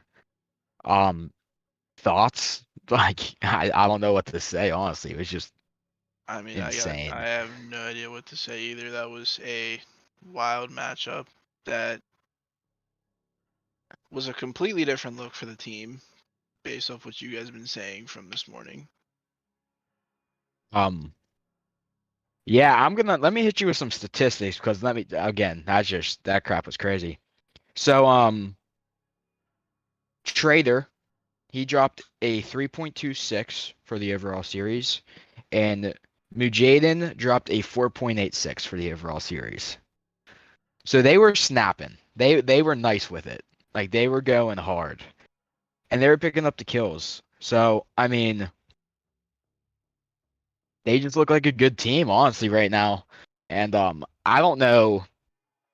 I don't. They look they look just so dominant right there. I've got it speechless because the maps were fast. Like I think that match literally took within like what 40 minutes probably. Um, I mean, listen, it was sadly they're good yet COD another players. 3-0. Good COD players. It was another 3-0. Yeah, we're back on that train. I mean, Hopefully it we can get. sucks that the team owner wasn't able to be there. Hopefully for their next matchup, he can be there because But I just who knows? It was a crazy matchup. It was another 3-0. Looked very dominant in the control. Looked dominant in the search. I don't know. They were Yeah. watching. They were watching the right angles. They were meeting each other Yeah. on that A bomb site. It was basically an all-out war for A, and it just I didn't just go in the Spartans' favor on that yeah. search. I just what is it? I just hope we get a game 5 at some point, honestly. Hey, listen, we said this earlier, brother. We're hoping for a reverse sweep, game 5, round 11, eventually, or potentially in the That's grand what we finals, want. game That's what we 7, want. round 11. Absolutely. Absolutely. Game 7, round 11, possibly, maybe. Who knows? Who It could knows? happen. It can But for our always next matchup, happen. we have Team Avengers going up against Team TVWX. I I don't know believe how this you're is the feeling first about this, time. Corbin, but how are you feeling about it? I don't know. I think we haven't seen Team Avengers play yet, if I'm being. Yeah, I don't think we have yet to see Team Avengers play, so it's going to be an interesting matchup to see how they come out. Oh, absolutely, absolutely. I mean, we haven't seen the Team Avengers play yet. We have seen TWX.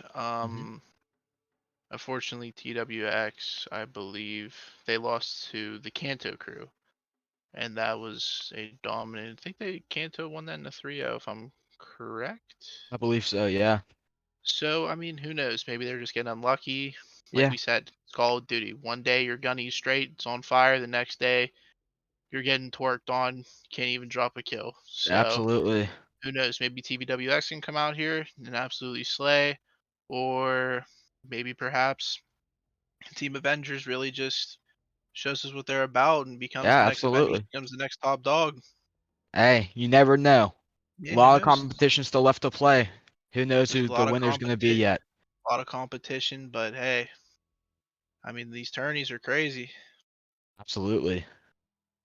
Sorry Alrighty, about the I delay. think we're going to send it.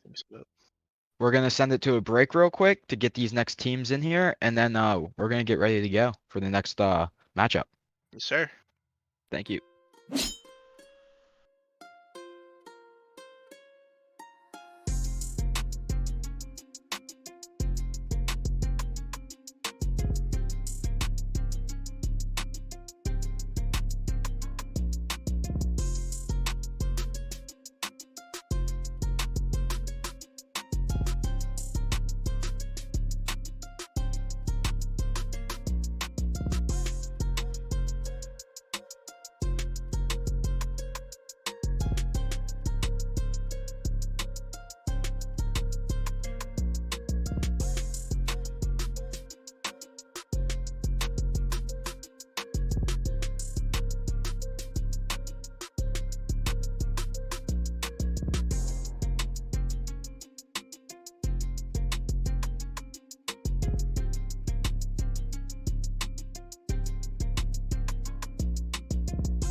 All right, guys, we are back. It's me and Roosty.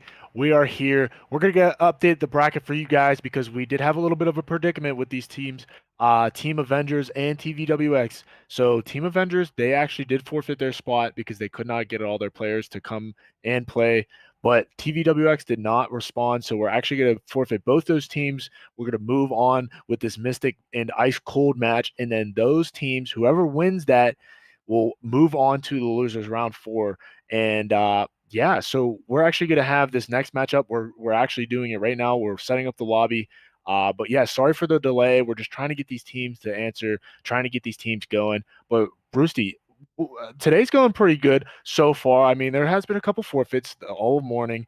Pretty much all the losers round 1 has been forfeits, Yeah. and we've continued these teams on. But this is actually our first forfeit in the whole entire losers round 2. What are you thinking? Yeah. I mean, it sucks. It does. I mean, I hate to see teams not be able to get their squads together, or be able to fill with substitutes. It's a tough situation. I understand. I mean, people got things going on. They might not be able to be here for the whole tournament. I do get that. That's why we try to allow substitutes. So again, it's just it's tough. You hate to see a team that hasn't been able to get it together to be able to uh, put on a show for you guys at the end of the day, because I know everybody's here to watch some competitive Call of Duty, and uh, it's a lose-lose for both sides. For the viewers, you have to sit here and just wait for us to be able to push through and get a new match along the way. And for the players themselves, I'm sure that most of the team wanted to continue to play, and it just happens to be that you can't get four players on the same page to compete in the tournament. So yeah, I mean it does suck, but we're gonna get another match along. We're gonna get them in the lobby, and we are gonna get the show on the road. Yeah, in all honesty, the setup for the rest of the night will be that we're going to have this Mystic versus Ice Cold setup. That will be losers round 2 done for. We're ready to move on to losers round 3. We'll automatically have the winner of this team go on to pass round 3, and then we'll have Villagers and Slim Zix. Sorry, Rooster. Oh my gosh, I'm everywhere right now. That's all They will right. be playing, and then we will actually move on to winners round 3. So I'm excited. There's still a lot more COD played, and then Championship Sundays tomorrow. Yeah, yeah, I think that will probably take a little intermission. Since winners round hasn't been played in a while, we'll probably be able to give a little bit of a break to allow them to get their teams together to continue on. There's only 2 matches. We're getting close. 2 matches in winners round 3. Then we got the semifinals. So we're getting to the or winners finals. So we we're dwindling down. Losing some teams, and we're almost there. Yeah, and we're getting very close to that. See who's in that losers bracket run, and then we're also seeing who's gonna go maybe to that grand final spot. So it's exciting. It's exciting. Yeah, it really is. I'm excited. Uh, what would that be? We got what, 2 or 3 more games left to be played today? Um, and or no, probably more than that. But yeah, either way, I'm excited. I'm excited to see who makes it to both finals, losers bracket finals, winners bracket finals, and then ultimately the championship. So Yep. I think it's going to be it's going to be a very tight race here, pulling up on the end of things. And it looks like we actually do have the lobby. It's almost ready. We have one problem with one of the guys. He's actually in Cardcaster mode when he shouldn't, but it looks like we're getting that set up. It will be Brenberg Hotel Hardpoint now, Rooster. We saw this map earlier on Hardpoint. Do you think it's going to be like the same ordeal where it's going to be kind of a close Hardpoint where it really matters how these pills will be broken? I hope so. I think that this is I think both of these teams are pretty evenly matched, based on what we saw from them previously. So I think that this could be a nice close hard point for sure. Yeah, and already we're starting out with the Fennec, and we got a scope on this, Rooster. I'm really interested to see how this is going to be played out. I mean, is he sniping with it? Like, you know what I mean? Maybe he's picking heads. Yeah, I'm not exactly sure. It's definitely an interesting scope to be putting on that thing, but hey, if it works for him, can't knock it. Yeah, and I mean, they're not bagging bodies back there, but they are bagging something in that spawn. So let's get underway. Let's see what happens on this first point. And it looks like Daydream is running that M4, which we've been seeing all day. He's shooting nothing. Oh, there is Annie Franks, though, he's shooting. Little pre-fire. It looks like he's just going to wait this out for Annie Franks. It looks like there's some stuff going on the other side of the map. Mystic is already up 15-0, though. Yeah. Yeah, they so can we switch on to it? Yep, there we go. Just a little bit more action. So we do have a 27-0 start for Mystic. Ice Cold is fighting their way back. They are able to get into the point for now. Annie Franks and Holzman do rip them off. And I do like this by Mystic. They already are starting to rotate over onto this P2 hill. And, I mean, hey, Ice Cold is getting the scraps. Last time we watched Hardpoint on this map, the scrap time and the breaks were the key. But, I mean, now it looks like maybe it's a little bit of a turnaround. Maybe these early rotations and these spawn findings are the key points to these victories. Banks toes with a big double kill. Yeah, and they are still adding on to this time. Ice Cold needs to make a break here soon. It is already 43-8, so they need to start having some of these kills go in their favor and get a break onto this hard point. And man, that Fnac just shoots so fast. It looks like it almost kind of got out of his hair right there. Oh, with a big 3K, almost a 4K. Rooster. I mean, this dude's different. He's different right now. He is. He's on a 5 streak. He only needs one more kill to pick up some of these streaks. I mean, and his Annie Franks is still frying too. I mean, they are starting out this hard point way better than what we saw from earlier. Yeah, and a quick 64-13 lead by Mystic. I mean, I'm kind of shocked because I know Mystic has played today. Ice Cold did not, so maybe they do need to warm up a little bit. But I'm kind of shocked. This is a little bit of a different Mystic team than we've been seeing. Yeah, I mean, like we said before, they're big on the rotations. We saw it from their previous match. They were just not able to win some of these entry gunfights. And currently, they are set up, and it looks like they are holding. I mean, this is gonna. I mean, they are just not losing gunfights. Yeah, and it looks like they are just gonna be stacked into this kitchen area. They are feasting right now on these kills, and I mean, Holzman is really stepping it up after having a pretty shocking negative KD in the previous matchup. I mean, now he's kind of stepping it up, and I like to see that. Turn it around for your team. They're up 22-9 or 99-22. I'm sorry about that, but big 2 kills out of Holzman. I mean, they are not letting any of this time go. So he will get shot in the back. So Daydream is going to pick up the last 5 seconds or so, but if you take a look, Mystic is already set up for this new hardpoint. Yeah, and it looks like they do know these rotations really well, and they're just kind of outslaying this Ice Cold team. Maybe they know something that they like fixed up their game plan a little bit. Maybe like, hey, let's focus on maybe staying on this point more so we don't get retaken. Yeah, I mean, they are putting a lot of people around this hard point. I mean, this is, I think, what we are seeing different from them from what we saw previously. They still only have 1 to 2 people in the hard point, but they're putting themselves in better positions to where when these players are crossing to go to this hard point, they're already being shot in the back. They're getting shot weak, and then the people on the point are just cleaning them up. Bo is 10-2. Yeah, and he's looking for these streaks. He is like, come on and face me, guys. I need these streaks. And it looks like Cheerios will fall. Actually, they got Bo. Wow. I thought Cheerios was going to die to Bo, and he said, I'm going to survive with 1 HP, Roger. I think I'm good. Yeah. Cheerios, he started out 5-12. They need to rotate a little bit more earlier. They keep pushing for those like 5-10 seconds, and by the time they get here, I mean, look at Mystic. They're just holding pre-aims. They can't counter this. Yeah, and I think that's the key to this is these early rotations. I mean, yes, Ice Cold is getting those scrap time points, but that's all they're really getting. They're not able to break. And I mean, when you're holding these pre-aim points, why not just spray the M4 at people? Why not? Yeah, I mean, they are definitely giving it to Ice Cold right now. They just need to rotate. Look, again, 15 seconds. They're at the hill. They need to start rotating to this new hard point. And look, Annie Frank said, "I'm already over here. Let's rotate over. Why not?" And it looks like Ice Cold, maybe Fire Drago said, "Ooh, I might need to start rotating, but I don't have any of my team with me."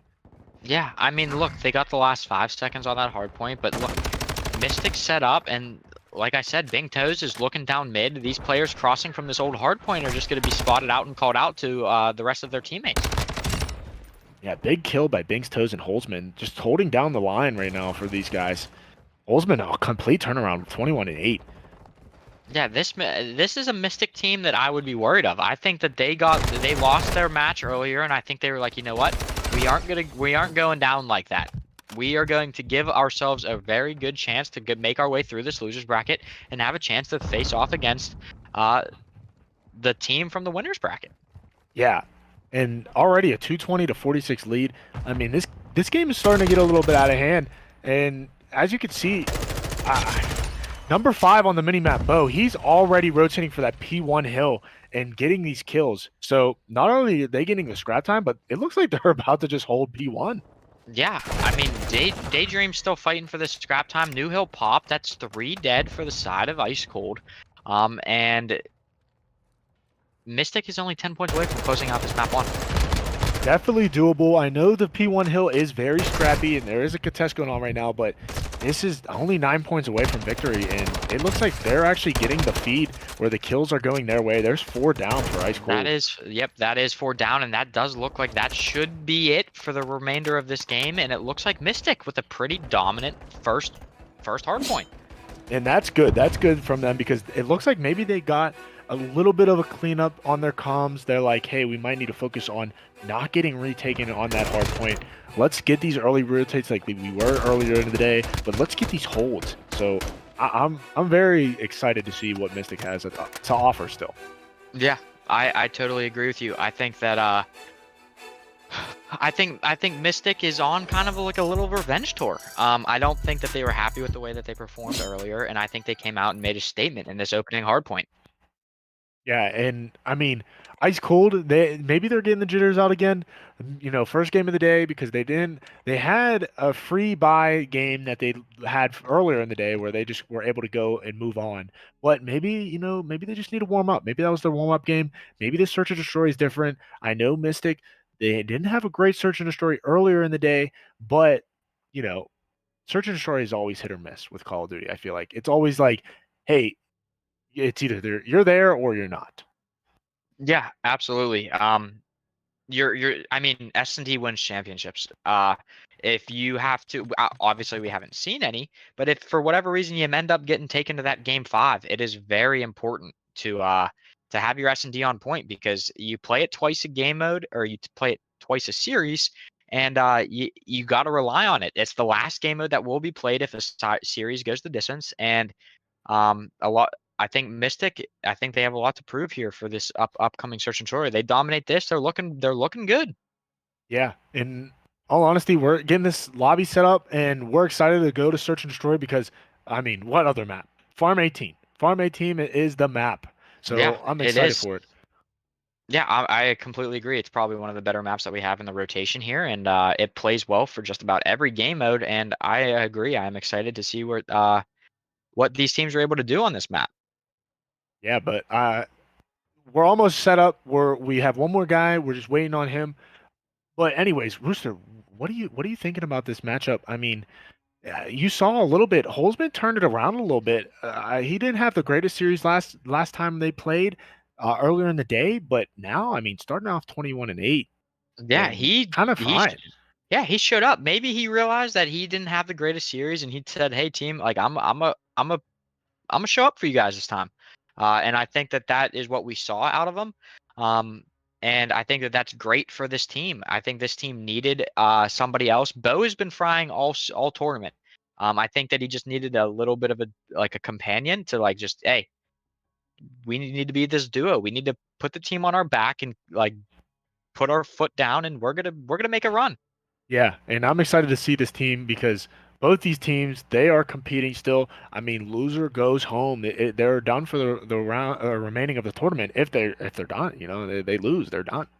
Yeah, I mean, all of these matches that we've been casting, these last two, these are do or dies. You don't show up, and unfortunately, you are going home.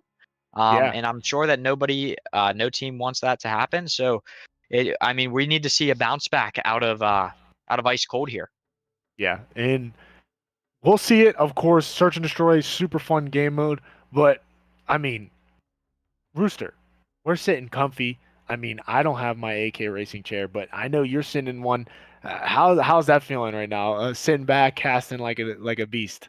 Hey, this AK racing chair makes it unbelievably comfortable to sit here. We're going on over 4 hours of casting. That doesn't include this little introductory stream from this morning. So it's been a long day, and hey, my butt ain't sore yet. Yeah, and if you guys are interested in AK racing chairs, go down in the link in the description for the YouTube channel. There is a whole entire link for you just to set up, and there's also another link for Dubby. So if you are also interested in maybe getting a little bit of energy, get a little bit of game sense, Dubby is your way to go. Yeah, I mean they're great. I mean I have a tub. I mean, hey, you need a little extra pick me up to be gaming and frying the whole time. Hey, W energy. Exactly. And if you want to be a good podcaster like us, I mean, come on, Hey, W energy. W energy. Or you could just be bald. You could just be bald like me. You know what I'm saying, Rooster? Hey, I'm on my way. Hey, bald is beautiful though, Rooster. It's okay. It is. It is. I love your bald head. Hey, it is very shiny in the camera. I can tell. I can tell. Yeah. But we're about underway, Rooster. Are you excited? I am excited. I'm ready to get this match underway. Awesome. So it looks like we're about to start up here in 1 second. I can hear the countdown going. I can hear Barrett in my ear. I love it. No, shout out to Barrett though. In all honesty, he does have an AK racing chair as well. I forgot to say that earlier. I didn't know he was sitting in it. But shout out to them. Shout out to the guys at the desk too. We had Rick, Corbin. We also had Chap come in. I mean, dude, can you get any more handsome than those guys right there? No, you can't. It's tough. But it does look like we're missing one on the Ice Cold team, so we might have to push a restart. Nope. He did end up spawning into the game, so we are all still good to go. Oh my goodness, he juked me out. It's you know what? Hey, He broke my eyes, like Larry says. He broke your eyes, but it's also a Call of Duty miracle. Never would you have actually seen that person spawn in if this was yesterday. You would have just had to have a restart. Yep. Looks like maybe the servers are going down, but quick bomb plant on A by Ice Cold, and they're up a man. Actually, they're up 2. I didn't even see that. I didn't. Whoa. Oh, that's your teammate there, Cheerios. Yeah, Cheerios though. I mean, he said, "I'm just out here to fry." So let's do it. He's cracked. He's shooting at everything that's moving. Does look like they're gonna kind of sneak in here. Bing's Toes and Annie Franks. I mean, everybody rushes downstairs, so this might be good timing for Bing's Toes. Bing's Toes pick up 3. Daydream though does get 1. Left in a 1v1. So Ice Cold will take this round. There's not enough time for him to get the kill and defuse, but that got scary there at the end of that. That did. I mean, big kills by Bing's Toes, almost gets an ace, and Daydream stepped it up. He said, you know what? We're not doing that today. We're getting this round win. We're starting off hot. Let's do it. Yeah, I mean, that was a big kill. He got that kill with 10 seconds left in the round. If he dies there, they still have time to defuse that bomb. Looks like, actually, let's continue with Bing's Toes. I mean, already a 3-0 start. Let's see what he can do on this attacking side. Yeah, I liked his play. He did get 3. He went down to 1 shot instead of trying to push to try to get that 4th kill. He just backed up. He knew that he was on a streak. He valued his life. And when you get streaks in Search and Destroy, man, I mean, that's almost a guaranteed round. Yeah, and it's very game-changing when that happens. So let's see what he can do and maybe try to add on to these. So Ice Cold did get picked early. Mystic is in the advantage in a 4v3. Daydream activated his dead silence, so we'll see if he's making a play. If you can see, he's trying to flank all the way around the map, and he is able to find Holzman. So even lives now, and I don't know what just happened there, but I mean, Bo just got turned on, and that's kind of shocking too because Bo has been playing good. Lights out. I mean, okay. Mystic still they still take the round, but let me tell you, I mean, that was a very weird interaction. Very weird interaction. So we did see that Bing's Toes. I love saying that. Bing's Toes. He does have 5 kills. He's 5-0. He's on that streak. Maybe he's gonna get some streaks.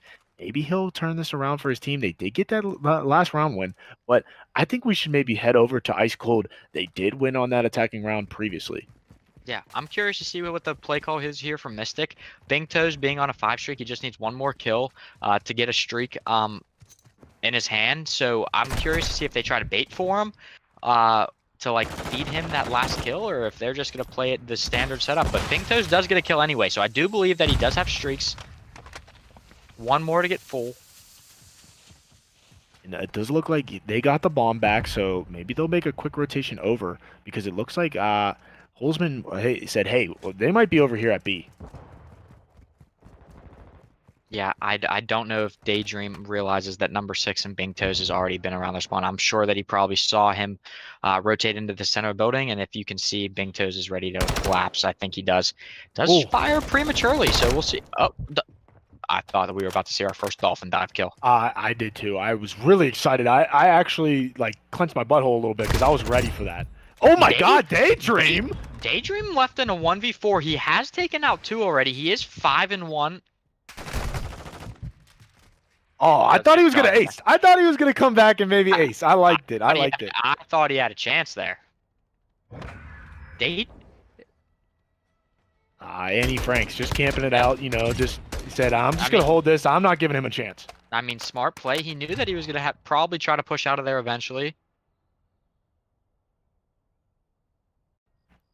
Quick start by Mystic. I mean, way to turn it around. Ice Cold looked good on that first round. Maybe they can get a big defending round here to tie it up 2-2. Yeah. Yeah, Ice Cold, they did take the first round. They lost 2 in a row now. They need to answer back here. It looks like Mystic's going to say, hey, let's take all 4 over here to this B bomb site. But Ice Cold might be ready for it. They did a 2v2 split. Yeah, Ice Cold does have 2 here. I'm curious to see what Mystic's plan of attack is here. Their plan is to call in a streak. And didn't pick up anybody with that streak, so maybe they were just doing it for information. Holzman is out already on the site. It looks like he's going to get not picked off. Yeah, Bo just saved his life. In all honesty, you better thank Bo, Holzman, because he did not need to do that for you. He did not. Yeah. Holzman, you were dead to rights. Bo is your guardian angel today.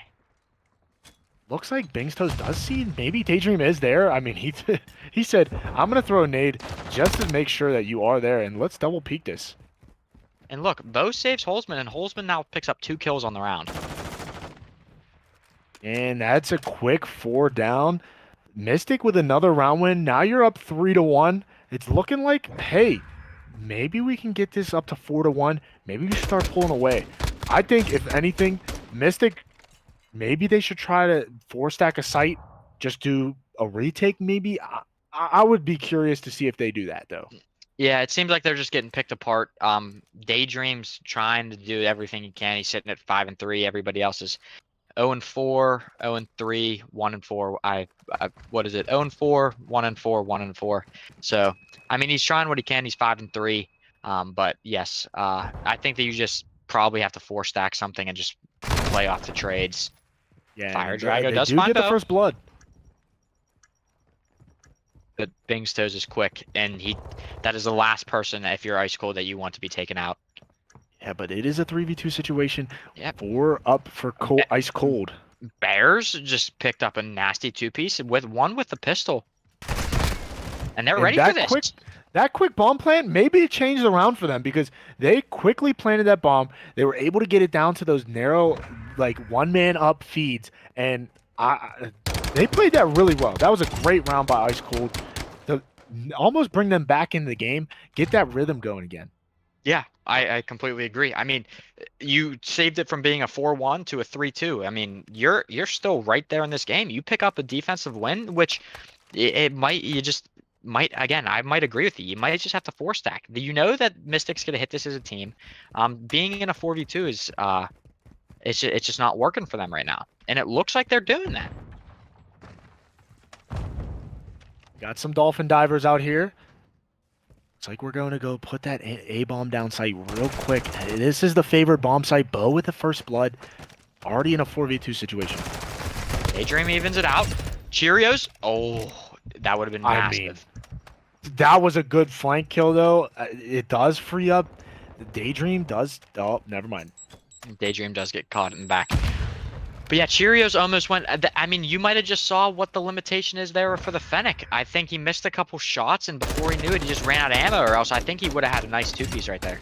Yeah, and he just has to reload. That's unfortunate. I mean, that could have changed the round drastically if he gets that two-piece. Yeah.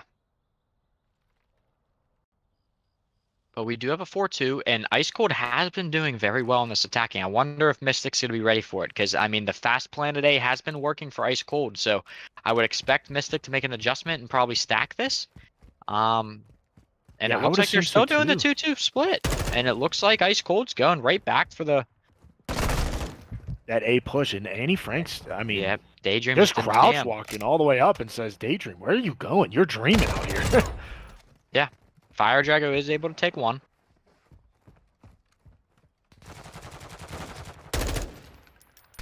Oh, jumping off of boxes just to get that kill. I like it.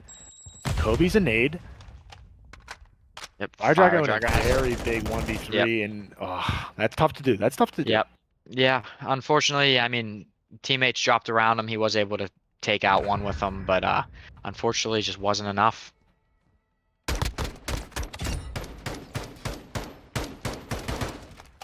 Oh, And a little extra. a little just bit extra there. A little bit extra. A little bit of extra shots going into the body. Little bit. I think he's a little hungry for that. I think he's a little hungry for shooting them bodies. Yeah, I mean, Fire Drago. I mean, this is match point. I mean, what are you gonna do about it? Is what we have to say. Yeah. I see those few extra shots. You know what I'm gonna do about it, Rooster? What's that? Probably nothing because I'm not that great at COD. But I'm gonna have you attack them. You know what I'm saying? Okay. So that's what I would do. Yeah, you shoot my teammate's body. I'm getting twisted for you. Exactly. I'd be like, hey, Rooster, go sick him. It looks like they're playing super patient over here. They're just gonna give up a bomb site, and where else would Mystic go besides this a bomb site? It's working for them. Yeah, Annie Franks finds the first blood on Cheerios. And look at this. Bing's Toes actually has the MP7. I'm telling you, the MP7 is different. Hey, Don't that sleep is the on it. first. Hey, that's the first time we've seen this. I mean, he has the potential to get one, and maybe and he is gonna get taken out by Daydream. I think he did spot him. Unfortunately, Daydream just wasn't fast enough to be able to save Fire Dragon. But it's a 2v3, and they have 30 seconds. They do have to kind of move. Looks like he's gonna pop this dead silence, and I'm gonna cross over, and maybe we can get this pinch going. Yeah, I mean, but time is dwindling. You are down to 20 seconds already, and you have not found a single kill yet. That is a big smoke, though. He's able to go off. Maybe he can get a little ninja defuse down here. I'm not 100% sure. And it looks like, what? Were they shooting each other? I have no idea what was going on there. I do believe that nobody from Mystic dropped. I don't know if there was a team kill or what exactly was going on, but I do know that Mystic did take the round. Yes, I don't know what was happening there. I think that there might have been another player that went down there and they pinched him from both sides, and then he ended up dying, and they were just happened to continue shooting at each other. But I mean, that's a 2-0 for Mystic. They are up 2-0 against Ice Cold, and we are in the spot again where we have to dig. They have to dig deep in this control to be able to push the series further. Yeah, remember, this is win or go home. So, in all honesty, we will have to see if Ice Cold can maybe turn it around, maybe get a reverse sweep. You never know. Yeah, I completely agree. Ice Cold shows glimpses of greatness there. Daydream has been doing exactly what he can. They just need to step it up they just need a little bit more from the rest of the squad, and I think that I mean, anything can happen in control. You can be outslayed, but you get a nice 4 dead, you stack the point, and ticks go, man. Yeah. And it's crazy to see that these loser rounds for round 2, these loser rounds, it's like these are two completely different teams with Slim Zix and this Mystic team. It's like, wow, they're like, I mean, it's like they took that loss in that earlier match and they just kind of were like, hey, let's not focus about that. Let's get through this losers round bracket. Let's get back to the grand finals. Yeah, I agree. I think Mystic is taking this extremely serious. They do not want to go home yet, and I think that they are showing what they what they were anticipating to show to us earlier in the tournament.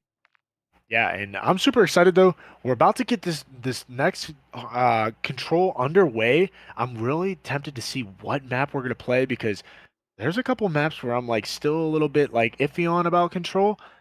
I want to see what they do. Yeah, and it looks like the control map is going to be El Asilo.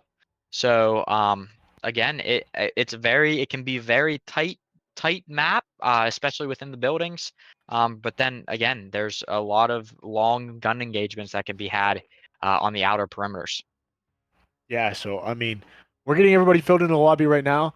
Uh, we'll be starting it soon. Any thoughts of this El Asilo map though, Rooster? I know you're kind of like iffy on it. The middle area for hard Where's point, Rooster? you have Can I those see? two like on top of each other hard points, but this is control, so it might play out a little bit different. Yeah, I'm not sure. I don't know if we've seen this for control yet today. I do believe, like I like you said, not the biggest fan of it for the hard point game mode. Search is a little bit easier to like follow. I do like it for search, but as for control, I'm not 100% sure. I don't believe we've casted over that yet today. So I'm excited to see how it plays out. And again, I'm rooting. I'm hoping that Ice Cold can show some life for the Yeah. rest of this game. Oh yeah, and I think maybe Ice Cold, they might need to watch out for Bing's toes in the wilderness out there. He was hiding in those bushes, you know what I'm saying? So Yeah, maybe we'll see if he still wants to hide out. I mean, I don't know. We'll see. yeah. I mean, Bing Toes. I mean, that whole team actually, Mystic's whole team liked that spot. So Yeah. so if you think that it also goes to show, let's see if Ice Cold did their homework on Mystic, because if they should be aware that they do like to play them corners. And if you go back and watch their S&D, I know it's two separate game modes, but the spots are basically like you can typically find players in similar spots no matter what game mode they decide, especially if a team likes it. So we'll see if they are able to pick up on that if Mystic does decide to utilize those spots. Oh yeah. Oh yeah. Super exciting. I mean, this is game 3 of this match. This will be the last losers round 2 match of the day. We will move on to losers round 3, and then we'll have a brief intermission and probably go into winners round 3. I'm excited for this because we're doing on down teams now. We're starting to get into these pictures of like what teams you think are going to move on, what teams you think aren't. So, in all honesty, uh, like I said, Rooster earlier, we've seen a lot of 3-0s. I'm not even going to be shocked if it's another 3-0. Yeah, I'm not either. I think we're just waiting for one player to change his team, and then we'll be able to get this match underway. I would have to agree with you. I think that, unfortunately, this tournament's on a 3-0 train, and I'm not exactly sure what we can do to break it. Hopefully, come finals times, we aren't going to be seeing a complete whitewash. But like I said, I would be very surprised if the rest of this tournament continues out the way that it's been going for these 3-0s. But hey. I mean, we can't break the curse. Yeah, we really can't. And we're trying. We're trying, chat. I know you guys are trying as well. Yeah. I know you guys like it though. You guys love these 3-0s. We did a poll for you, and you guys are something else. I don't know how I like the round 11 best of 5 stuff. You know what I'm saying?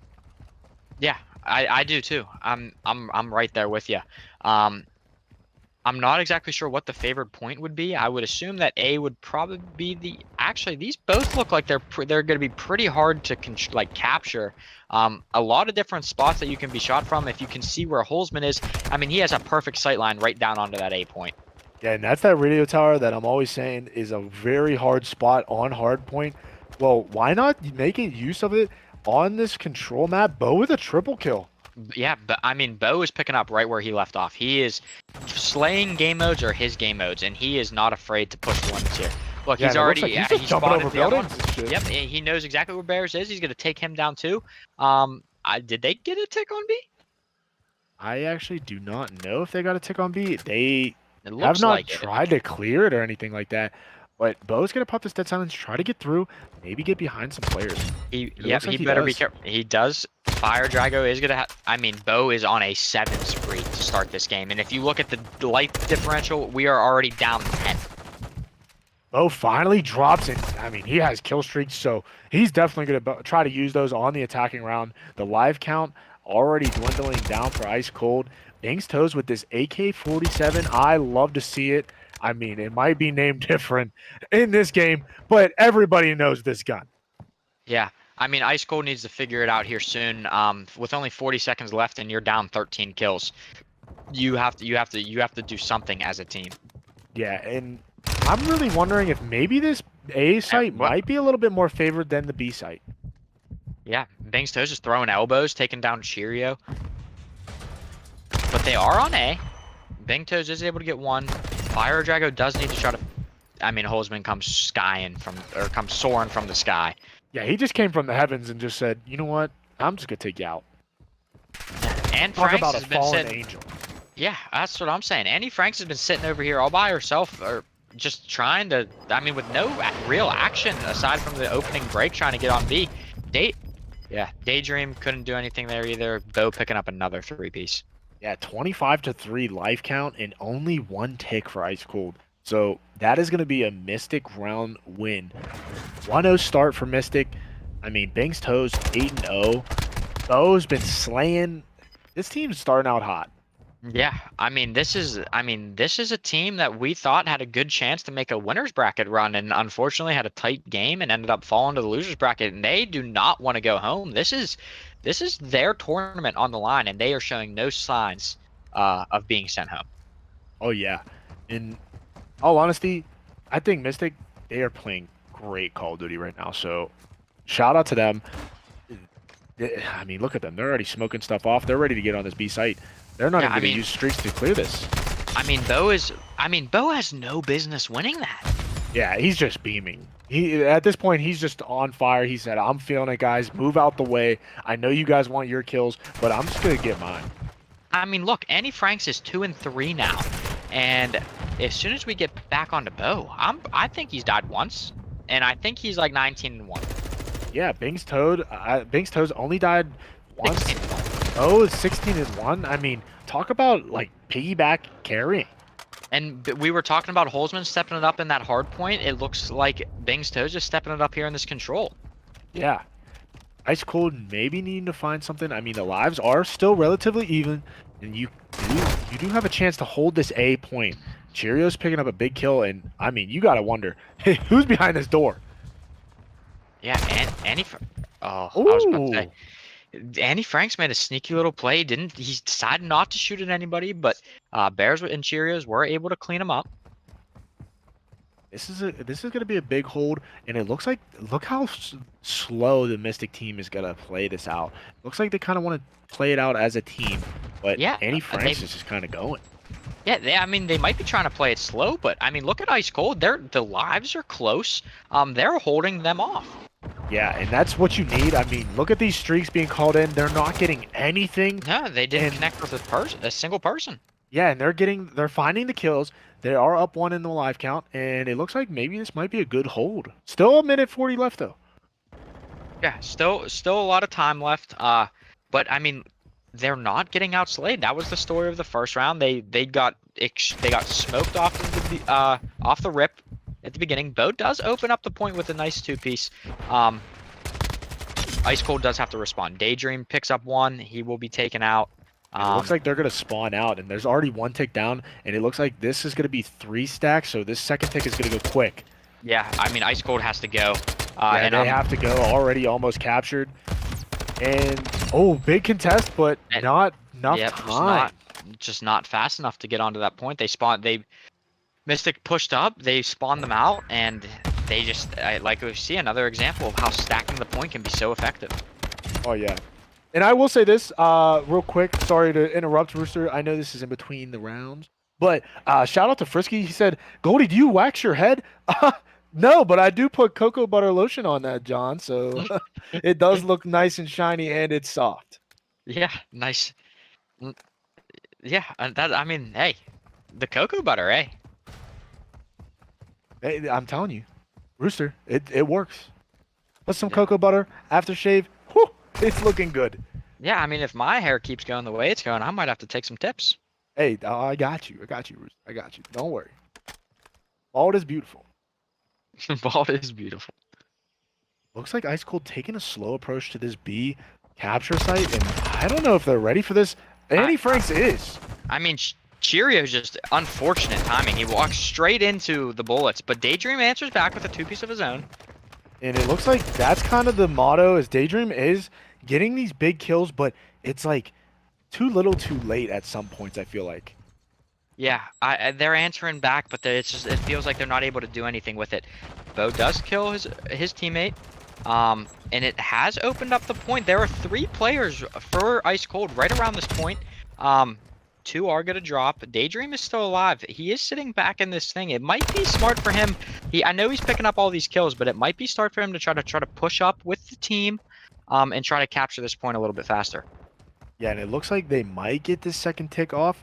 They did not quite get it yet, but this last player over here, number 3 Daydream, might have to push up and get this last tick because they're running out of time. There's only 60 seconds left. Yeah. Yeah, they have to commit. It seems like they're indecisive on which point they want to go to. With only 45 seconds left in lives, it's now a 4 life difference. It was just tied up. Make that 5. They got to start picking. I'm sure Bo is going to assume that Daydream is back up in this spot. And it wasn't Daydream, it was Bears, but they are learning. And is this a sniper? This is a sniper. He picked up an LAB 330 in... I mean, is he going to start quickscoping dudes? Oh, I guess so. Oh my God. Bo, you're sick. You're actually sick. You have the flu. You have the flu. You are disgusting. I mean, he killed somebody with it, picked up their own gun, and he's just, I mean, he is letting them know. I mean, why not? Look at him. He's 26-4, 27-5. I mean, oh my God. Oh my, dude. I thought he. FaZe Clan, you better sign this man right now. Sign him up. Sign him up. As we're freaking out, though, it looks like B might actually almost it been looks like captured. they're gonna. Yeah, but look at the lives. I mean, they're down 14. 5-20. Bing's Toes is holding down A on his own. 5 lives left. I mean, down 15. It looks like looks like Mystic will be able to close this one out. I mean, we keep talking about how Bo has been playing. Bing's Toes with that AK-47, destroying it with it. And that makes me happy because that is one of my favorite guns. Yeah. Fire Dragon all alone, left in a 1v19. 5 seconds left on the clock. It will be the end. I mean, he's on it. He's trying. But yeah, ultimately, Mystic will take the round and the match itself in a 3-0 fashion. A great game by Mystic. Also, shout out to Ice Cold. You guys have been, I mean, you guys have been here all weekend. You guys have been grinding, and we're happy to see you guys. I mean, it sucks that you did lose, but I guarantee that you guys are going to be coming back for more brackets. And, I mean, we're excited to see you guys more. I agree. Massive shout out to Ice Cold. You guys have been extremely understanding with the way that this bracket's been ran. This whole tournament's been ran, and we really appreciate you guys coming out and participating in the in our first tournament, and we do really hope to see you guys again. Yeah, but shout out to Mystic. They do move on, and they will actually move on again because of the forfeits the last 2 games, or the last 1 game. I'm sorry. But yeah, I'm ready to get some more Call of Duty, but we do have to get the analytics going, Rooster, and I know you're excited about that. We do, yes. We should be all. Yep. We are going to send it to a quick commercial break, and when we return, we will be sending it over to the desk for all the stats of this series.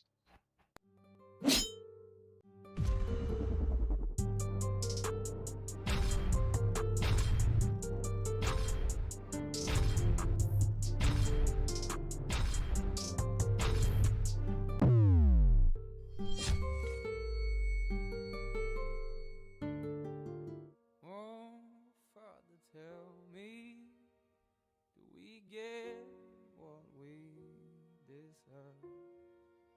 Oh, we get what we deserve. And we're down, we go. We want a few minutes of your time. Oh, we're down, we go. Get down! So we're down, we go. Way down we go. Whoa, you let your feet run wild.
What is up, chap? How you Let's doing? go, Corbin. Let's It go, was Corbin. a game right there. Michigan came out hot. They came out fast, and guess what? They came out with the dub. They came out with another 3-0. Shocker. Am I right? Shocker. Um, Whole tournament has been nothing but 3-0s. We Well, haven't you had know one what they game. say. We You know have what they had say. one series go the distance, and it didn't even go that far. It went right down the street. It was a 4-game series, is the longest series that we've had. Hey, if we had cameras on the players, they would be like this right now because that's all they're seeing. You know what I'm I saying? like that. I like that. I Full on like the 3-0 that. I like classes. that. I like that. All right, let me But jump into some stats real quick. I'm sorry to let's cut go you ahead. off. Hop in it. Hop in I it. want to talk about Bo because let me tell the you. go? Brother, You mean the go right now? let me tell you. For the Listen, series, this dude was dropped the cross yeah. mapping ARs with a 74U. This man was taking a sub to the distance. It was nasty. I mean, 3.18 for the series, and then that control match, 29-6. I mean, Brother, listen, if he doesn't do anything this tournament, listen, he's he got gonna a go. highlight tape. He's gonna go places. Listen. He has a highlight However, tape. another announcement we have to make is due to Team Avengers and TVWX having their unfortunate both teams forfeit, Mystic will be in losers round 4. And then next we have this matchup between the Villagers and the Slim Zix. Corbin, let me hear it, brother. What's your prediction? Let's get it in. Oh my word, you're making me do this again. Can I say I don't want to? I'll do one this time. Come on, lock it in. Lock it in. I'll go with the Villagers.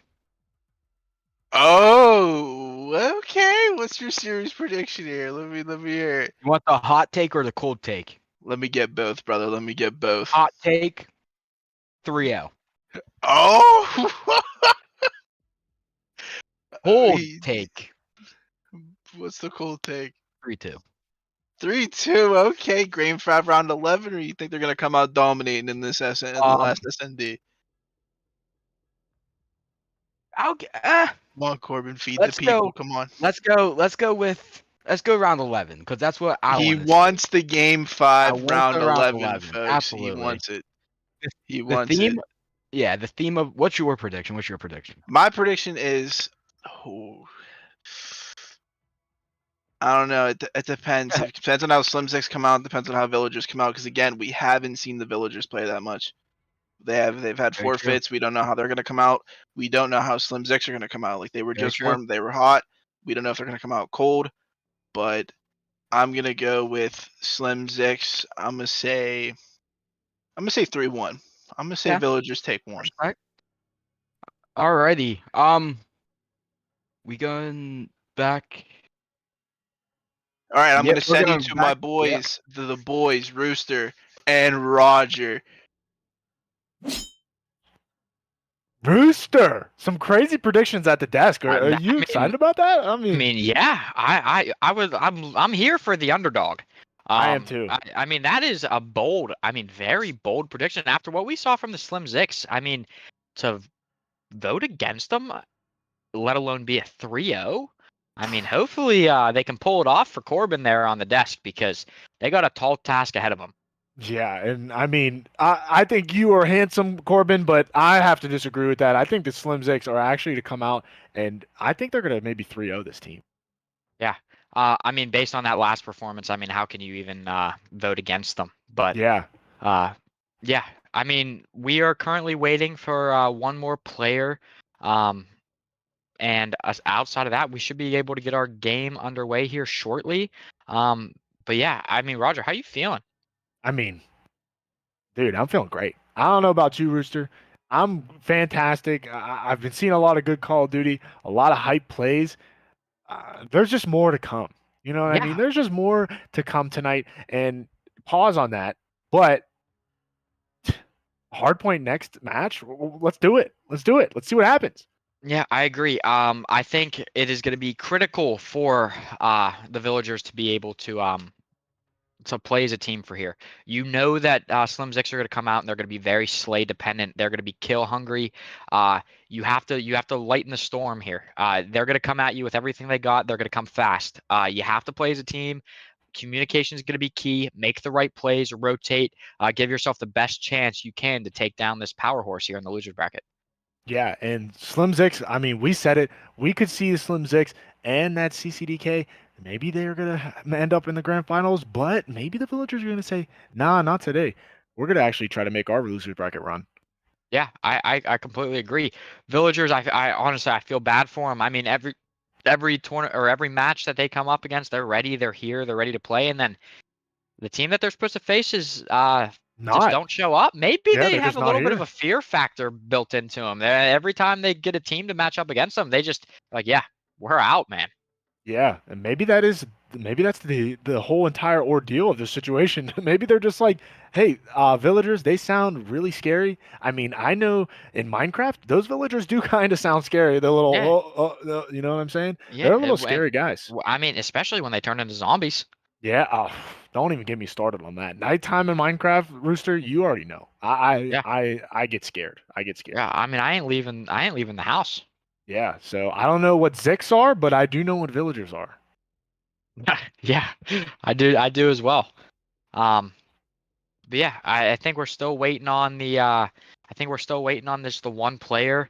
Not exactly sure what's going on with that, but again, just thank you for sticking with us. We're trying to get it started as fast as possible. I believe that this is the last match of losers round 3. Yeah, it should be So losers round 3. I'll double check that, but yes, it is the last match of losers round 3 because Mystic did move on with the forfeits. So, I mean, Rooster, are you excited? We're getting narrowing it down to only a couple more teams. yeah, we are. We're on that home stretch here. So I mean, we're having teams show up. We're having some teams unfortunately being sent home. And come tomorrow, we should have a very competitive selection of teams left here. So I'm I excited. agree. I agree. I'm super excited. We're still waiting on that guy in the lobby. Please be patient with us, chat. We are happy that you guys are chatting in the YouTube stream. We're excited to bring you these events. We're excited to bring you these games. And I mean, Rooster, who better to cast besides us? That's what I'm saying. I appreciate that you said that.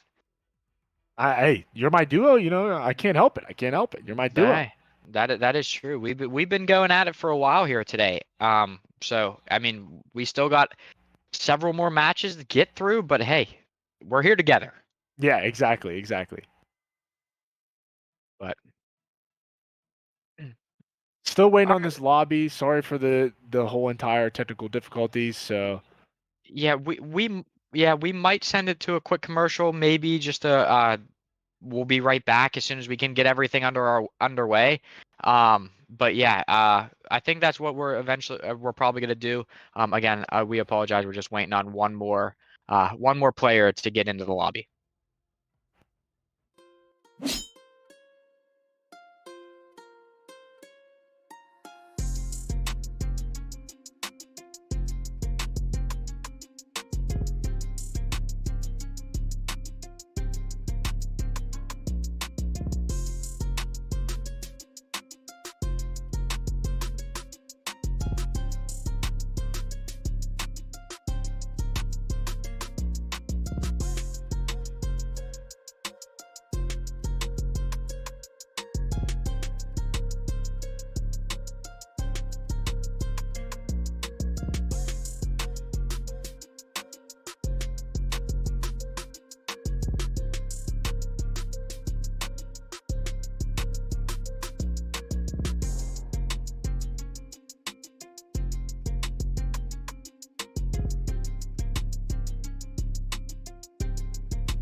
All right, Rooster. It looks like we're ready. We got the lobby set up, and it looks like we're going to be on Brandenburg Hotel again for Hardpoint. So let's get this going.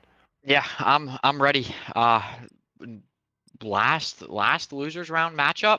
I'm ready to get it underway. Let's see who is. Let's see if the villagers are up to the task.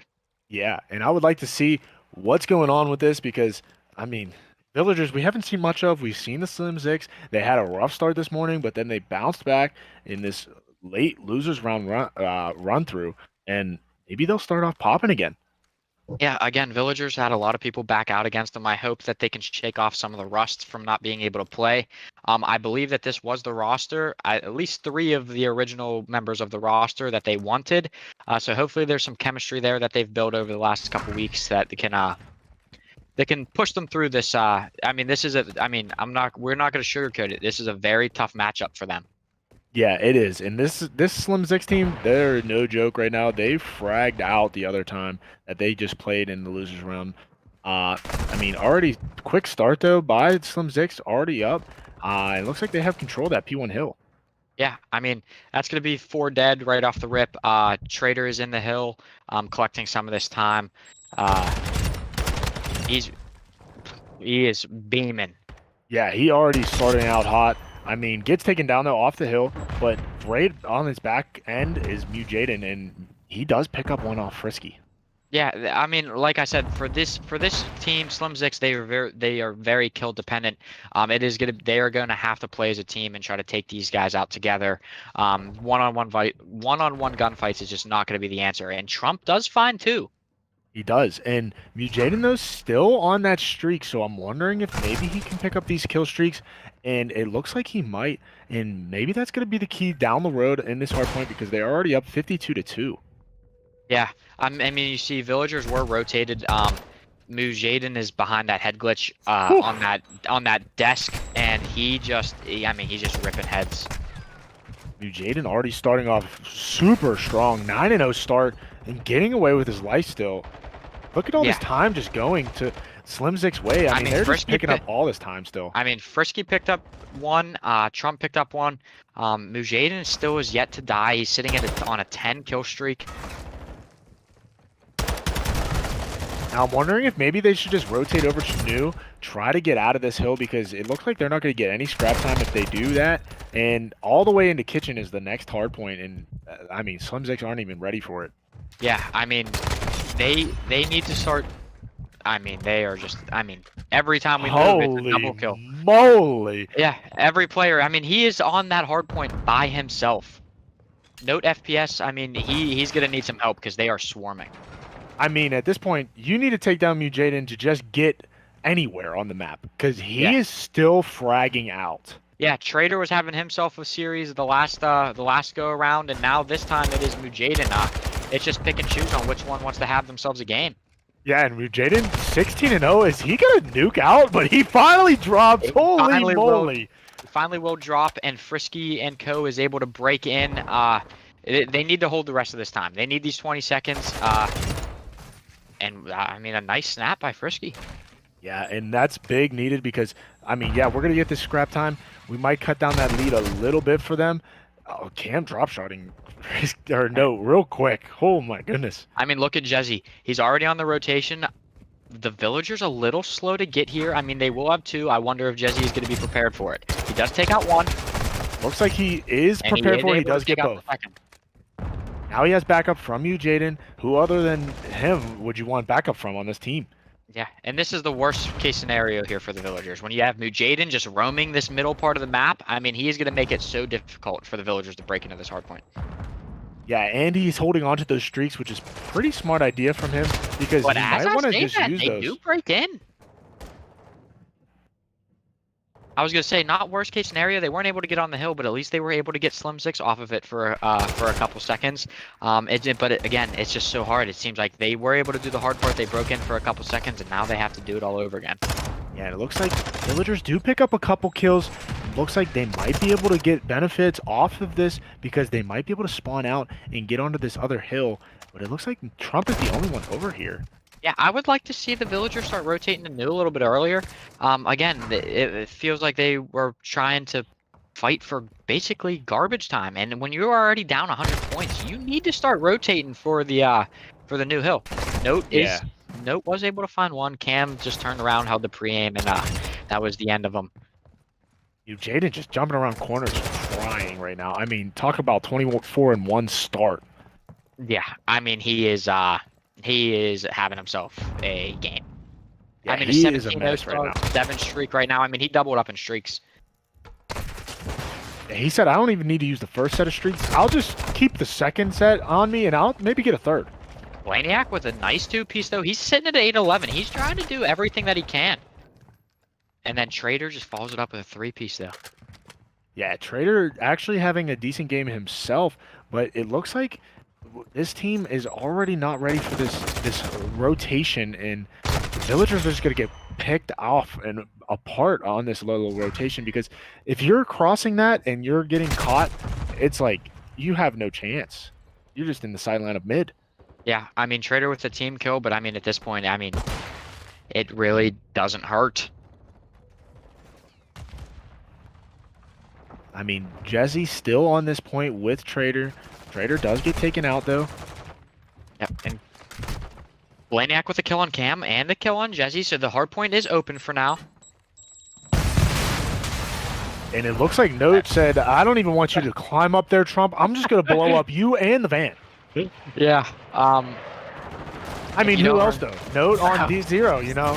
I was just about to bring that up. I mean, you are definitely one to be calling out Note for his team kills, but 150-point lead. I believe, yeah, they're just not even set up for new yet. So, looks like Slim Zix are in a prime position to take this map.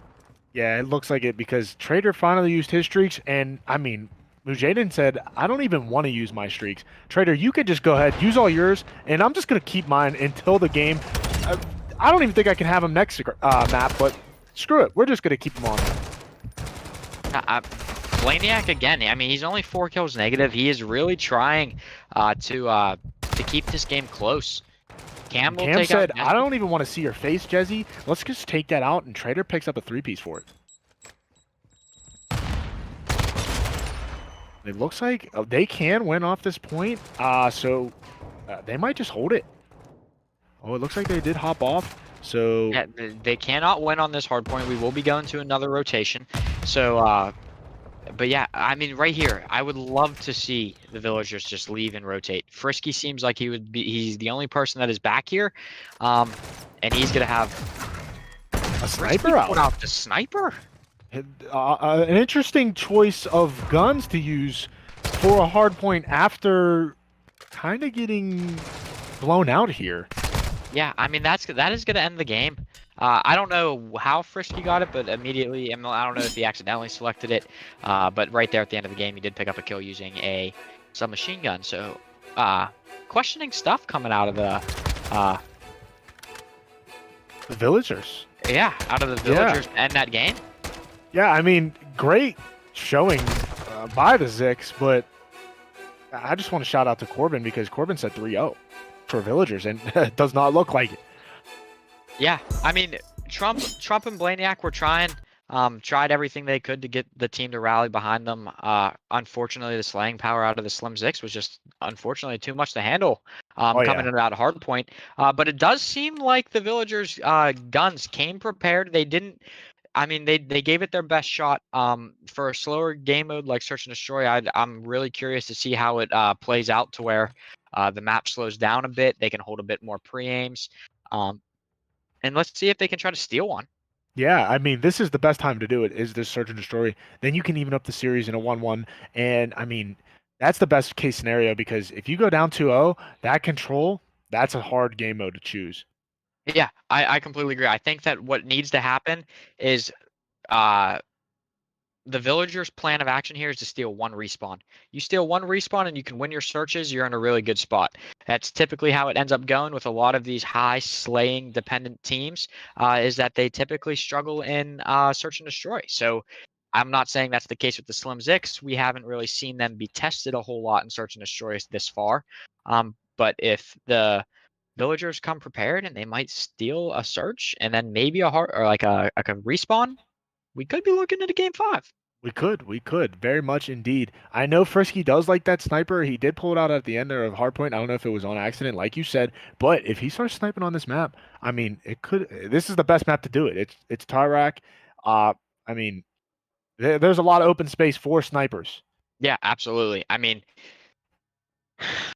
my least favorite map in the game, but hey, it can work for sniper. So I mean, I saw a lot of a lot of ARs being used on the side of the villagers. So if they can get themselves into a nice position, maybe get the bomb planted quick, and just pre-aim over it and be able to pick off some of the Slim Sick players, we might be able to see a series on our hands. Oh yeah, I agree with you. And we're still loading up, getting our guys in the lobby. So I hope you guys have been enjoying all the Call of Duty that has been going on. That last hard point, 250 to 55, the real Slim Zicks, they looking real good. Yeah, they are. I mean, 2 back-to-back 100-point clubs after getting 100-point clubbed themselves. Yeah. It's a big bounce back, and they look like they are here to stay. I don't think they want to go home either. No, I don't think so either. So we'll see. We're trying to finish up this losers round 4 of the bracket, and this is the last game of the day for losers round 4, and then we will be moving on to the winners round 3 version. So there's still a lot more Call of Duty to come. Yeah. It does look like we have all players in the lobby, just waiting for a couple of them to switch their teams, get put on the right team, and we should have the match here done or started shortly. Yeah, and I mean, like you said, Rooster, you don't like this map that much. It is very open spaced. I I don't mind it as much. I don't think it's my favorite map by any means. I still think Farm 18 is superior. It's a great map. Uh, I just do like how open it is. Yes, it does suck that it is open, but I think this is more of a search and destroy map than anything. Yeah, I would probably agree with you on that. Any other game mode outside of this, again, I haven't casted over actually this map at all today. So I'm curious to see how it plays for search. I'm not 100% sure on where the bomb sites are, but I'm assuming that they are going to be completely out in the open, and it's going to prove to be difficult. It's going to prove to be difficult uh, to stay hidden. Oh yeah, I agree. But yeah, it looks like we're just trying to get these guys on their designated teams. We will be starting up here in a couple seconds. And it looks like we actually did get them finally done. And the game should be starting up in relatively maybe 5 to 10 seconds.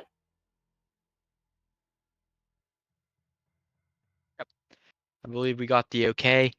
Match is loading into the lobby now, and it is time to get map 2 on the way. Oh yeah, search and destroy. I will say this map doesn't look that like compelling. It's visually unappealing. It is Yeah, visually it is. unappealing. Hey, what was everybody's big takeaways of the World War II style games? Is there's no color. This map is blown to pieces Yeah. with nothing but gray. Yeah, it doesn't really look that good, but I mean, for snipers, it plays really well. Yeah, it does. I Looks hope, like we're going to actually. start I'm here not with 100% sure. Frisky on attacking. Looks like maybe they will designate themselves to cross over to mid, which is kind of shocking. I mean, are they going to go for this B bomb site, or are they going to go right to A? Yeah, Blaniac does spot one out. Not sure if he was able to see more than that. I don't know if Jezzy's shoulder is tucked away or not, but I believe they did spot out Mujadin. Blaniac just trying to get some information out here. Maybe see somebody crossing. Maybe he's trying to catch some people in some windows. Looks like they're trying to get over to this A bomb site, and it does look like Blaniac gets some information, says, hey, there's some people over here, so let's Yeah, be you have to careful. watch out for number 8. Number 8, Mujadin is sneaking around. Trump is here. He's going to try to trade this kill. But they're playing it very slow. Nobody's peeking yet. And look at Mujadin. He's just saying, I'm just going to jiggle peek this corner and just snipe somebody, and I love seeing that. And just like that, it's a 2v1 or a 4v1 for Blaniak, and he will get taken down. Quick defensive round win by the Zix. I mean, it's really hard whenever you have your sniper pushed up all the way up in those little jiggle peak corners. Yeah, it is. I also just give credit to Mujahideen. I mean, he hit an unbelievable. I mean, he was flying out of the air whenever he was able to hit that shot. So I mean, it's not an easy shot to hit. And it was ultimately a good play. He was very patient. He didn't want to try to. He didn't over peak. And he let the players come to him. Yeah, and we're actually going to start off with Mujahideen and that sniper. I mean, looks like they're going to try to maybe push towards the Beast bomb site and maybe try to see if Mujahideen can get 1 or 2 picks. And Trader does get first blood. But I do believe Note FPS was able to sneak through. I don't know if anybody saw him cross, and he is going to get found. Does look like they're trying to get Blaniak. They do know where he is. Blaniak's in Jesse another is 1v4. planning the B.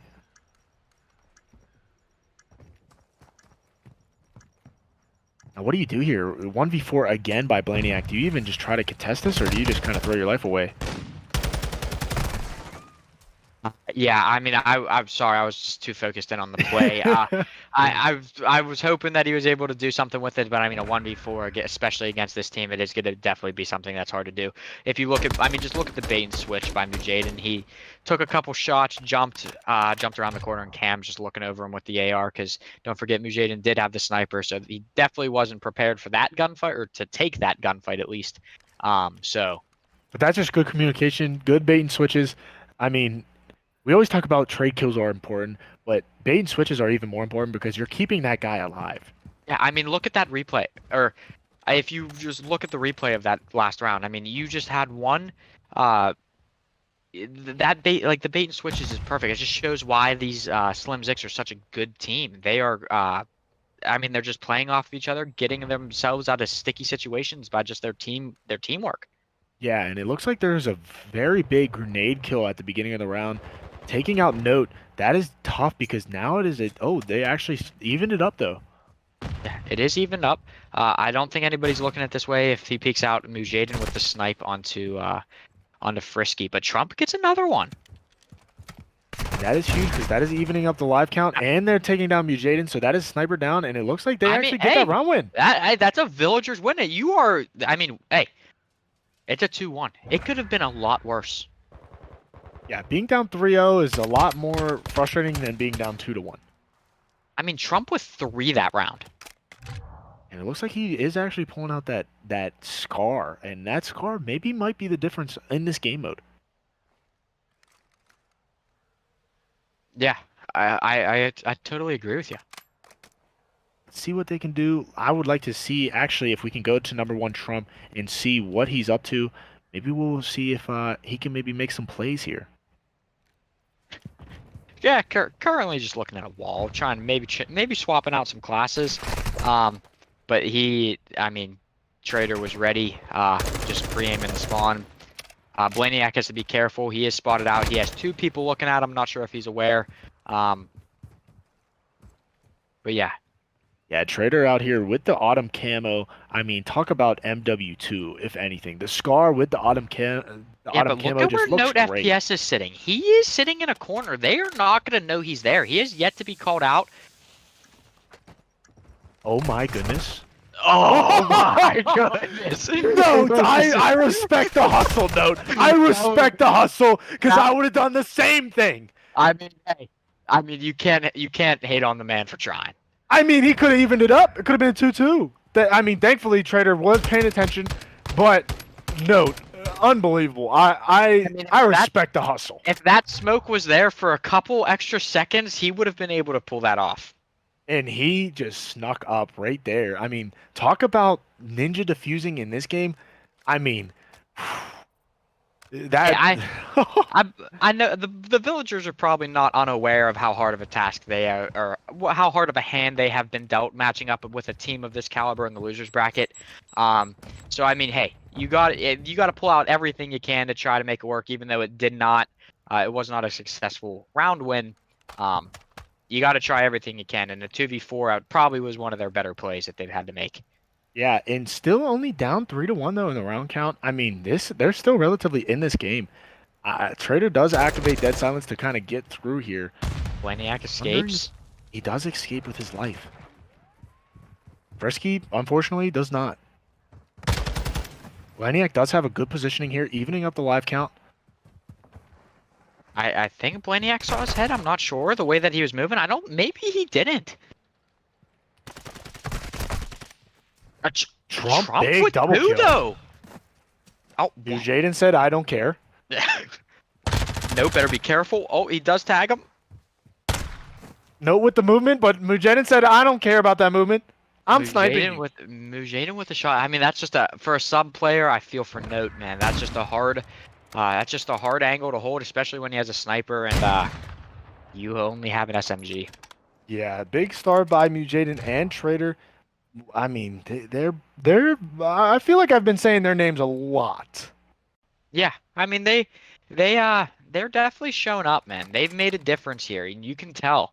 But hey, I really like the heart that I'm seeing out of the villagers, and I don't think they're gonna give up so easily, man. I think that they have a lot of grit as a team, and I'm really hoping that I can see them pull it through. Yeah, I do too. And it looks like Trader actually is struggling to get up on that little jump spot. I'm not even surprised because, I mean, It seems like these guys play this a lot. Yeah. I'm sure that they have a lot of. If you want to learn some cheeky spots in this game, you probably should watch these gameplays. Looks like Jezzy in a gunfight and gets kind of destroyed by Note. I'm not even going to lie. I mean, thank God Jezzy is my friend advantage. in real life because I would drop him. Trump with another one. It's a 3v1 for Trader. He does have bomb though. Situation? He does have bomb, yeah. Trump does tag him up, 31 HP, and it looks like Note does know he's here. Try to get him before he actually regens his health, but it does not look like it's going to happen. Note jumping down and shooting bodies. I love it. Did I hear a couple extra shots? I saw a couple, Rooster. I saw a couple. Let's double check in the kill feed.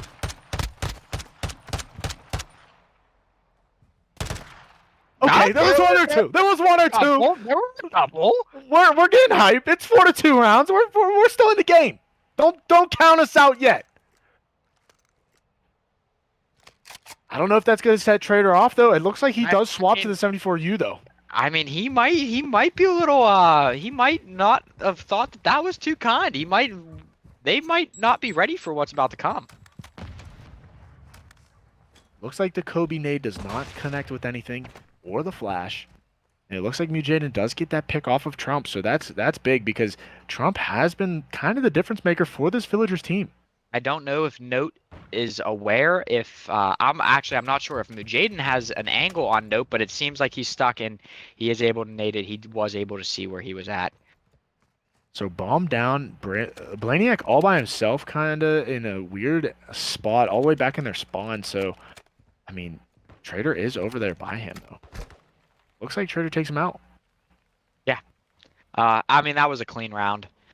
Nobody from Slim Zix dropped. It was just ultimately first blood and then a snipe afterwards, and he beat him down. Oh, yeah, so he definitely took offense to that because he beat him down and shot his body. Yep, okay. This match is getting a little heated. It seems like these teams do not like each other. Yeah, it definitely seems like that because if we're shooting bodies already and beating each other down, I'm excited to see this control. I mean, this control is going to get ugly, it seems like. Looks like Trader actually is running all the way down here, trying to get maybe a first little pick on this B bomb site. Jezzy does pick up that first kill.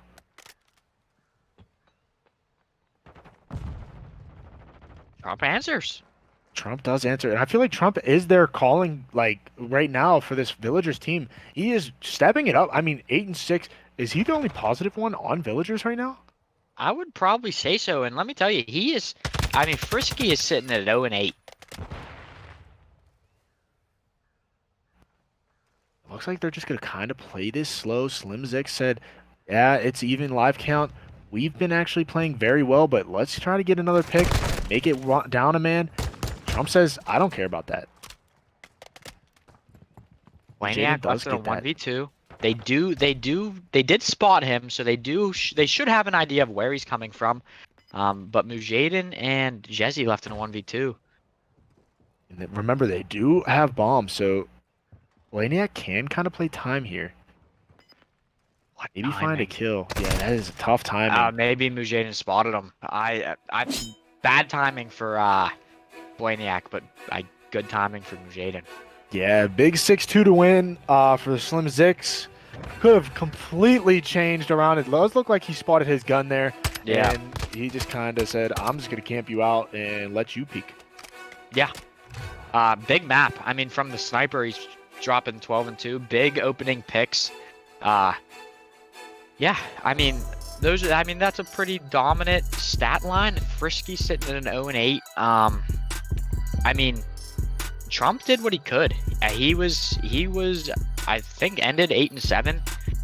So, I mean, he did his part. Yeah. And, I mean, what a turnaround, though, that game could have been if Note did get that ninja fuse off. Who knows what could have happened after that? Yeah, I that's what I'm saying. If that would have been tied it up 2-2. So if they could have easily got that ninja off, it totally could have been a different game. Yeah, and before we get this control match going, I think we're going to send it to a quick commercial break, and then we'll be right back with the casters, me and Roosty, and we're going to finish up this game. Absolutely.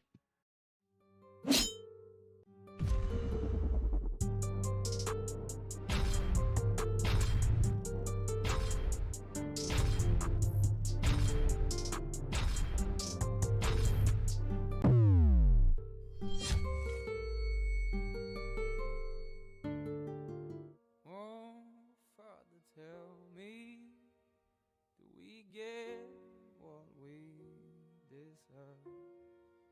Oh, we get what we deserve. And where down we go. We want a few minutes of your time. Oh, where down we go. Get down! So where down we go. Way down we go.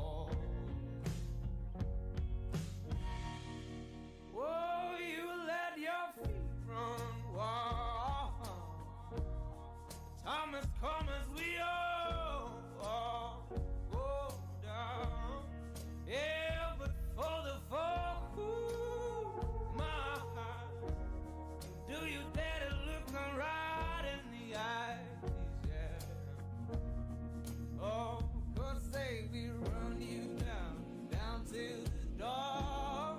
Yeah, someday we run you down till you fall. And they will run you down till you go. Yeah, till you can't grow no more.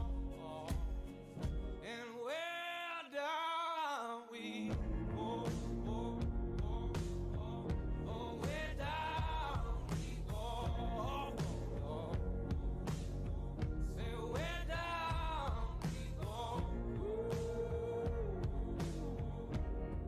Oh, 'cause say we run you down till you come all way down.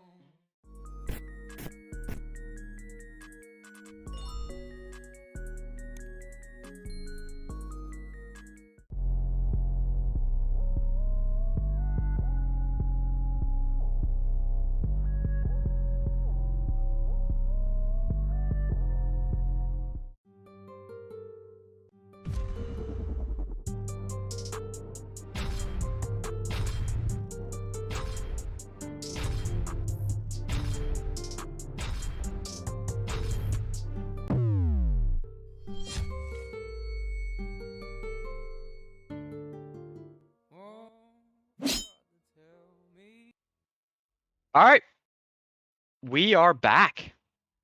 Yeah, and I mean, down 2-0, villagers are, I mean, this control is huge for them. This is make or break.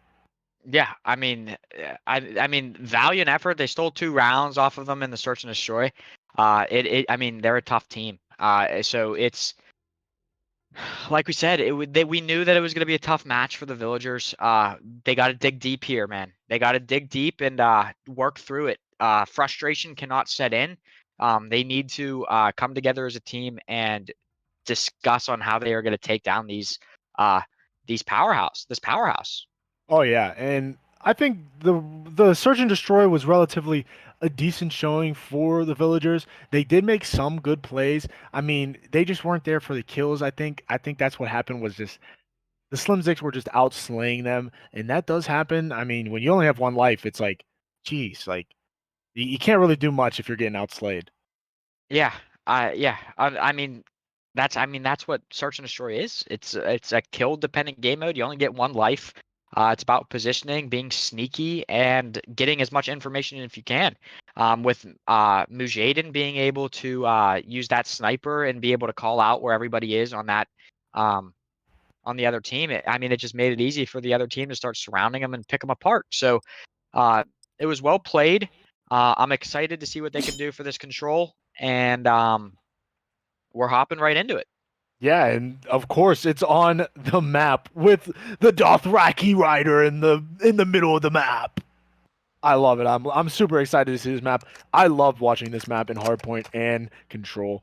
I don't know about you, Rooster, but I am ready to see some good control gameplay.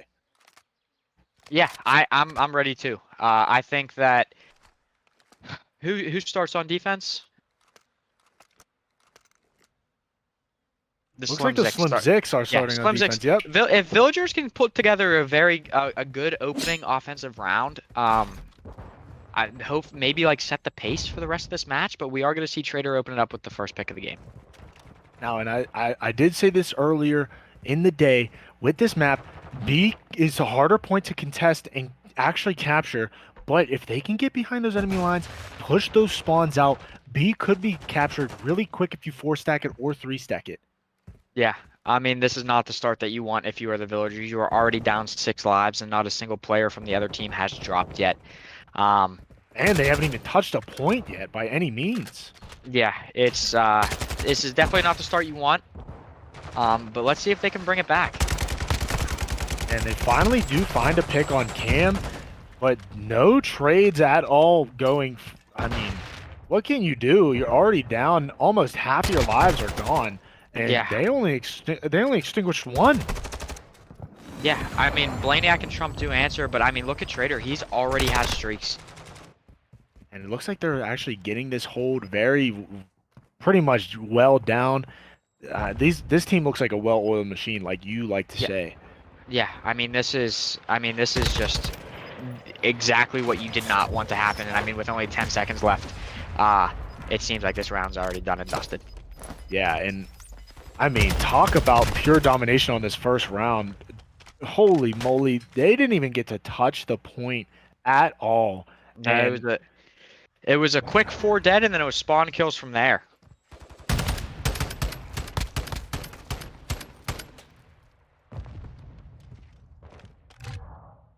I'm kind of speechless how fast that was. I didn't even notice that was gone that fast. Like the round is over. We're on the second round already. We just started the game, I feel like. Yeah, I mean, again, defense or offense is extremely hard. Villagers need to answer back here with a strong defensive hold. And it looks like they're going to prioritize this A capture site. Have Cam watch over them. Mujadin does go down though. Yeah, Trader and Jesse do answer, and Cam follows it up. So Blaniac is left alive to try to disrupt this. He is able to take down Mujadin. I mean, But 2 quick kills on Mujadin. That's pretty big. That means no streaks for him. Yeah.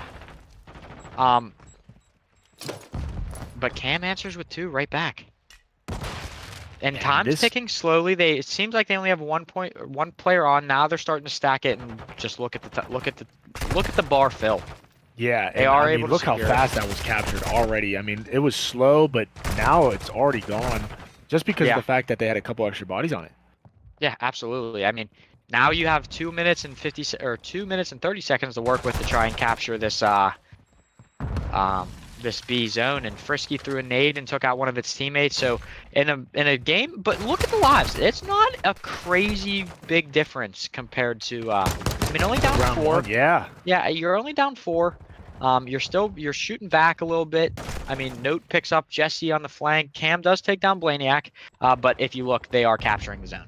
Yeah, and they're capturing it really fast, and nowhere to be found is the villagers. I mean, look at how fast they capture that, and not even a contest coming through. That is a quick 2-0 by Yeah. the Slim Zix. I mean, it's running away from them. Yeah, I mean, they need an Frisky's answer. kneecap is gone.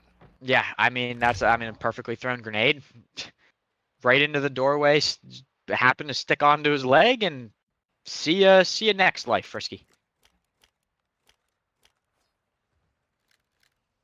And I am very interested to see what the villagers are going to do here, because they are just not clicking by any means. I mean, they literally gave them B like it was nothing. Like they just didn't even know it was getting captured.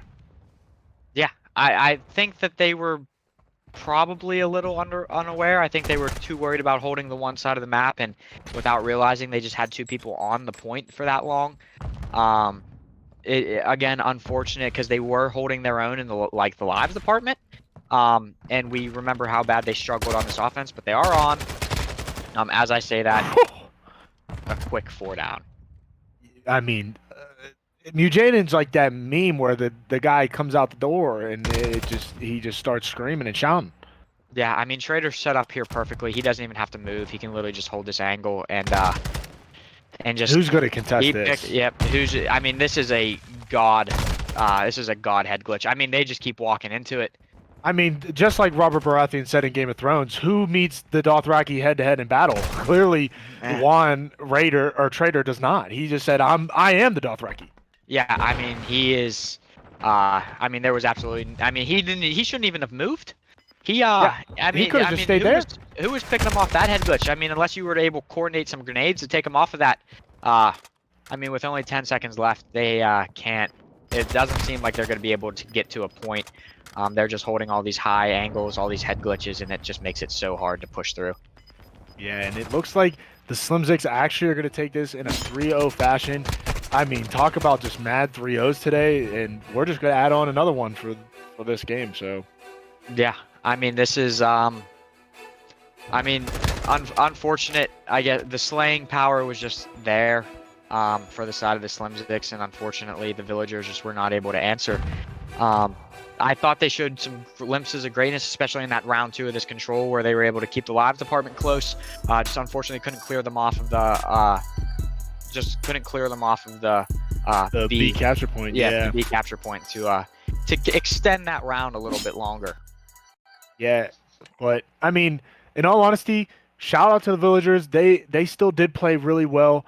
They played a powerhouse in the real Slim Zix. I mean, Rooster, what can I say? Another 3-0.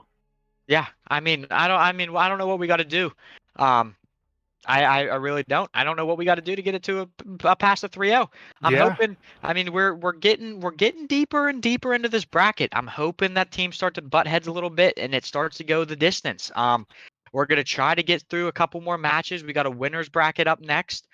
Depending on time, we might try to be able to push to the next round of the losers bracket. So that way, come Championship Sunday, we should only have around 4 matches to be played, including grand finals, and we can get that started and underway at a decent time for everybody. But that concludes the end of the losers bracket round 3. Yeah, and right before we head to the desk for the analysis, let's go ahead and take a quick commercial break, and then we'll see you guys back here in a little bit. Yeah.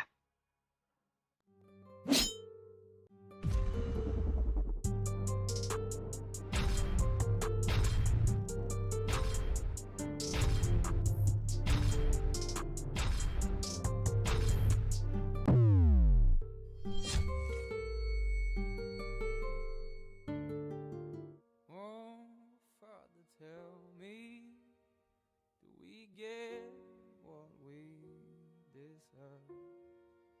Oh, we get what we deserve. And where down we go, oh, oh.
Because I mean,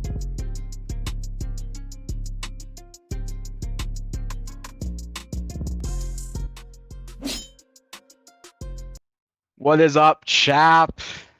Yes, sir. Oh Yes, my word. sir. Crazy. Let me Crazy. talk about hot takes. My hot take, I'm touching the sun right now. Call me Icarus. All right.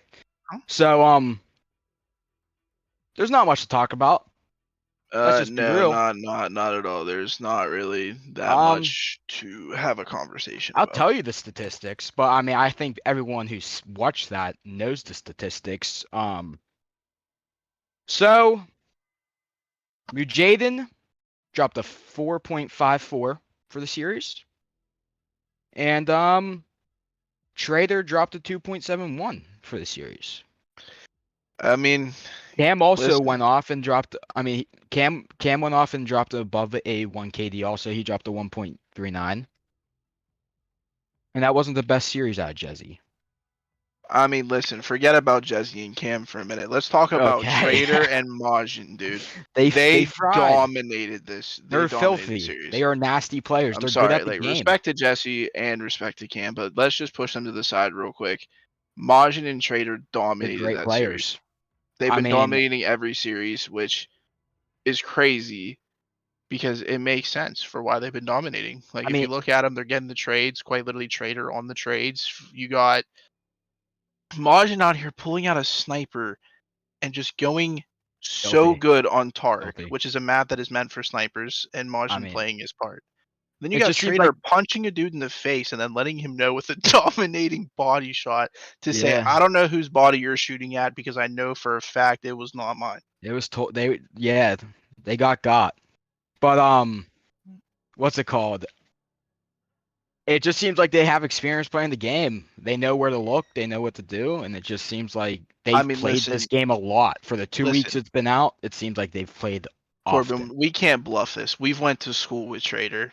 We graduated high school with him. What? So we know he's a competitive player. He's been talking about how he plays in GBs. He's been playing COD for a long, long time. We know him. We know how he is. So for Man, him to dominate like that and he know the was game, nasty, man. it makes sense. Yeah. All right, we're gonna send it to a break, and then I think we're gonna get into the next bracket.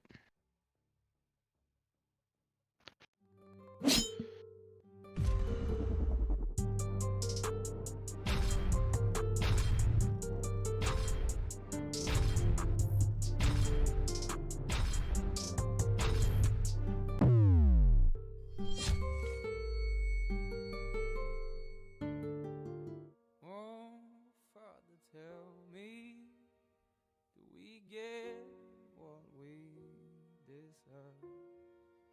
Oh, we get what we deserve.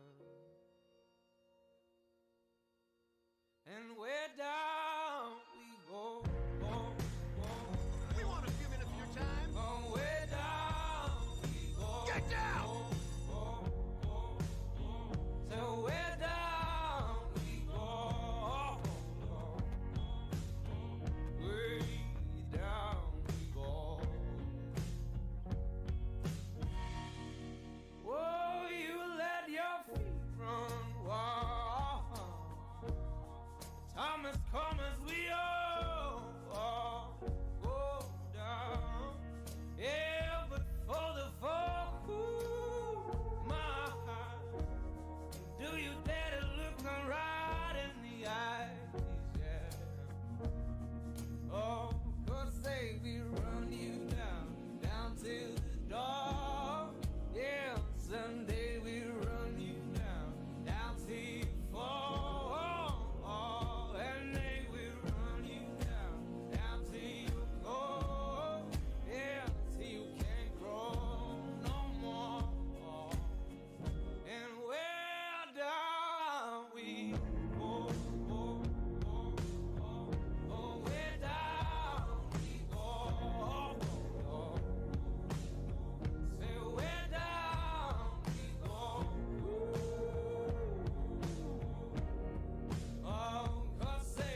Chap, you want to explain what's happening right now? All right, Corbin. So listen, I know I just came here, but we've all been giving it our all. We got our energy going crazy. I know Roger's throat is hurting it like it always does because every time I talk to the dude, he's always talking about how he has a sore throat or something going on with Sandy, him. I need water. Yeah, right. Like it's what it is. Rooster, he's kind of having some. He has a phone call right now, so obviously our cast is gonna be taking a little bit of a break. Obviously, we need a break. Me and Corbin need to go get drinks and possibly a snack or two. We haven't really had probably anything to eat in a while, so we're gonna be taking a little bit of a break here, at least until 7 p.m. is the plan. We're gonna try to And get both then, of our next teams ready to yep, go. and we'll be kicking it off around there. All right, so we'll see you guys at 7 p.m. Thank you.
What's going on, guys? Welcome back to the desk. We got a killer match coming up, but I'm here with Roger and I'm here with Larry filling in for a little bit on the desk. You guys What's up, wanna guys? What's up? obviously What's you've seen up? Roger killing it on the casting. You know, he needed a Thank you, little bit of thank a you, thank break. you, thank you. We got Larry coming in, filling in for Corbin. So Hey, Larry, what's up? how you doing today, buddy? I'm all right. It seems like I missed a lot. A lot's happened. Yeah, you I was haven't missed watching a much. little It's a bit. bunch of 3-0s. Yeah, I was gonna say I was watching here and there. I seen some 3-0s, but there's a couple upcoming matches that I'm really excited about. Especially the CCDK and Kanto crew. I mean, Oh, dude. that match I think is gonna be absolutely killer. I think it's gonna be one of the better matches we had. I'm hoping for a playthrough all the way through for that one. What do you guys think? Yeah, Oh, no, I'm hoping I'm for a best hyped. of 5. I know I'm Chap was hyped, too. dude. I'm hyped. This This is is the probably match going to I've been be looking forward to. Yeah, this is probably going to be one of the best matches that we've seen all weekend. And I mean, just to hype up these two teams, they've been dominating. I mean, I'm talking 3-0s all over the place. So I don't know about you guys, but I'm excited to see both these teams face off finally. I mean, we've been waiting for this winner side of the bracket. The loser side, it's narrowing down a little bit, and we're about to send one of these two teams down there with that loser bracket. I mean, listen, I'm going to make my prediction now. Whichever team loses this game is going to make the losers bracket run. I'm very confident. These are two dominant teams. The Kanto crew and CCDK they've just been on top of everything. They've been playing the game since it came out. They seem to know exactly what they're doing. So I'm confident that whatever team loses this will be making that losers bracket run to be meeting I think whatever team wins this is also going to be in the grand final. So Yeah, I expect to see these two teams again. I agree with that, chap. I honestly think that whoever loses this is going to the loser bracket, winning it, and the team that wins it will meet them there at the end. I think it will be a rematch, and I think it's going to be two hell of a games. But only time will tell, I guess. I mean, Only time will tell. Yeah, exactly like you said. We don't know what could happen. Like we said, it's Call of Duty. One day your gunny's hot, the next minute you're ice cold, like you're back in Canada and it's snowing. So like no one really knows what's gonna happen.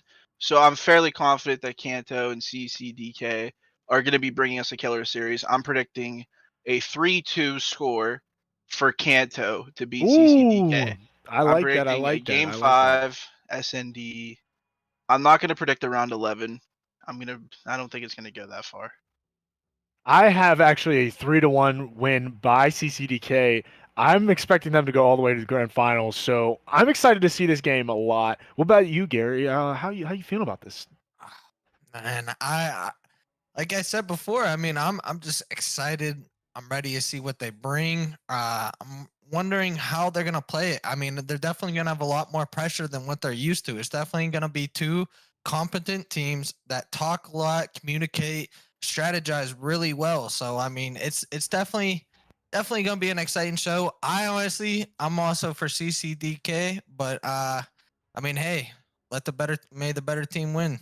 Y'all are And I sleeping on agree. my I boy in agree. the Kanto crew, baby. They're about to show them how they became the Pokemon master up in these streets.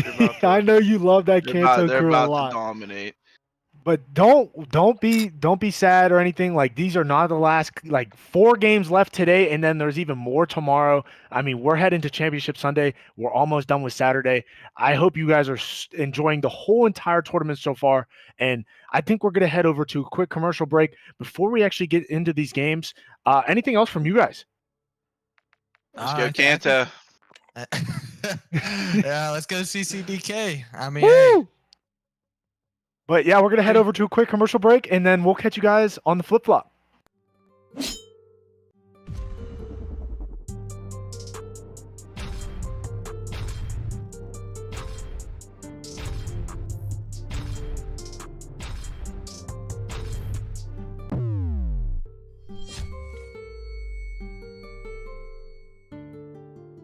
Oh, Father, tell me, do we get what we deserve?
We good?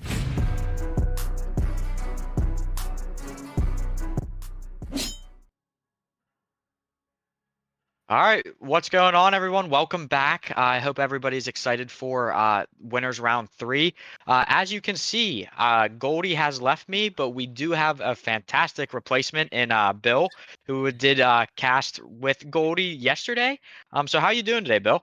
I'm doing great. Excited to be back here, casting with Championship Arena and Team Notorious. So thank you guys for having me back again. And yeah, sorry I wasn't here earlier, but I'm excited. I've been trying to keep up with things on the Twitter, looking at all the different updates we've had, and the games look like they've been pretty solid today. Yeah, it's been a fantastic day. Similar to how you and Goldie were yesterday, it's been a lot of 3-0s. Okay. I'm hoping that now we're getting deeper into the tournament. I've been reiterating it all night. I would love to get past that 3-0 mark. I would like to see some of the games start going the distance here a bit. And yeah, I think that we're still in for. We still have several matches to be played, and I think that we're on a good pace here to finish up strong. Yeah, no, and I mean, I'm excited to be casting this game. So look what we heard on the desk, and I mean, I just remember these teams from yesterday. These were teams that Goldie and I were raving about. So I'm excited to see that Kanto and CCDK are still going strong in the winners bracket, and this is going to be a very big game for them. And I mean, look what we have here. We have Hardpoint. That's their first match on Raceway. What are your thoughts on that? Yeah, I mentioned this a bit earlier. I know that you and Goldie have some beef with this map, but I'm kind of like on the other side of. I think that it's a pretty. I kind of like the map, especially for control. I think it's a pretty good map. A typically is a little bit easier to capture for hardpoint, or I mean, A is a little bit easier to capture. B makes it a little bit more difficult. It takes a little bit more strategy to be able to compete on this map for control. Hardpoint again. I guess that I understand where everybody's coming from for it, but I think that it plays to the style of both styles of players that run an AR and an SMG. Yeah, and look at that. Dylan's starting off with a big 2K with that grenade, so that's going to help CCDK to step onto that point and get a few points out of that first. Yeah, as you can see, they are going to be on the hill first. We're going to see if Kanto's able to come in. AGF is able to come up from behind and be able to take one down. Unfortunately, he's going to be immediately traded out. And we've talked about him before. KO, expect him to have a big map. He was one player that we've been watching closely all tournament long. Yeah, and I mean, look at this. I mean, Kanto, they were making a little bit of a push on that hill, but they weren't able to get on and get any points. So CCDK is running away with, not running away, but they have the only points so far on the board. Kanto wasn't able to grab anything on the first hill. Yeah, and look, CCDK and Kanto are fighting out for this the battle of the rotation here. Both teams left the old hard point a little early to get here for it. Corsa had him trapped in that corner. You did see a team kill come in for Kanto, so I don't know if there's a little bit of jitters going on. I think Kanto needs to slow it down a little bit, regroup as a team, and then do a full team push to break this hard point. Yep, I agree. And CCDK set up on the second hill already, and they're slowly gaining their points here. But Kanto is making a push. There's at least 3 of them trying to get in and contest this, and Keo with a nice kill on Konecki there. Yeah, I just like we said, we've seen Kirito and maybe it's just Kirito play this weekend. It does seem like Kanto did have to make some substitutions. Their full roster couldn't be here, so I don't know if that's going to play a factor into this game. But you do see that they are racking up some points now. So hopefully, if they get the remainder 20 seconds, it should be roughly only a 10-point game going into the next hard point. Yeah, and it looks like CCDK, they are just kind of waiting here in this mid-map for the next point. They didn't try to push it. So they, Kanto will get those last 20 seconds on the point. But, I mean, CCDK, they're set up perfectly for this. They're checking all their different angles here, trying to hold these rotates for whenever Kanto's trying to push in onto the third hill. Yeah, and again, I don't expect Kirito with, I mean, that's a 3K right there. For both of them. Yeah, that's some big kills. Yeah, that's 3 down. Typically on this hard point, you're not expected to get that much time. I mean, it's right in the middle of multiple different angles that it can be attacked from. So, I mean, Kanto is, they're racking up a lot of time that you typically would not see on this center hard point. They are, and they are doing good coming in and clearing this hard point off. I mean, they came in and got those first 3 opening kills and, have finished off any kind of push from CCDK trying to get in onto it. So, I mean, this is a really solid first retake and hold now from Kanto on the point. As I say that, the last guy does go down. Dylan does get a 2-piece on the point here, and CCDK is holding it for probably going to keep it for the last, I would say, 10 seconds here. Yeah, that was big for CC. That was big for CCDK. They let that hard point get away from them at the beginning, but they are able to finish up with the last 20 seconds. I don't know if Mortar's going to be ready for this player laying out here. So he spots him Yep. out. he is able to see it now. He is pushing to try to hold on to these spawns as Kanto break through again. There's only one person left on the hill. They're searching for him. Corsa is able to grab one though. Yeah, and you know who's been having a really good game? It seems like so far. I keep seeing AGF over on the left hand side of the screen over here. He seems to be getting like a 2-piece almost every single time he's pushing into the hill. So he's actually like doing a pretty good job fragging out over here. But right now, nobody on the hill. I mean, CCDK steps on, but you have Nexi over there that takes out Mordor, who was on the site. Greedy with a 2-piece as well. So this is gonna go towards Kanto, and they're gonna hold it for a little while. They only have one person from CCDK over there, which is Keo, and he actually does get a 2-piece, and he's gonna step on the point here for a little. Yeah, well, I mean, they're going to pick up the remainder of this scrap time, and it looks like they are all trying to fight for this rotation. It looks like CCDK is a little bit more prepared for this rotation compared to Kanto, but if it's like anything like it was the last hard point, Kanto was able to break in pretty much with ease. So yeah, they were.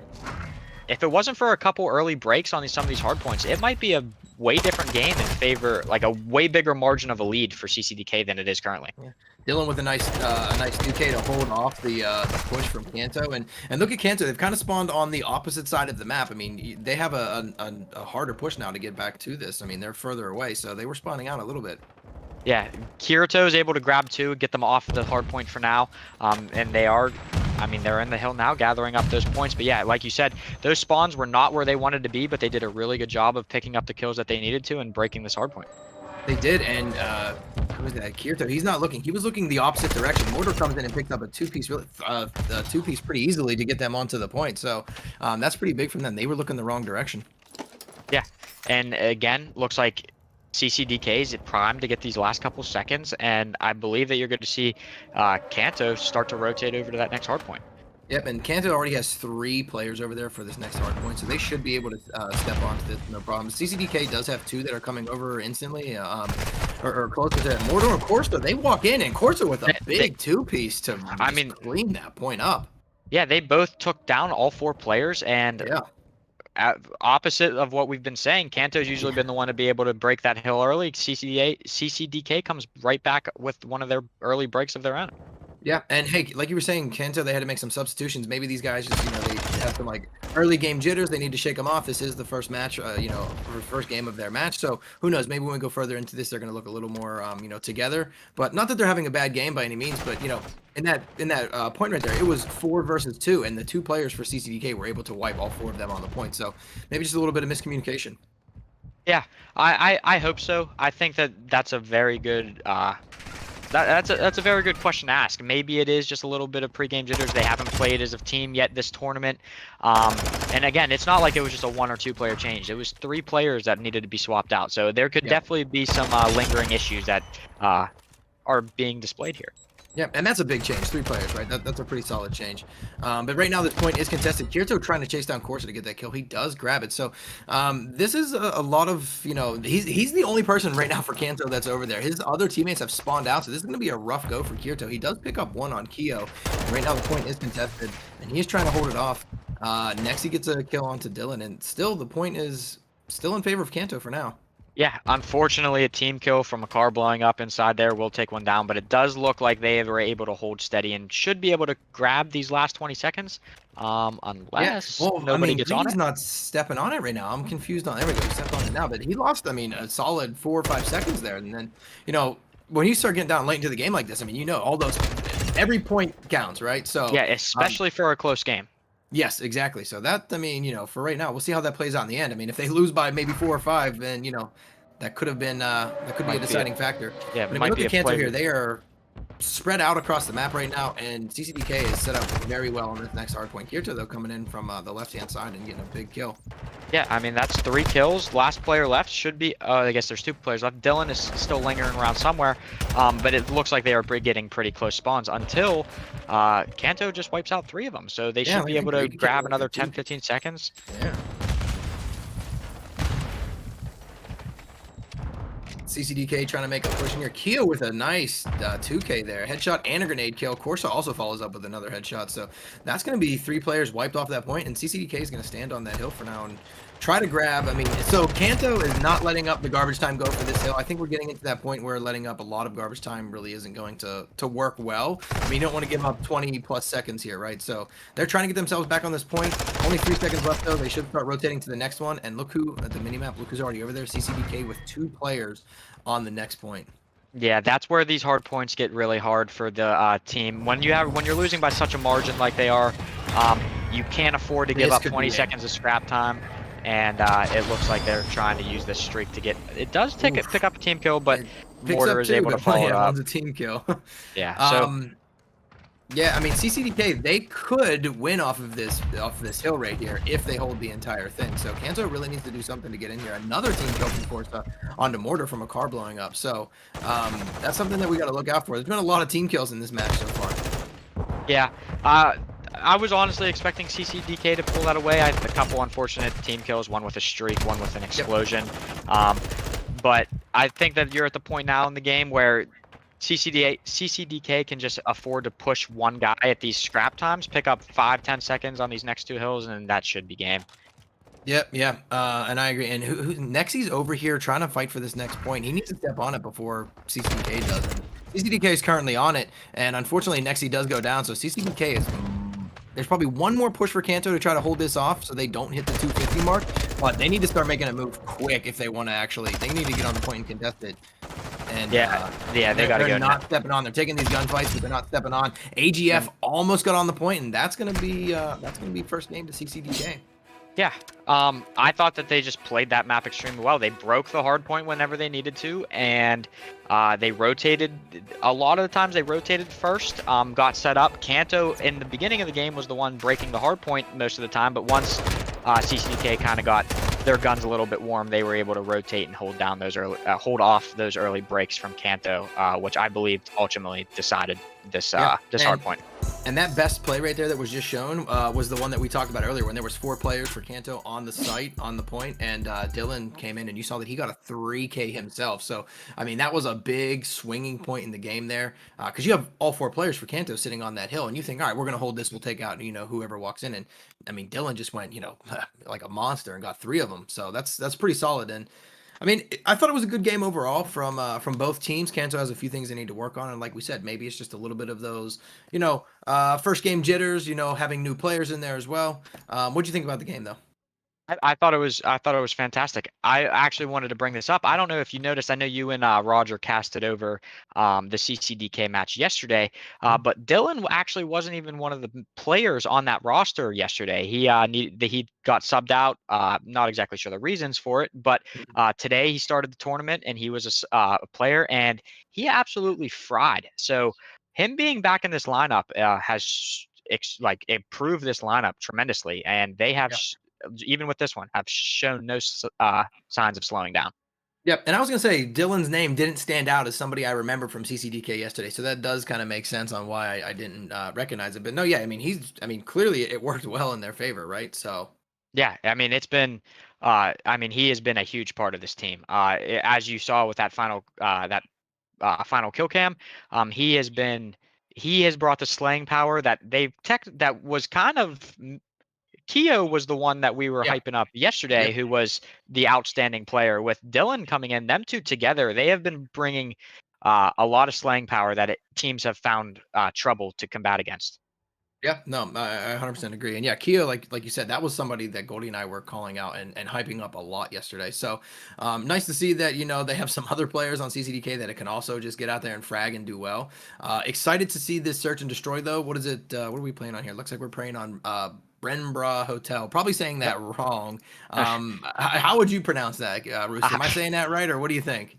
Breenberg. I have no idea. I don't even know where you guys knew a little bit of history about this place, but I have no idea where it's even located or how to even pronounce that. I for some reason, and I'm not even sure why, but I for some reason think it's in like Europe. That's why I give it the bra, kind of like for the EGH, so no idea. But I said this a million times yesterday with Goldie. I am a huge fan of the search and destroy game mode. This is one of my favorite to watch, favorite to play, and honestly becoming one of my favorites to cast now as well. So I can't wait to see this one get underway, especially between these two players with this much firepower. Yeah, I mean, this was a matchup that we knew was going to be a phenomenal series on our hands. So I really hope that Kanto can bounce back. I'm rooting for them to take this one because I would love to see a series go longer past the 3 game mark. So Yep. Have we I'm had rooting for one them. go to 5 yet? No, Because I the know we had that entirety one of the tournament. yesterday, went to 4, but we never got up there to the 5 yet. Okay, just curious. Well, hey, maybe we'll get that today. I mean, we are in the winners bracket, round 3 here, so this is where the good teams are starting to go head to head here. So we are getting set up here. We're almost ready to go. I see that we're missing one player, so once they get in there, we'll be able to get everything set up and ready to go. And it looks like I might have Well, lost Rooster there for a second. yeah, We got I just got the Goldie effect. Yeah, that happened to me once or twice last night. Never happened before. So I don't know. Maybe who knows? Maybe Goldie's kind of like infecting our PCs a little bit with his whatever he has going on. He's haunting me. He's hot. He He's is. haunting Yeah. me. He was like, you know what? I'm no longer casting with you. You're not casting. So Yeah. I don't know what's going on. He knocked me out. Yeah. No. So I don't know. It's interesting that it's starting to happen to us. But yeah. No. I was saying before that we're just waiting for one other player to join here, and then we'll be able to get started for this search and destroy the second game here. Yeah, absolutely. So with me being gone for the earlier part of the day, how have things been going? So I know you said there's been a lot of 3-0s. I mean, has there been any kind of standout teams throughout today that that we should look forward to? I know CCDK and Kanto. These are obviously the big ones that we've been talking about from yesterday, and still obviously talking about them today. But anybody else that's kind of stood out in today's games? Yeah, honestly, even though there have been primarily 3-0s, there was a matchup earlier that we had today between Mystic and Hoopla. They both, I mean, it was a 3-0 in favor of Hoopla, but Mystic showed that they were hanging. The games were really close. Unfortunately, they just weren't able to have, at the very end of the game, it seemed like it just seemed to slip away from them a bit. So they ended up making it. Mystic have now won 2 matches in a row down in the losers bracket. They have advanced. So I think that they are not ready to go home yet, and I'm excited to see what they're able to do moving forward through the bracket. They're the one team that I do believe can make a nice losers bracket run. So that is one of the outstanding matches that I have casted over today that I was really excited about. Cool. Oh yeah, it's gonna be exciting to look forward to see. It does look like we have all 10 players, but one of the players needs to switch his teams. He's currently set for Codcaster. He might want to kind of be our third set of eyes and look around for his team, which obviously we're not going to allow him to do. So he'll need to switch himself over to the right team, and then we can get started here.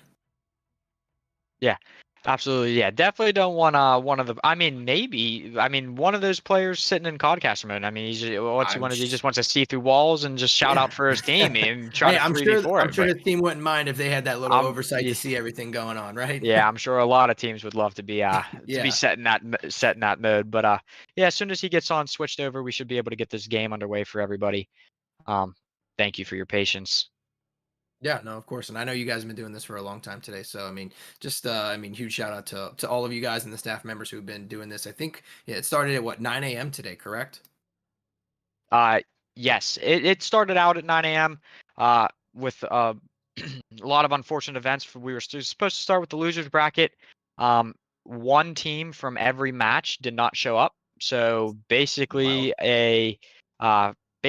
just a forfeit for every single one of those matches. So we did, since we were anticipating playing those 4 additional matches, we did give like a 2-hour reset for the winners bracket teams to prepare and get their teams together before we went ahead and started getting into matches again.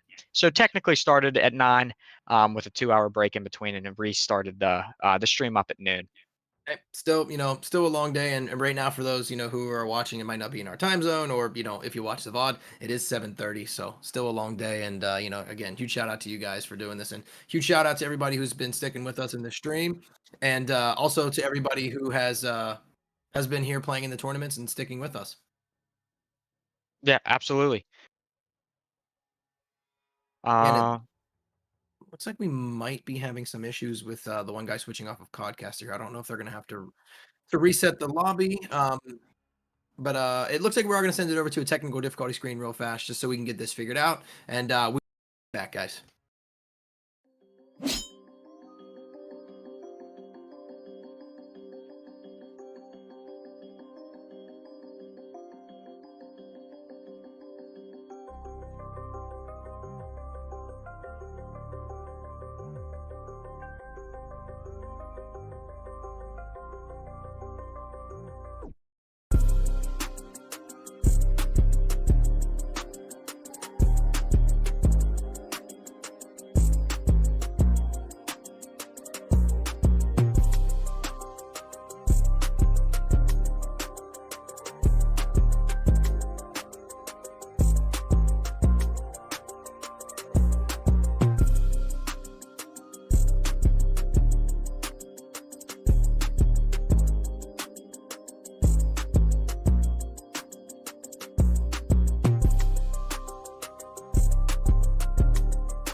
All right, Bill, we're back. Yep, we are back and ready to go. Thank you guys for sticking with us through this technical difficulties. We figured it out. We had to redo the lobby, but we're ready to go. We have the search and destroy set up. And this is going to be on Farm 18. I mean, huge. I mean, for me personally, huge favorite of a map. What about you, Cade? Rooster? How do you like this one? Yeah. Hey, it's all right. I'll go by either. But yeah, I'm a big fan of this map. I do really like this map. It's probably like one of the top 3 maps that we do have in the rotation here. I think it plays really well for all 3 game modes in particular. So I am a big fan of this map for sure. No, yeah, I agree, and I think you said it, pretty well there. That it plays well for all 3 game modes that we have, right? Like there are some maps that play better for certain game modes. Like this one, I feel it just plays well for all of them. So that's a good point that you make. But we do have Kanto attacking first, and CCDK is defending, and it looks like everybody is getting a quick rush over to that A bomb site. Yeah. CCDK does have 3 players over there, and Kanto was already down a player, but they're over there also. Oh, and Greedy gets a team kill with a car blowing up. That is unfortunate, making it 3-2 in favor of CCDK in terms of lives. Yeah, CCDK got the first blood. It was a quick trade-off for Kanto, and then unfortunately just again, there's a lot of things that blow up in these games, so I'm not exactly sure what blew them up, but it was a team kill that blew up another member of Kanto, but they do make it a 2v2. Again, quickly traded out by CCDK. Yep, yeah. Last remaining for Kanto is Greedy right now. He's playing against Dylan and Keo. Both of them they're not even in the apartment building. They're sitting kind of further back, so he could grab this bomb and throw it down on A site. Now, granted, he doesn't know that they're not in there, but they are just watching things from, kind of like a distance, and that's going to get him caught out right there. CCD, he didn't expect them to be outside looking in like that. You know what I mean? Yeah, absolutely. And I do believe that CCDK did hit Greedy with a stun when he was all the way in the back, so I think they had a rough idea of that he would probably be pushing through that building. So I think they just had him kind of pinned, just watching for the right moment for him to come and try to retrieve that bomb. Yep, 100%. So first one goes to CCDK, and now we have Kanto defending. Obviously, we said this so much yesterday.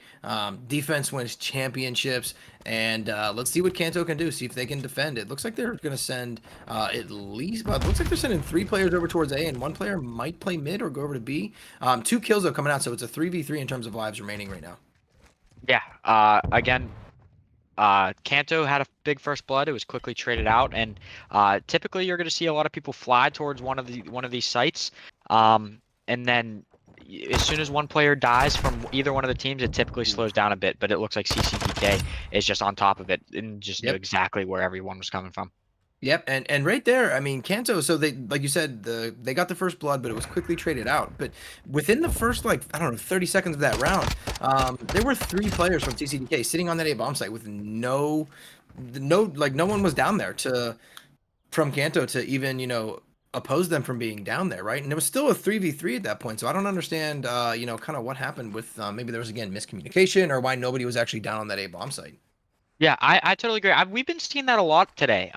It's probably one of my biggest pet peeves of mine is these teams are letting bombs get planted for free. It is so much more harder for the defensive team to retake a bomb site once the bomb's already planted. You are cut into 30 seconds to make a play and try to find out where all of these players are, and it just makes it so much more difficult. Oh, 100% agree. And we are down to a 2v1 in terms of lives in favor of CCDK, and Kanto did get the bomb plant, but, unfortunately for them, they've all been wiped out. So this should be here, obviously they're going to get the defuse. Do they realize that everyone's dead? Yeah, Dylan looked like he was playing at his team. Okay. Yeah, I think they might just be having a little fun right now. They got a little bit of time to kill, a little They do have showboat time going on. to kill, yeah. Yeah, I think that they might be just I'm assuming that this bomb Do is you, do you like the showboating, right? Letting Kanto know, hey man, we are not worried about you guys right now. We're in control of this. It's 3-0, and hey, we're gonna win it. That's kind of what they're saying right now. What are your thoughts on it? Oh, I mean, it almost cost him around right there. It almost did. I mean, it took Keo down to 9 HP there. So. I mean, CCDK, I mean, if it was from any other team, I probably would. I mean, I'm not the biggest fan. I like sportsmanship. But, I mean, these guys have been frying all tournament long. They are the clear tournament favorites. So I think that if there's any team that deserves the right to showboat, it would be CCDK. Yeah, and look at Keo. He was on a 7-0 right now, so he has 7 kills, 0 deaths. I mean, he is, of course, as he was yesterday, he is just continuing to frag out and being an ultimate, superstar all around. Dylan with a big first kill onto Nexi. Keo getting another one on Kirito. So very quickly, it's a 4v2 in terms of lives in favor of CCDK. Yeah, I mean they are just playing so well together. It's just they're picking up, they're getting the first bloods. It feels like they know exactly where Kanto is coming from. Yep. At the very end of the game, I mean they usually like you see here, they're usually able to bring it back a little bit, but at that point, it's just a little too late. Yeah, and this is, I mean, looking just like a very dominant performance here. Keo again now he's on 9-0. I mean, they're just I don't know Kanto. I think like we don't know if it's that was the first game jitters. I know we're on the second one now. Maybe it's just the subs and they're not used to playing together. But it doesn't look like they kind of have. It doesn't look like they're on the same page basically. Yeah, I'm not exactly sure what's going on. I think I mean Keo is 9-0. I think he's getting a little upset that we're hyping up Dylan so much that I think he needed to steal the show back and get himself some of the credit that he feels he might be lacking here. I agree, and this is the second round in a row now where Dylan has picked off Nexi in the first like 20 seconds. Of course he does. Get the one in. Look at the big flank by Keo. Wow. I mean these rounds are getting faster and faster. They It started out a little slow. Now it's a 4-0 lead, 5-0 lead. So Yep. Kanto needs to figure it out, and they need to turn it around soon. They do, and I feel like where CCDK is at right now. Once they went up 3-0 in this, you start playing a little differently, right? Like the rounds are moving so much faster because they're just being super aggressive to the point. Even when they're playing defense, they're getting aggressive because they know they're winning these gunfights and they can be aggressive if they want. So I think that's kind of where they stand right now. Like, hey, we're feeling it. The guns are hot. Like, let's just do it. And look at this. They're gonna play the B bomb site. It looks like right now. Yeah, number 3 here, HEF. He should be able to spot this out. I mean, and who else? Yeah. I Look mean, at just Kirito, though. He's coming from behind right now on a flank and hasn't done anything yet. And this cruise missile, Kirito does get taken down by Corsa though, so that flank actually really didn't matter too much. Bomb does get planted on the B bomb site. There are still 4 players for CCDK up. It's a 4v2 in terms of lives in favor of CCDK. yeah, I think that Kirito probably had that flank, but with that streak being called in, he is able to see where everybody is on the map. So I think that the play that he was trying to make probably just got disrupted because they did have sights on, and that is going to be it. That is it. That's a quick search and destroy, 6-0. Yeah, very, very quick. I can't wait to see the scoreboard here, see how everybody performed. I mean, obviously we were hyping up Keo. He did an amazing job, but I think Dylan is like, I mean, look at him, 12-1. I mean, that's a pretty solid performance. Yeah, I mean, through these 6 rounds here. I mean, that's insane. I mean, you he's have all of his the only teammates. one, yeah. 5, You could all 9, 10, 11. Yeah, all of his teammates combined had 11 kills. Keo had 12 kills. So, yeah, just absolutely dominating. Yeah, dominant performance by Keo. I mean, that's just been a name that, Goldie and I were calling all night last night. So, I mean, no surprise there. And yeah, I mean, he really showed out. So, to out-frag your entire team combined, that's pretty solid. And, it shows why CCDK is a favorite right now to go the full way through this. Yeah, I mean, if anybody is watching any gameplay to study or to prepare to go into tomorrow, I mean, you better be looking at CCDK because I mean they are the clear favorites and they are just making it look so easy. They are playing Call of Duty the exact way that it's supposed to be played, and it is showing. Because these matches, Hardpoint, probably not as dominant, the most dominant we've seen them play this entire tournament. But again, we are further in the bracket. Competition is getting more competitive. So you can't expect them to just stomp everybody.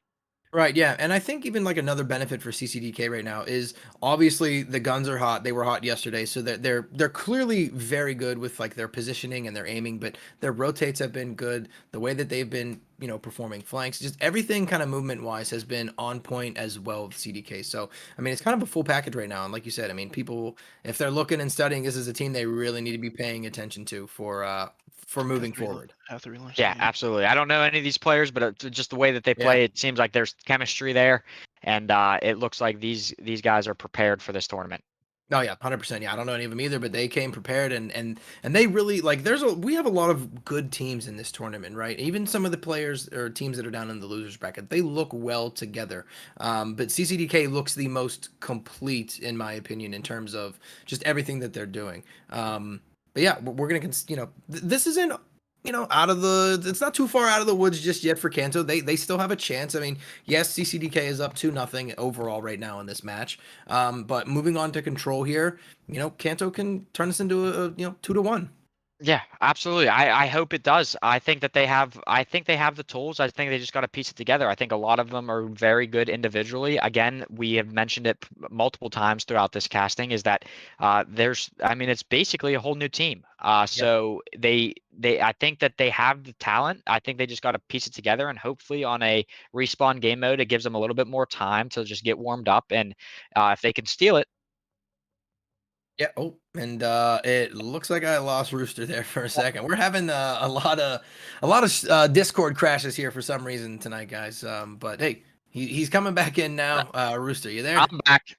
Hey, Yep, this is I'm weird. here. This has never happened to me before. It happened to me a few times yesterday. It's happened to you now. It was happening to Goldie, obviously, right? He's clearly infected our computers somehow, right? But don't know how. But whatever. You're back. Welcome back. Yeah. No, so yeah, I'm excited to get this one underway and to see if Kanto can bring it back because we've been saying it a ton of times. We don't want to keep seeing 3-0s, right? We want to see these games go the distance. 100%. I am praying that at some point we get there. And hopefully this is it. Hopefully we're able to see a bounce back here from Kanto in this control, and we have a good series on our hands. No, I hope so too. And if we're only gonna get one matchup to be the full 5, like let's make it the finale, right? Let's make it the most important match, of the whole tournament. Let's make it that one, if anything. Of course, we'd like to see more, but if we're only gonna get one, that's the one I want. I want to see that hey, both these teams earned it. They deserve to be on here, and they're fighting for it. Yeah, absolutely. I couldn't agree more. That is the case if we only get one. I would love to see more than one. Yeah, But if it's written in the Oh no, I lose him again. it's Oh gosh, it's getting worse here. Well, hey, hopefully it doesn't continue to happen. But no, with what you were saying, if it's written in the book that there's only going to be one, that's the one we want. But of course, we want to see more than that, right? Yeah, absolutely. Yeah. So we have the third lobby being set up right now, and obviously, as everybody knows, this is going to be a control game mode here, and we are back to the Brenbra Hotel here. So we will see how this one plays out. Yeah, absolutely. What is the status on this? So we're still waiting for a couple more players to get in here. Yes, yeah, we're waiting for a few more, then we can get it up. How many are actually in there right now? Or 6. Okay. No, that's fine. I was gonna say maybe we send it off, but we can continue to talk if you want. Yeah, why don't we send it off to a quick be right back while we wait for everyone to join. I'm not sure why they're not here yet. We'll send it off to a quick be right back, guys, and we will see you shortly.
All right, Bill, we're back. Yep. We had an interesting series Yeah. of events that just took place. If you do you want to explain, or you want me to explain it? I mean, you go ahead. You can explain it if you want there. Okay, yeah. So in the middle, at the end of map 2, we were able to get map 2 completed at least. CCDK was up 2-0. Team Kanto, one of their players did have their power go out, and then the rest of the team ended up abandoning the match. We did reach out. The leader of Team Kanto, they did say, or Kanto crew, he did say that we will just take the forfeit for this, for that match in particular, because he's not exactly sure what's going on. He's trying to get his power back on, but he did say that they should be good for their losers round. So hopefully we will see them back again. They did have to take the forfeit mid-map or mid-series. So CCDK moves on. They are officially in the winners bracket finals. The winner of our upcoming game versus Claymore and Hoopla, which we'll be covering now, will then go ahead and face CCDK in the winners finals match tomorrow. So unfortunate, but I mean, things happen. Yeah, no, yeah, they do, and it was definitely weird the way that it was playing out. We were wondering why they weren't joining, and then we noticed in the Discord that there's only one of them left. Then he messaged saying his power went out, so it was definitely a weird situation all around. And like you did say, they just decided, oh, and it seems like I lost him, but yeah, as you said there, it seems like they just said, hey, we'll take the forfeit. We know we have the losers bracket coming up, so we'll try our chances there to bring ourselves back. Yeah, absolutely. They're not out of it yet. We know Kanto crew, they've been performing all night. So we expect them to make a significant push in that losers bracket, even though of the unfortunate Oh, geez, that's two there. Yeah. All right. Well, that was two real quick. Not sure why, but we are getting on to hard point now. Like Rooster was saying earlier before he dropped out, this is between team Hoopla and Claymore. So we're gonna get underway here. Rooster, do we have you back yet? Yeah, we're back. I mean, I'm only out for about 2 seconds, but uh, it is not liking me right now. So Yeah, it's strange. I don't know what's going on. Maybe it's me. Who knows? I joined and now this is starting to happen to you. So who knows? Maybe it's me. But yeah, we are getting underway here, guys. Obviously, you can see we're a hard point on Farm 18, and Hoopla is on the blue team, Claymore's on the red, and this is going to be a good map. These are two teams that have played very well through this tournament, so I'm excited to see how this one plays out. yeah, absolutely. Like we said, this map plays very well on all 3 game modes. So I wouldn't expect anything less from this hard point. And Hoopla going to start it off early. Or I apologize. Claymore is going to be in the hill early. Yeah, on the hill early, getting that time going, and Hoopla's trying to clear it out, and they do, and they're able to step on the point. They're starting to grab some points here from this. Ganja trying to get some shots through that smoke. Doesn't get anything. Big kill from there, a grenade kill from Blaine. So that's on one of the guys that were trying to push in T-Paro. Schwinn with another kill. Schwinn with a double kill, Yeah, actually. he's So, yep. yeah, I mean, Hoopla's he's holding down basically this point right now. Yep, and that push from Claymore basically went nowhere. They're doing a fantastic job holding or keeping them out of this point. With only 15 seconds left, I believe that we should start seeing a rotation coming out of both teams, but it looks like they're still fighting for the scrap time. They were, but look at Schwinn and Carpel. Carpel spawned there where he's at, actually, and Schwinn is on his way back right now for this second point. So they're on the hill already, and this is now, we're almost at 40-12 in terms of, score, and Schwinn with another 2K. So, I mean, he's going off right now in this early game here. Yeah, and Majin looking for a pick, does get one, not off the point, though. Trying to get himself a little closer here. yeah, and Majin escapes with his life. He's looking to challenge this, but maybe got a little too eager right there. But I mean, we are already starting Hoopla's out to a commanding lead. They are, yeah. I think Claymore needs to kind of, they need to respawn, get to group themselves back up and come up with a plan here to get in there. Bumba, though, with 2 kills, which is pretty solid for them. It can give them a push that they might need. And he's actually coming around the backside with Ganjin and Manja. And unfortunately, he does go down, but Majin does get a kill onto Windy. And they're on this point now for a little bit. I mean, they're going to grab some points here. But yeah, it's not a lot of time, but I mean, at the point that they're at right now, any time helps. They do need to start rotating. It looks like number 8, Majin, is on that rotation, but it looks like his team's a little bit behind him, so he might have a lot of work to do here with these teams pushing back through this back alley. They are, and he's waiting, and that's 2 big he's able to take down this 2 of third them. one right here. That would be massive to get Hoopla off. Yep, the he point. was weak. And Yep, I like what he did there. He was weak. Yep. He backed out. He said, "Hey, I spotted him. He's pushing in. I'm one shot. I can't go after it." And they were able to trade effectively. And and you let us see Ganja come in and get that kill, and now they're on the point right now, and they're making this game a lot closer here. Carpal tries throwing a nade, but those trophy systems are down, which obviously stopped them. 3 players here now for Hoopla on the point. Majin trying to make something happen, does get taken out though. And we're sitting at around like a 40-point game. It would be huge if Ganja Genie is able to get in here and get them off of the scrap time, which it seems like they are able to do. The only problem with that is that fighting for that last 15 seconds of scrap time, it does give Hoopla the full rotation and to get set up here at New.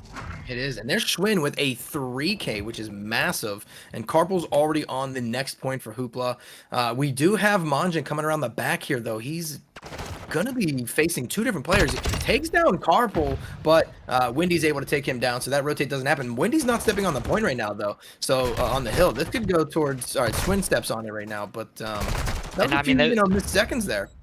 Yeah, and Carpel picks up a big 2-piece because that could have been easily a break for Team Claymore. They honestly, without that 2-piece, I mean that hard point could have been easily in the hands of Claymore. I do want to mention Schwinn Gladiator. He is having himself a map so far, and earlier in the day we were talking about him a lot. He is probably the most impactful player that we have on Team Hoopla. Yeah, I feel like I keep seeing just multiple double kills coming in the kill feed from him, so he's definitely having himself a game right now. Obviously, Claymore, they've already rotated over to this next point. They're giving up the garbage points, the garbage time, to Hoopla that was on that last point, and they are now currently on the new one. There's 3 players standing up here. Trophy systems are going down. Carpel trying to get himself up there. Does get away. Bumba and T-Para were trying to get him, but they were unable to actually kill him. Yeah, this is big for this needs to be a big hold here for Team Claymore. They were currently down 60 going in, so if they can hold this whole hill here, they're going to be right back into this game. Yep, Bumba looking for something, doesn't get anything going. Blaine's coming in with a two-piece, getting T-Paro and Bumba off of the point, which is huge for Hoopla, and they start to just continually increase their lead here. Yeah, it looks like if this hill's held for Hoopla for the rest of this, it looks like there was about 30 seconds left on that timer whenever they broke on through. So heading into the new one, it looks like it will probably be around the same 60-point lead. Yeah, no, definitely. That's what I think too. And obviously they're just grabbing the last, 6 seconds of garbage time here. We do have two players, T-Paro and Bumba, going to the next hill, trying to capture this, be on it first. They do get the first few points off of this. Wendy's trying to make a push from the back end from that previous hill. T-Paro's waiting for him laying down and is not able to get the kill. He doesn't go down himself, but I figured that'd have been a pretty easy kill for him.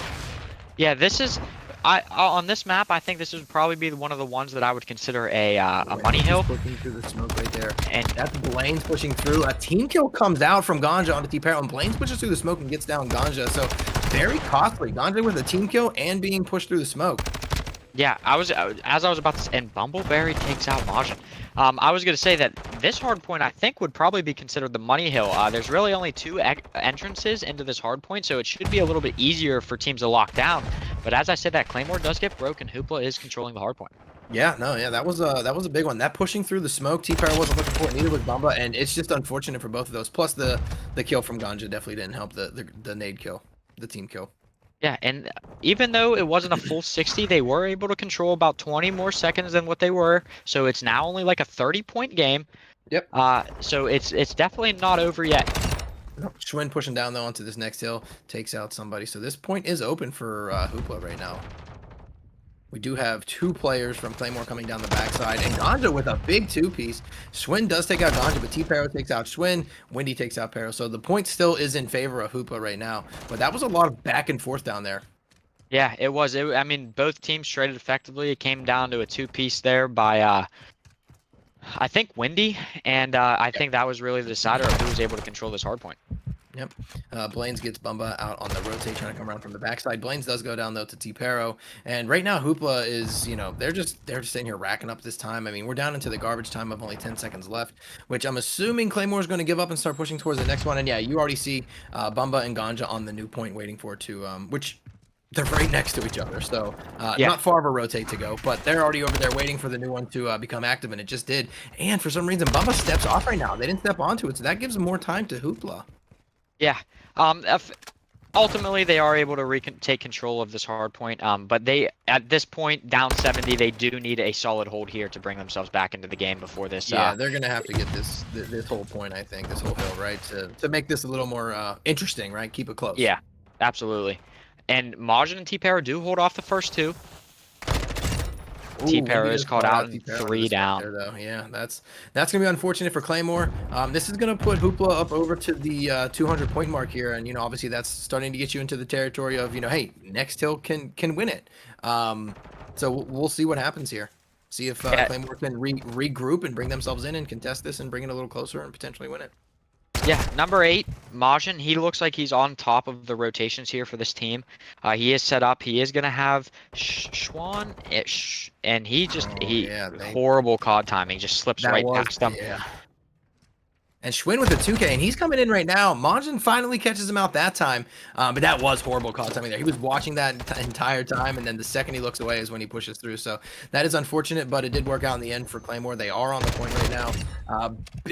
Wendy gets that kill. I thought Majin was going to get it. That was a big kill for Wendy. Yeah, and I was about to say, Ganja has a chance to take out 2 right there, and unfortunate. I don't know if the reload just didn't go through all the way, but Schwinn was able to take 2 down with them, and they have broken through again. 2K, yeah. Hoopla's doing a very good job at retaking these points that Claymore is sitting on, and there's a very big 3K from Carpal. Can he make it 4? Oh my god. What a team wipe by Carpal. That is amazing right there. On the 24 HP. That's huge. That's got to be a little backbreaking right there if you're Team Claymore. Yeah, I mean, only 16 points left to close this out. Yep. It looks like Hoopla is already at the new hard point. Already back there. The rotate was quick. So if Claymore doesn't do. Although there is the kill feed lights up red. There is one team killing there, but that is able to get him off the point. Yep. Claymore does need to start racking up some time here, though. It's not Yeah, over I till it's mean, over. Yeah, it's not over till it's over. They need to hold this point for the entirety if they can, for the remainder at least, because they didn't get it in the very beginning. But yeah, this is definitely getting very close here. 239 to 166. So we have a pretty big deficit, and Hoopla is obviously very close to closing this game out. Windy might get caught out here, and he doesn't actually. Monjin wasn't ready for him. And they are Ooh, that is even- 4 dead. Wow. That should be the break to end it. Yeah. Claymore spawning very far out. Only 2 more points needed, and that Yeah, looks like he's that's gonna gonna- wrap up the first one. Yep. I mean, hey, that was a really dominant win for Hoopla, but I think Claymore played it. I think they played it well towards the end of that match. I think things just took a little bit. Right here, this is that 4K. That was massive. That team wipe for Carpool. I just think it was a little slow in the beginning, and they didn't start. They really didn't get going until maybe like the 3rd or 4th hill, which kind of, at that point was a little bit too far gone. Yeah, I totally agree. I mean, just to reiterate exactly what you said, I think that if you look at the scoreboard, I mean, the deficit that they put themselves in early was basically the same score differential that we had to end the game. So if they maybe just started a little bit hotter and didn't let that game or get into such a hole to start that game, it probably would have been a little bit closer, and we probably would have had a neck and neck fight for that last hard point to see who took it. But yep, and I don't know if you looked at that the scoreboard there at the end to see the kills and everything, and I don't know if you noticed, but I hate to call him out, but T-Pero, he was 8 and 23, and I know this is an objective based game, right? It's not about just the kills, but the kills obviously play a very big role, and unfortunately, going 8 and 23, I mean, he's just losing out every gunfight most likely. He's not being able to hold the points, so gonna have to step it up a little bit from T-Pero, but hey, Claymore's in this spot right now for a reason. They're in the winners bracket for a reason. They're a good team. They're going to recoup. They're going to get themselves, ready to go for the search and destroy map. And I don't expect this to be a 3-0. I really don't. I just think they being Claymore need to, regroup and get themselves ready for this next one. yeah, I absolutely agree. I mean, we've casted over Hoopla before. I think T-Pero, even though he might have had a rough map 1, I don't expect him to stay that cold for the entirety of the series. So I'm looking to see him rebound going into this next search and destroy. And I believe that I agree with you. I believe that this has the distance longer than a 3-0 written all over it. Yeah, 100%. And it looks like for the search and destroy, we're going to be on the map El Asayo.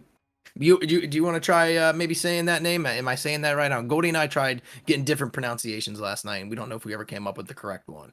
I mean, El Asayo, El Asayo. Yeah, I mean, yeah. I think you guys probably tried all the pronunciations that I would be able to come up with. I mean, for hey, it as total well, side so. note, is this COD, I feel like this COD, and maybe I'm just like misremembering because I'm so used to all of these maps right now, but I feel like this COD has like the most difficult map names, like to say in most recent times at least. Like I feel like there's so many of them. I mean, besides like the obvious Farm 18 and Crown Raceway, like a lot of them are just have like random names to them. I Harder to say, at least for me. I mean, I'm sure other people can say them, but yeah, I was about to say. I mean, being American and from the United States, these words might be a little bit harder for us to be able to pronounce. But I'm sure that there's other regions out there that are able to be like, oh, yeah, that's LSCO right there. Yeah, like, and we just have no idea how to pronounce them. But yeah, I mean, typically they. Oh, I see you coming back in here now, Rooster. I don't want to cut you off. You were saying typically they, and I'm gonna let you pick it up from there. Yep, I said typically they're very standard maps like Nuketown and firing range. They're Shipment, yeah, easy things, yeah. But so we are going to get underway here, search and destroy on LSIO, whatever it is.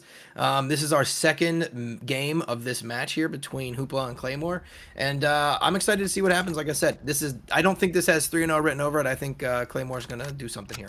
Yeah, I completely agree. I'm excited to see what they're able to pull out of the bag of or the hat of tricks, and see if they have anything special cooked up for us.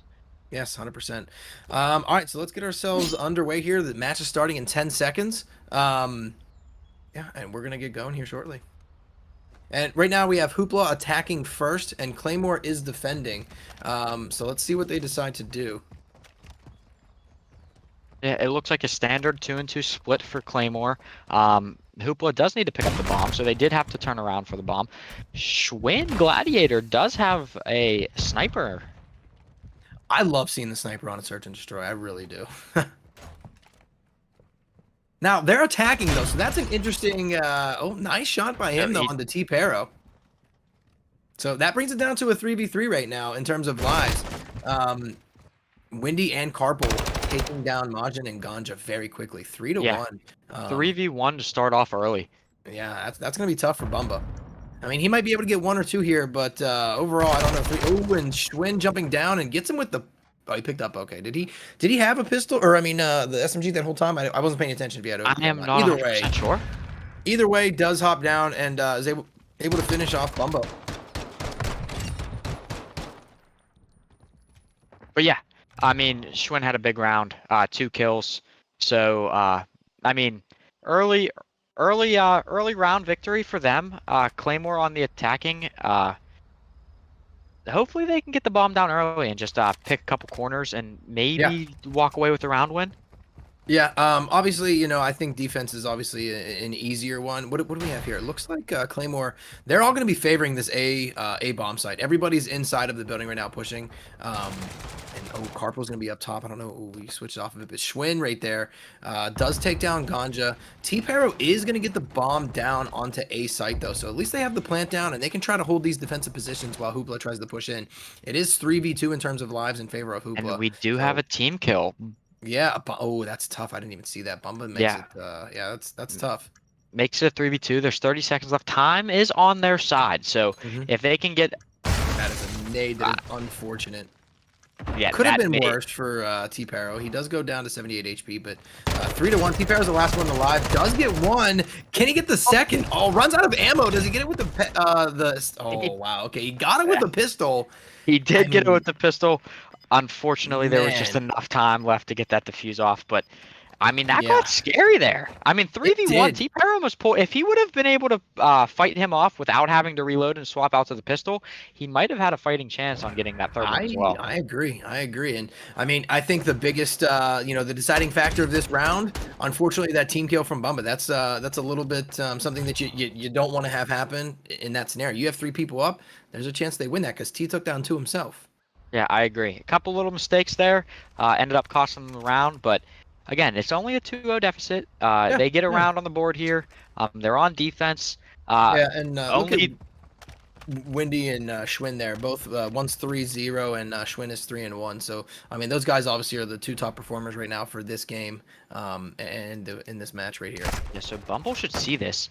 Yeah, not able to finish off the kill, but Majin does pick up lanes. And Bumba doesn't hear him running behind him. He spots him out there when he does the quick turnaround. So that's now a 4v2 in favor of Claymore. But the last 2 alive. Yeah, last 2 alive. Look who it is. Our 2 fraggers right now for Hoopla. So, I mean, and they... There you go. Ganja takes that one. So it's a 4v1 with Schwinn left. I mean, Schwinn, we've been calling him out tonight. He's pretty solid, but can he do a 4v1? He does have that sniper out. Let's see if he can get any picks here. 46 seconds remaining for him. Trying to clear his corners to see if anybody's going to just get aggressive and peek. And hey, he wasn't expecting someone to be up there on that radio tower. So there you go. That's a win for Claymore. We make it 2-1. Yeah, absolutely. I mean, that's a massive win.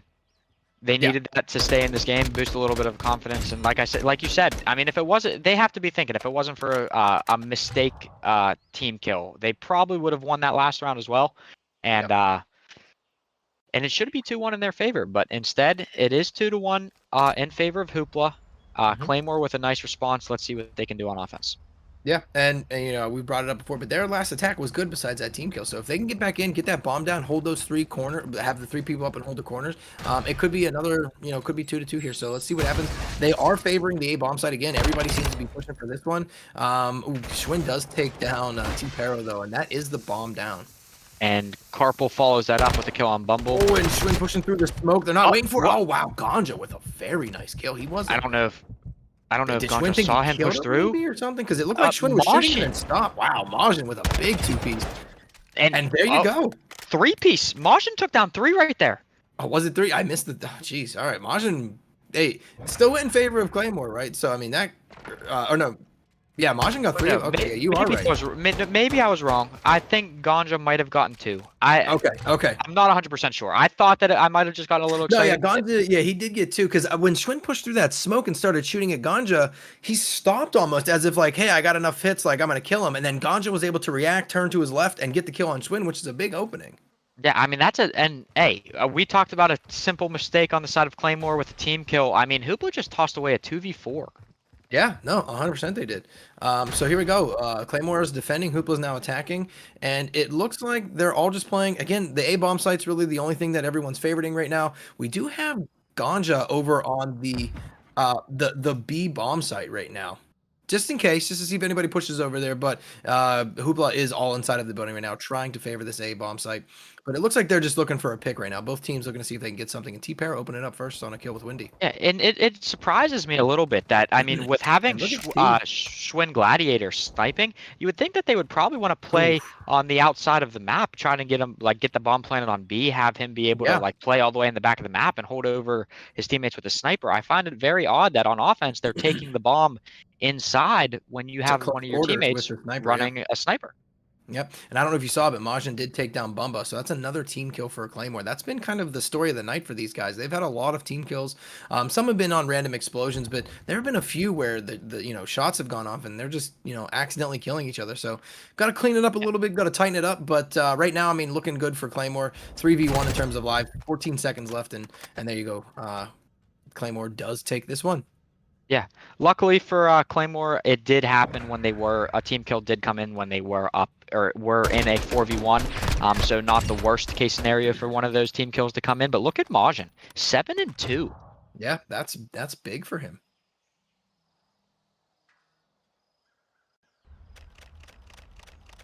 Okay, so Claymore has now won 3 rounds in a row. It's time for Hoopla to respond here. In reality, it probably should be around a 4-1 lead in favor of Claymore. It's not, so they are lucky to only be down one point at this point in the game. Yeah. So. And it looks like Schwinn, the way he's positioning on the map out here, I think he's still holding that sniper while they're defending. Which, I mean, I don't know. I feel like, and I could be wrong right here, but I was going to say he's going to have an angle on T-Pair when he does. But I was going to say it might be time for him to maybe put it down and help his team kind of more in the interior with, a sub. And Carpal did take down Bumba, so this is another situation. Hoopla needs to capitalize on this 2v4. It's a 2-man advantage, and I was going to say Majin evens the odds, 3v1, but yeah. And that is the round. That was a good response there by Hoopla. They definitely needed to respond to that, or else they would have been down 4-2. But it was a solid round. Schwinn able to open it up with first blood, and they were just able to play off that from there. Yeah, no, definitely. That Schwinn opening it up on T-Pair there, that was definitely something he wasn't expecting. I mean, but that was a big one for them, and I think it's what kind of set the precedent for the round. Hoopla's back on attacking now, though. I mean, obviously defense is usually your easier side, so we can see if Claymore can hold this one off, or if it's going to go in favor of Hoopla. Yeah. And again, look at Hoopla here attacking, pushing into the interior of this building here. Everybody loves favoring the A-bomb site.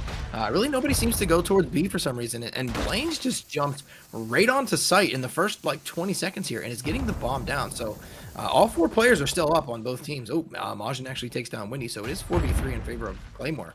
Yeah, I was gonna say, I mean, Bob's down early. I mean, there's only 40 seconds on the clock now. This is gonna be a tough retake for Claymore, even with the man advantage. Blaine's is hit down to 16 HP, is able to escape, but T-Pair from up top, Majin is able to pick one. They need to hit this together. Right behind that corner there. They do need to go in together. T jumps in, doesn't get Schwinn. Can anybody trade that kill though? Majin does trade it, and that's gonna be around for Claymore. They have enough time to defuse. I mean, that is just a solid retake on the side of Claymore. I mean, you started off. I believe that, they started off with a pick, but bomb went down almost immediately, so they needed to react to that fast, and they did. It was a solid regroup out of Claymore, and ultimately led them to a round victory. Yep, no, yeah, and look at Majin right now, 11-3. He's having a great game. Does get the defuse as well. I like the fact that they played in because a lot of things that I saw personally yesterday. Teams weren't playing their trade kills right in a 2v1. That was a 3v1, but like in a 2v1, they were just doing 1v1 peaks basically. So I do like to see that Claymore's following up and all pushing in together to trade off of those kills. So yeah, not much that Hoopla could have done in that. But here comes Schwinn. He's coming out to this outside part again. See if he can get a pick up towards this electric tower here. Yeah, I think T-Paro, I think he probably realizes that he shouldn't peek Yeah, his head down that he window doesn't. anymore. Yeah, Uh, he didn't forget. it's a couple times now where he's been able to, or Schwinn's been able to capitalize on a first blood based on that positioning. But Carpal this time with a first blood. And Offense look has at this been T-Power getting the bomb down quickly. I mean, both teams are they're all playing the A bomb site, but they're giving up the bomb site. Nobody's sitting in on that site. The bomb's just continuously going down, which I think makes it a lot harder. two massive kills coming in from Majin. Yeah, and he's in the 2v1 right now, which is going to be tough, and doesn't realize that Wendy's right around the corner, and unfortunately gets taken down. So that's going to be, hey, this is a close game here. We're 4-4. Yeah, I mean, each team had a span of going on a streaky couple of rounds. Now we're seeing them trade back and forth. This could quite possibly be another. I mean, we had one round 11, and this might have another one written all over it. Yeah, no, I agree. I feel like it's going to with the way that things are going back and forth and the way the teams are trading. I feel like you're right. So let's see what Claymore and Hoopla can do here. Obviously, Hoopla is attacking this round, and let's see if anybody tries going towards that B bomb site. I mean, like I said, both teams favoring A right now. I mean, look at Majin having a 13-4 performance. Bumba, though, on a 1-6, which is surprising. Yeah, Majin is definitely carrying this team. He's giving them the life that they need to be able to stay into this game. Hopefully, Bumba is able to turn it around here. It looks like he might. I don't know. He might be able to spot Wendy here.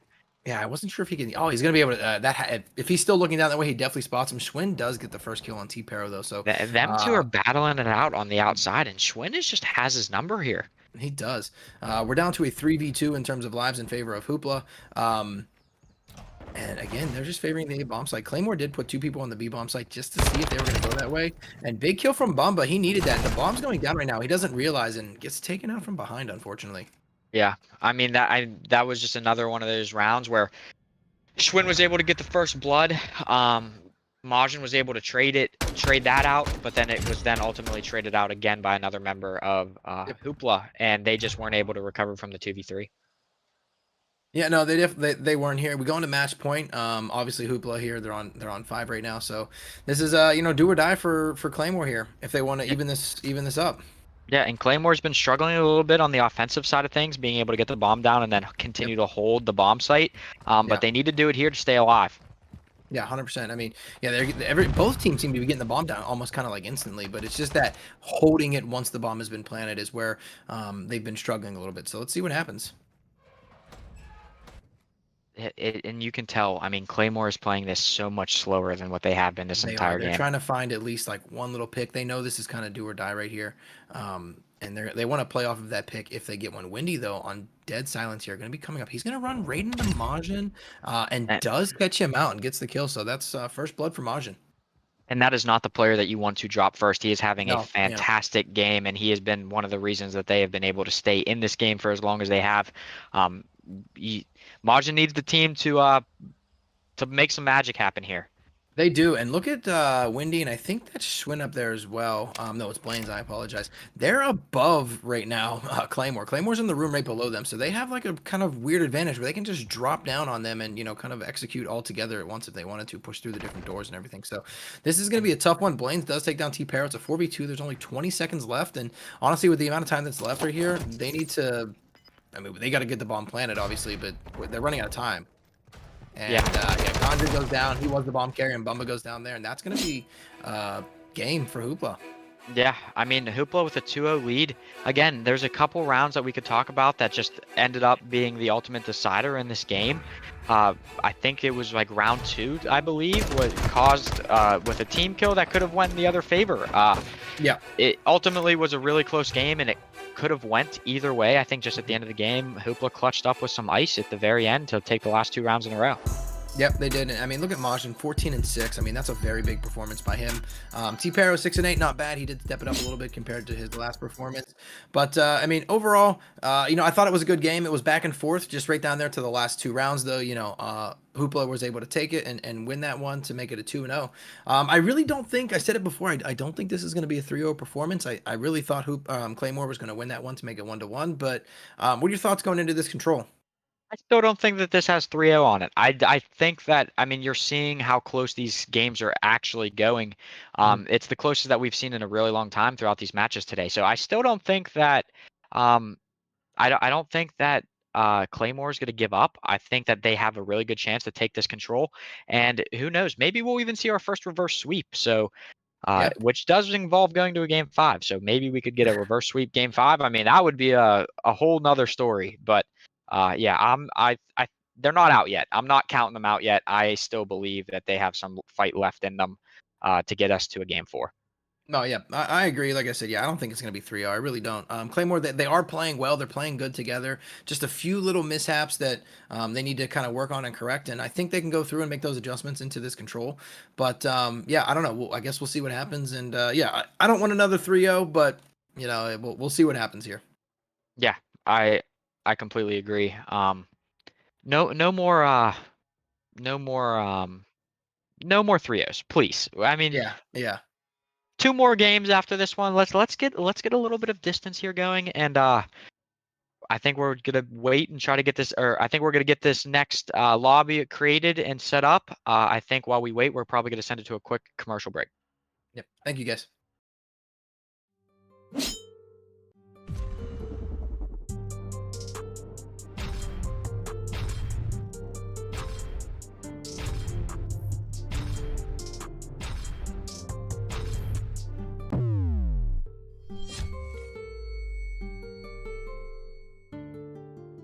Oh, Father, tell me, do we get what we deserve?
So I'm excited for it.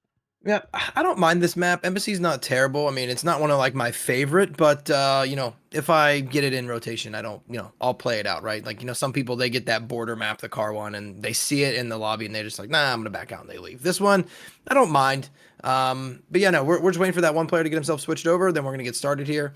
And I mean, just for those who are watching and might have forgotten the chat, Hoopla is up 2-0 right now. I know we both said it, Rooster. I really don't think that Claymore are going to get 3-0'd, but I mean, I guess only time will tell once we get into this match here. Yeah, absolutely. I don't expect a 3-0 here either. I'm really hoping that it doesn't end in a 3-0. I think that Claymore has what it takes to send us at least to a map 4, hopefully a map 5. Again, these are winner semis basically. Like I'm honestly surprised that we haven't seen more games going a little bit further than we have. Mhm. But yeah, I'm excited.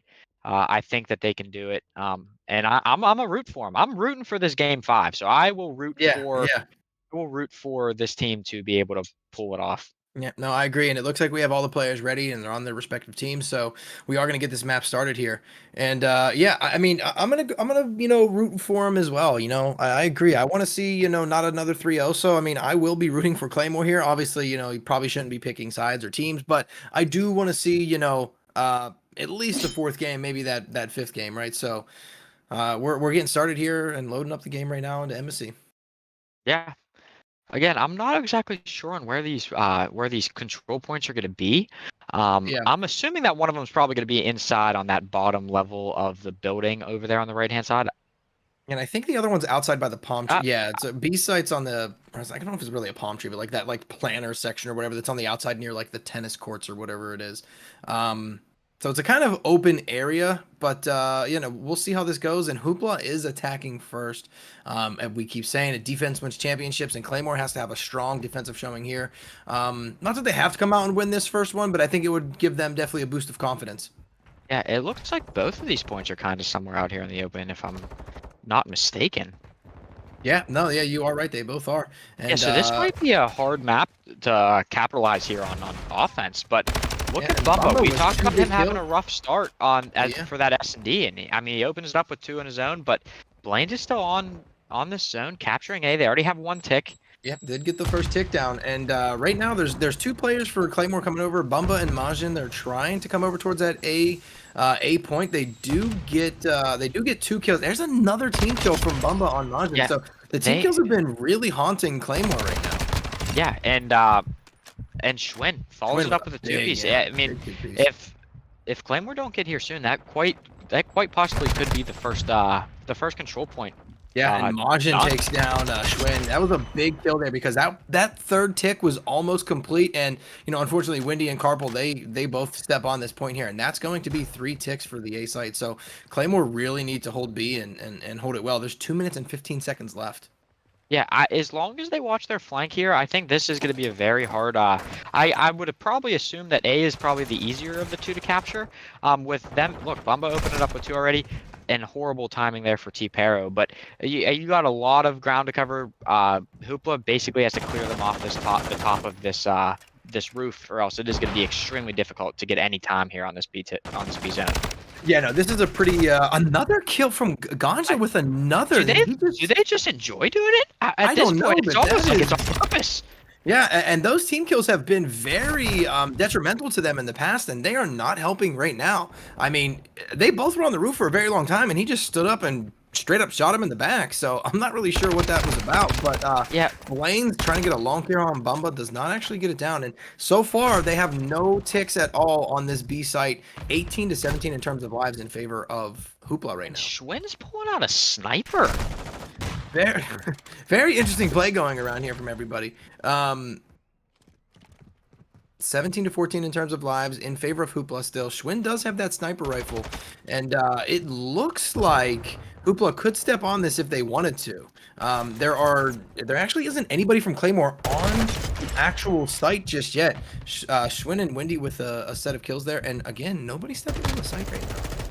Yeah, and for and this is where things could get a little scary here for Claymore. You have Wendy now up in the position where Claymore typically would be positioned, you have. It looks like they're going to stack this point here. I mean, look how fast this bar is going to start moving. It's going up so fast here, and unfortunately for Claymore, they kind of spawned out. They were on the other side of the map, and it's contested right now. But look, they got those first 2 ticks, and the 3rd tick is going. Claymore has to jump down into the site to contest it to stop this right now and clear that off, and they do. So we have 3 players from Claymore on the site right now, but 2 ticks already done. You have a and Maj with another team kill. Yeah, I mean, and you put on, with them getting those 2 ticks, it did add time to the clock. So from where it was, I think it was only like 40 seconds they had to hold off. They added another 30 seconds onto that. So they still have a minute, and they only have 3 lives left. Yeah, Blaine's has walked in and got a massive 2 pieces. Now 9-1 in terms of lives, and there's no way that, you know, Hoopla doesn't get this 3rd point here. Yeah, and it's looking like that's what's going to happen. Yep.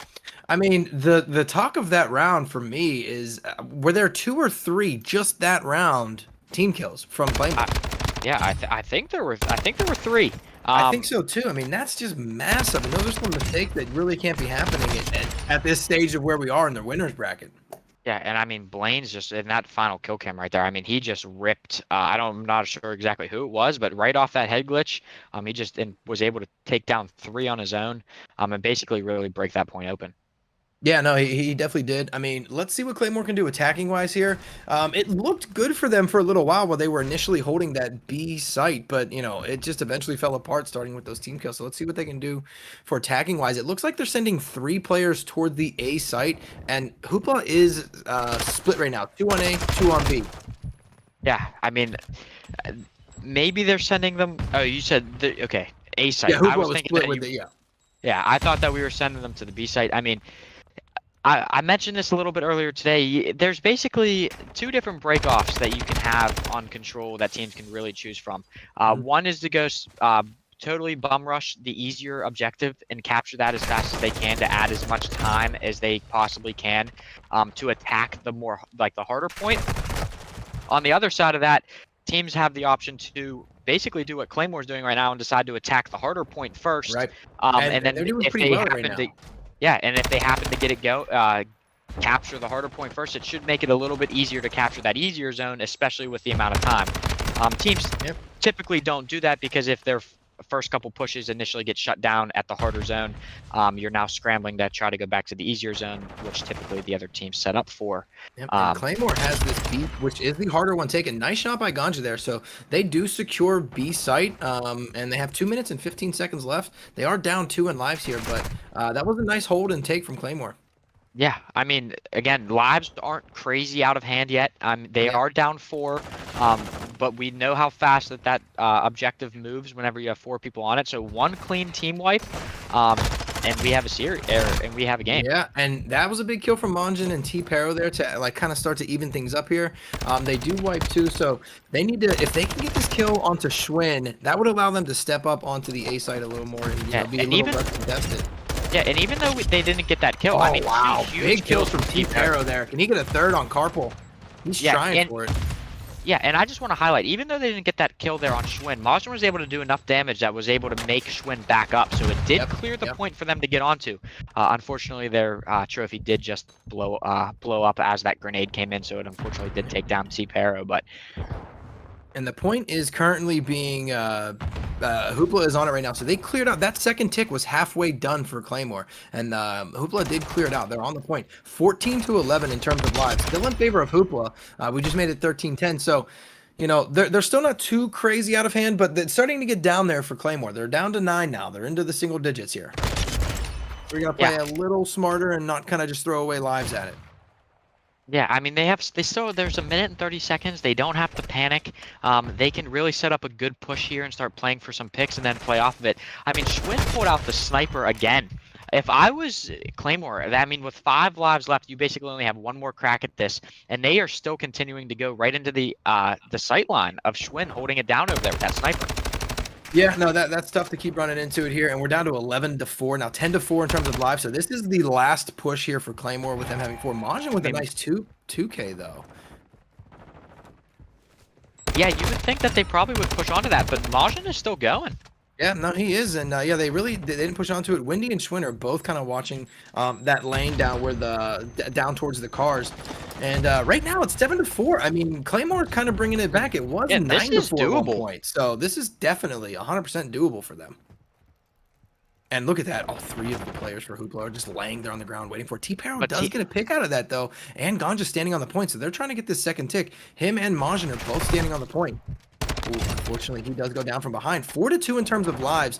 I mean, this is starting to get... it's not that far gone just yet. You know, Bumba and T-Paro need to kind of regroup and push in together to see what they can do. Carble's clearing out that second tick that was on there. T-Paro does go down, and hey, it got very close there towards the end. Yeah. I mean, Hoopla does win that, but it got very, very close. Yeah, I mean, absolutely. I think that, I mean, they had plenty of time to work with. I think if they might have just slowed it down a little bit more and double stacked that point and just had one person looking over them, it probably would have avoided Schwinn being able just to fly in there and clear them last two off the point. Yep. But yeah, I mean, it was only a 2-kill life difference there at the end. I mean, it could, I mean, at that point, it basically becomes a search and destroy. You had you had 30 seconds left on the clock, 4-2. Unfortunately, Hoopla was able to clutch up. And again, that's kind of been the story. The games have been close, but at the very end of these rounds and games, like Hoopla just has a little bit more ice at the moment than Claymore. They do, and as you can see right now on the map, we have 2 players on B and 2 players on A for Claymore trying to do this defense. Windy does take down Majin on the B site, and if oh, who's that over there? Oh, did he go down? So right now, both players from the B site have been eliminated. So Hoopla could try to push in here and start gaining some, and they're on the point right now. Trying to get and I mean, going. I don't. Schwinn is keeping the sniper out, and I mean, he is finding picks. He is. I mean, he's feeling it, and you know, I guess don't put it down, right? If you're feeling it, if it's not broken, don't fix it, right? And he's doing well with it right now. So yeah, I think it's just throwing Claymore off a bit. I mean, I think they're trying to avoid the lane of the sniper, and it's just opening up some alleys for the Hoopla to take. And I mean, they're about to capture this B point.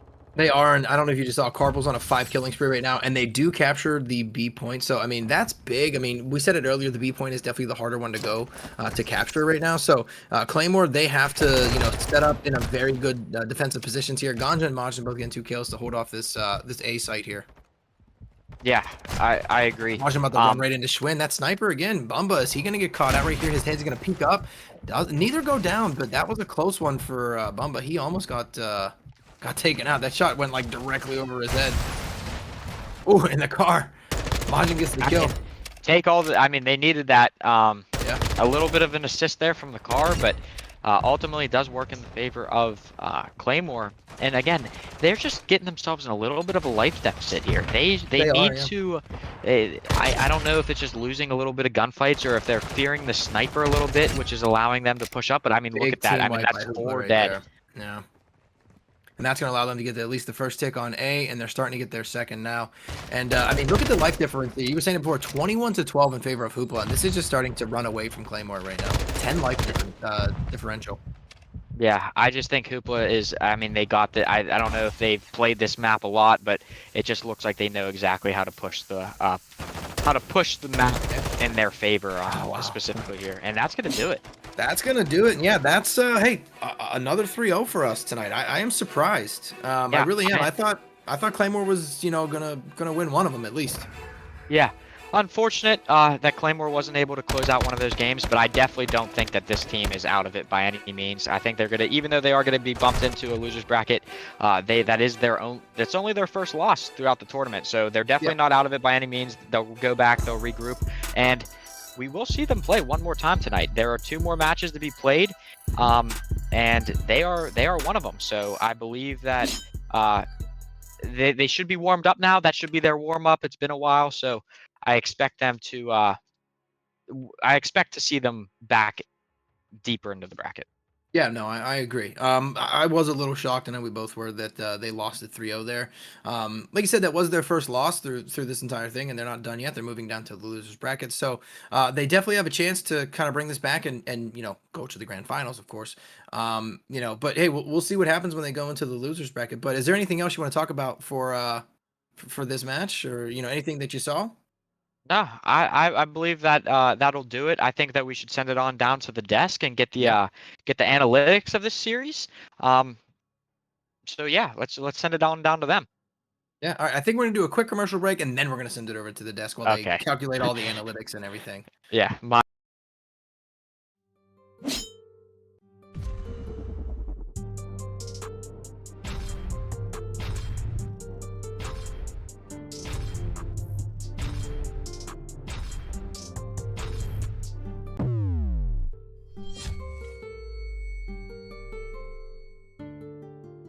Oh, Father, tell me, do we get what we deserve? Oh, we get what we deserve. And where down we go, oh, oh. We want a few minutes of your time. Oh, where down we go. Get down! Oh, oh, oh. So where down we go. Way down we go. Oh, you let your feet run wild. Thomas, come as we all go down. Yeah, but for the folk who my heart, do you dare to look them right in the eyes? Yeah. Oh, 'cause they will run you down, down to the door. Yeah, someday we run you down, down till you fall. And they will run you down, down till you go. Yeah, till you can't grow no more. And where down we go, oh, oh, oh, oh, where down we go, oh, oh. Say where down we go, oh, 'cause say we run you down, down to your car, oh, way down.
Okay.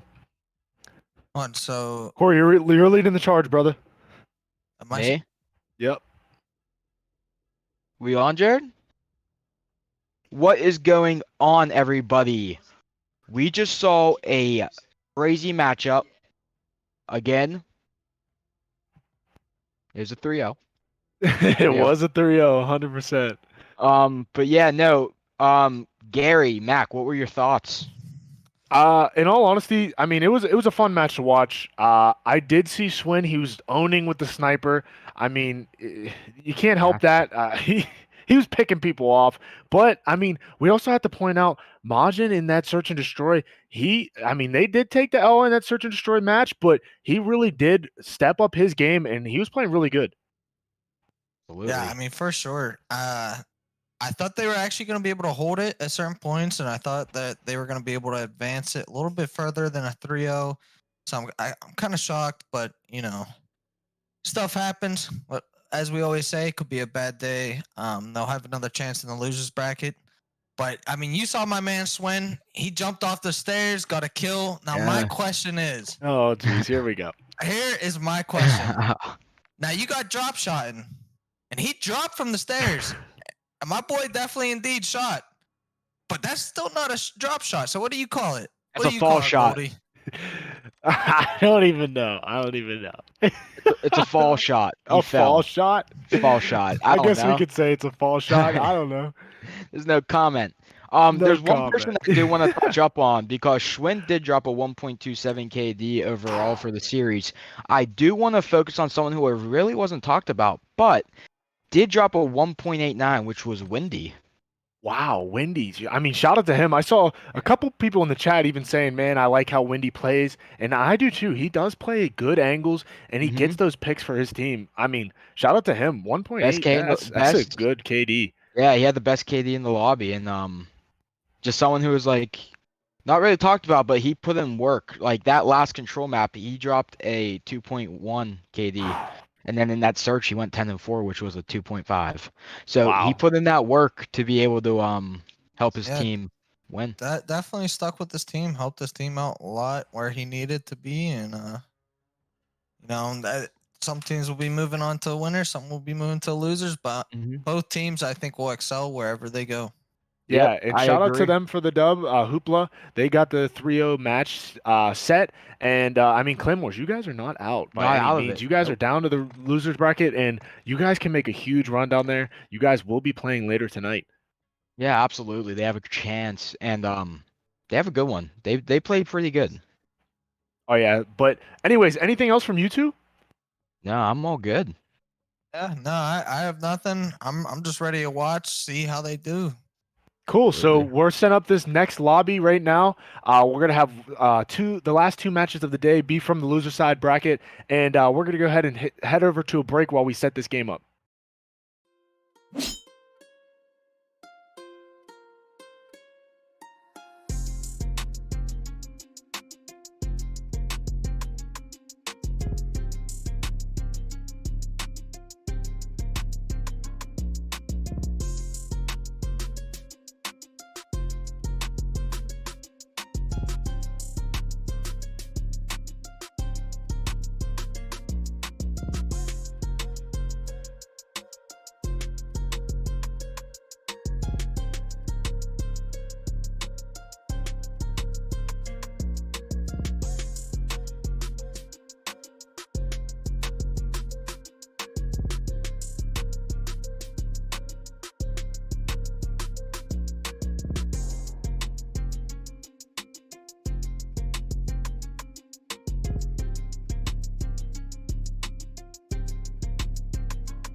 how's it going?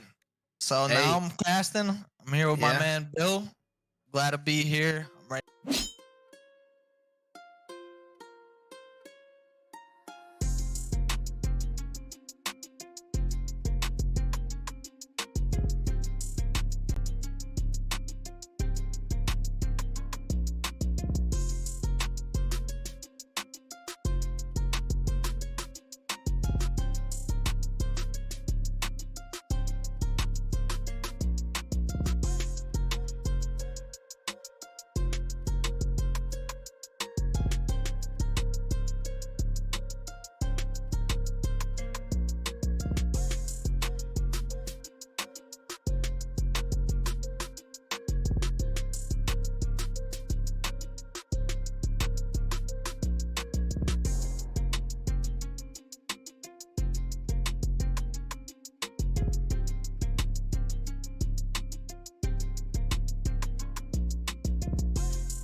Back once again. That's right. We are nice, back. nice to talk to you, Bill. Nice to see you. This will be an interesting map. I believe we have seen hardpoint on this map already. Not too much though. So I'm interested. That middle play, that first hardpoint. I mean, I love to see how that one goes. That is definitely, I feel, in my opinion, one of the hardest points to capture. So for Definitely this one, I'm sorry. Yeah, we have Kanto and Mystic facing off right now. First map is going to be Mercado Las Almas, and yeah, Larry, like you're saying, that first point is definitely tough to get to. Going to be curious to see how these two teams play it out. This is, I believe, our first match in the losers round tonight. So this is losers round 4. So in the losers bracket we are, and yeah, this is do or die here. You lose, you're gone. Yep. And I feel like they're definitely going to fight for it. I mean, I don't think either team's going to go without a fight. I mean, they're definitely going to try their hardest. They're definitely going to push through. And I think we are going to restart because we had some. We had a player that got kicked. We lost one player there. So we're gonna go ahead and get that lobby reopened up, and everything's gonna be readjusted, and we'll get started again. But yeah, we had a player drop out, so that's unfortunate. But Larry, how you doing today, my man? I'm all right, man. I'm doing good. Long day, but I mean, good day. I mean, I'm glad to see all these teams come out, especially the ones that showed up. It's great to see what we put together. It's a great experience, and you know, someone's gonna win that $250. The question is, who? Who do you think? Who do you have your money on? That's the $1 million question there. I mean, right now, CCDK and Hoopla, both in the winners bracket, look really solid. We do have a few teams that are in the losers bracket that I think, you know, could potentially make a little run for it. Slim Zix, obviously one of them. I got to see some of their performances earlier today, and they looked pretty solid moving through the losers bracket. So I don't know specifically who yet. I think my money's still on CCDK, though. They've looked just outstanding through the entire tournament so far.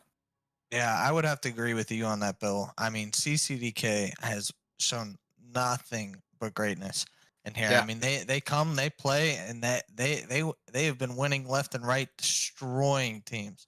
I mean, they are. It seems at this point unstoppable. And like you said, Hoopla has been working their ass off, and they have been doing the same. So when those two come together, I am honestly curious. That has to go into a 5-0 match. Like, see, I just. Yeah. I don't know. It'll definitely be one to watch. No, 100%. Yeah. And that's what Rooster and I were talking about earlier on the desk. You know, we would like to see one of these matches go to the 5 games. And I feel like, you know, if Hoopla and, CCDK for tomorrow, they're playing in the semifinals. I feel like that could be one of those games that has the potential to hit that 5 game 5-game round. So we'll see what happens. I mean, they've been our two dominant performances, but yeah, there's some people to watch in the losers bracket here too. For sure. I mean, like you were saying, the Slim Zix, they really showed up today. They did, yeah. I mean, they just played outstanding today. I believe they had what, 2 subs, I believe, and their subs showed up and they just were outstanding. They came and they controlled everything dominantly. I mean, it was just absurd to watch them play. No, it really was. Yeah, I was watching those, and they were looking good. They got to play against Claymore, who we just watched. They just lost to Hoopla, and Claymore's not a bad team either. So we'll No. see what happens between those two when that game happens, which will be after this matchup we have between Kanto and Mystic. Let's check the lobby real quick. It looks like we have all of the players in here, but we need everybody to switch over to their respective teams. So once they get put on their teams, we will be able to get started. And hopefully no more technical difficulties with someone disconnecting or anything like that. But I'm excited to get underway here. Do you have any predictions for this match? For this one, I mean, Kanto was one of the favorites. If you remember earlier, whenever they were going to play their game against CCDK, Champ from our desk even suggested he picked that Kanto would win, and unfortunately that didn't happen for them. So I personally think Kanto might take this game here. But what are your thoughts? I mean, like you said earlier, I honestly thought CCDK and the Kanto would be a really good matchup. There was a couple subs on Kanto. I don't know if that affected it or whatnot, but Yeah, I'm rooting for Kanto on this one. Yeah, no, and I think you're right. They did have a few subs. I think they had 2 subs when they played earlier, and I mean that can be hard, right? When you have 2 players that you might not have played with before, you haven't practiced with, you might not have the communication down either. So having the 2 different subs in there could have definitely affected their play. But they seem to be back to their original 4, so that's their strength. And we'll see what happens here. See if they're able to when they're their 4 originals, if they can actually play together and get these wins. Yeah, I really want to see how they communicate. I mean, the first time we saw them play, they just destroyed their competition. They really went out and played their hearts out. And I mean, I think if we saw that today, I think they would have had a chance of beating CCDK. But with the subs, like you said, I don't think the communication was there. It's hard when you're not playing with those certain people multiple times. I mean, you get so comfortable with one team. And when you switch it up, I mean, the connection is just not there. So I'm hoping to see that they're back to their normal selves, playing, doing We great. have one guy still on Codcaster here, so that's gonna be. We're gonna have to restart this one. Yeah, we're gonna have to restart this one again, guys, real quick. So we do apologize. Why don't we send it to a quick be right back while we get this sorted, just because we're gonna have to end this one more time and get them back into a new lobby. So we will be right back, guys. Stick with us, and we will be getting Kanto versus.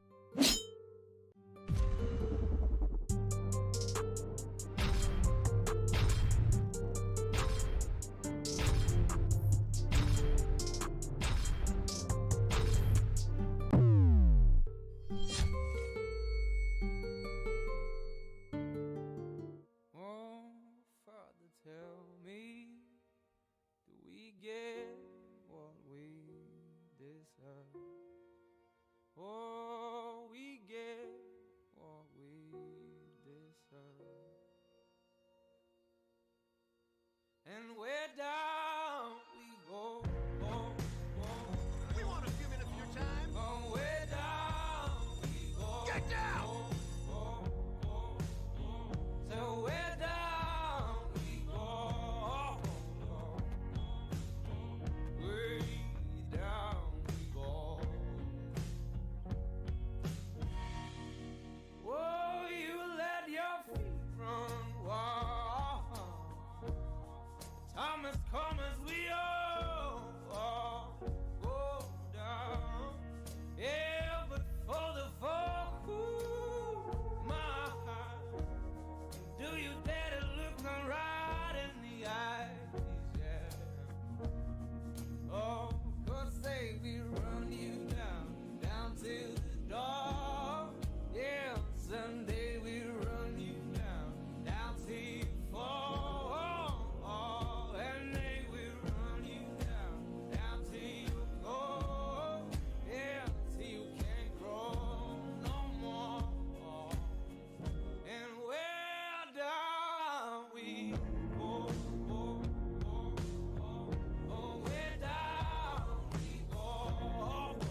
All right, welcome back, everybody. We are finally getting loaded into this match. We got everything figured out, and like I said, this is the first matchup between Kanto and Mystic, and this is going to be hard point. Actually, we have another technical difficulty where we have our codcaster unfortunately on one of their teams to make it a 5v4 here. Again, we do apologize. Just a few technical difficulties. We lost a few of our staff members on the back end here. So that's kind of why we're having so many little problems, but we're going to get this one taken care of and get it corrected. And hey, fourth time is a charm for this one. All right, guys, don't worry. We're going to be bringing it back to you here shortly.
All right, guys, we are back again. And again, this is Kanto versus Mystic, hard point on Mercado. And we're going to get this one underway. Larry, finally, what do you think about this one? I know we talked about that first point going to be very hard, very contested. How you feeling about it?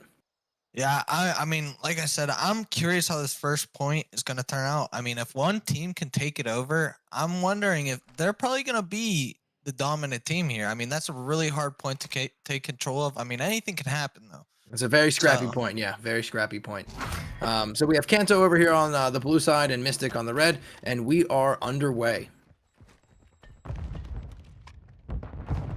And Kyoto doesn't realize that he's actually going to get spotted out. Holzman was right behind him.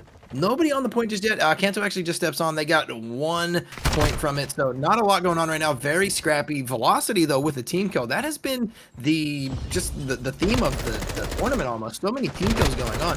I think people forget that friendly fire is turned on in a competitive play. So, but ooh, that grenade got thrown right in front of Holzman, and he kills a team. He almost killed himself and killed a teammate. Yeah. Right now, though, Kanto up to 20 points on the hard point. Mystic having a hard time getting on that point and taking off Trace and Kyoto with 3 kills. Yeah, it looks like they're gonna hold these lanes and that they're gonna move to the next point, and Kanto's already on it, just waiting for it to unlock. Yep, and look at that. Kanto's kind of pushing out to defend like the different lanes that Mystic are going to have to come down to this new point, and they're just holding them right now. So this is great defensive positioning from Kanto, and this is kind of what we expected to see from them, right? Right now, 34-1 is the total, and they're just sitting on this point. And yeah, they look like they're back to normal now that they don't have their subs anymore. This could be another big kill for Velocity if he got the second one. He didn't actually, though. But yeah, 45-1 right now. The point is contested. Bing Toe's trying to get a flank run here coming on the bottom side. Buzzin and Trace, though, do eliminate both of the players that were down on the point. Bing Toe's pushing in, gets taken down though, and It does Kanto get the able to keep trade. themselves on the point. Yeah. Yeah, it looks like they're gonna re-rally up, and they're kind of grouping up for that next point. I think they're all aware where it's gonna be at, so they're That's a starting to push to team. it. And Yeah, that's a team way from Kanto Kanto will right be there on too. it, waiting for it. Yep. And I like what Kanto's doing here. They have one player getting those garbage time on the last point, and all 3 other players have already rotated and are set up in a good defensive hold for the new point. 80-1 currently. I mean, that is just a pretty dominant performance from Kanto so far. Yeah, Bo trying to get in there, throws a grenade through, and just can't get anything going. Like you said, I mean, this is kind of what we expected, especially with them being back to normal. I mean, they play so well when it's the 4 original of them. You know? Yeah, no, they definitely do, and you're seeing that right now. Bing's Toes and his team trying to get something going here. Andy Franks does get a pick. The point is contested right now, and you know, just unfortunate for Bing. He doesn't realize that he's to his left. Bo does get a pick, so hey, Mystics on the point for a little bit. It is contested right now. Can they win out? And they do. So they actually stepped off for a quick second. So there's about 18 seconds left.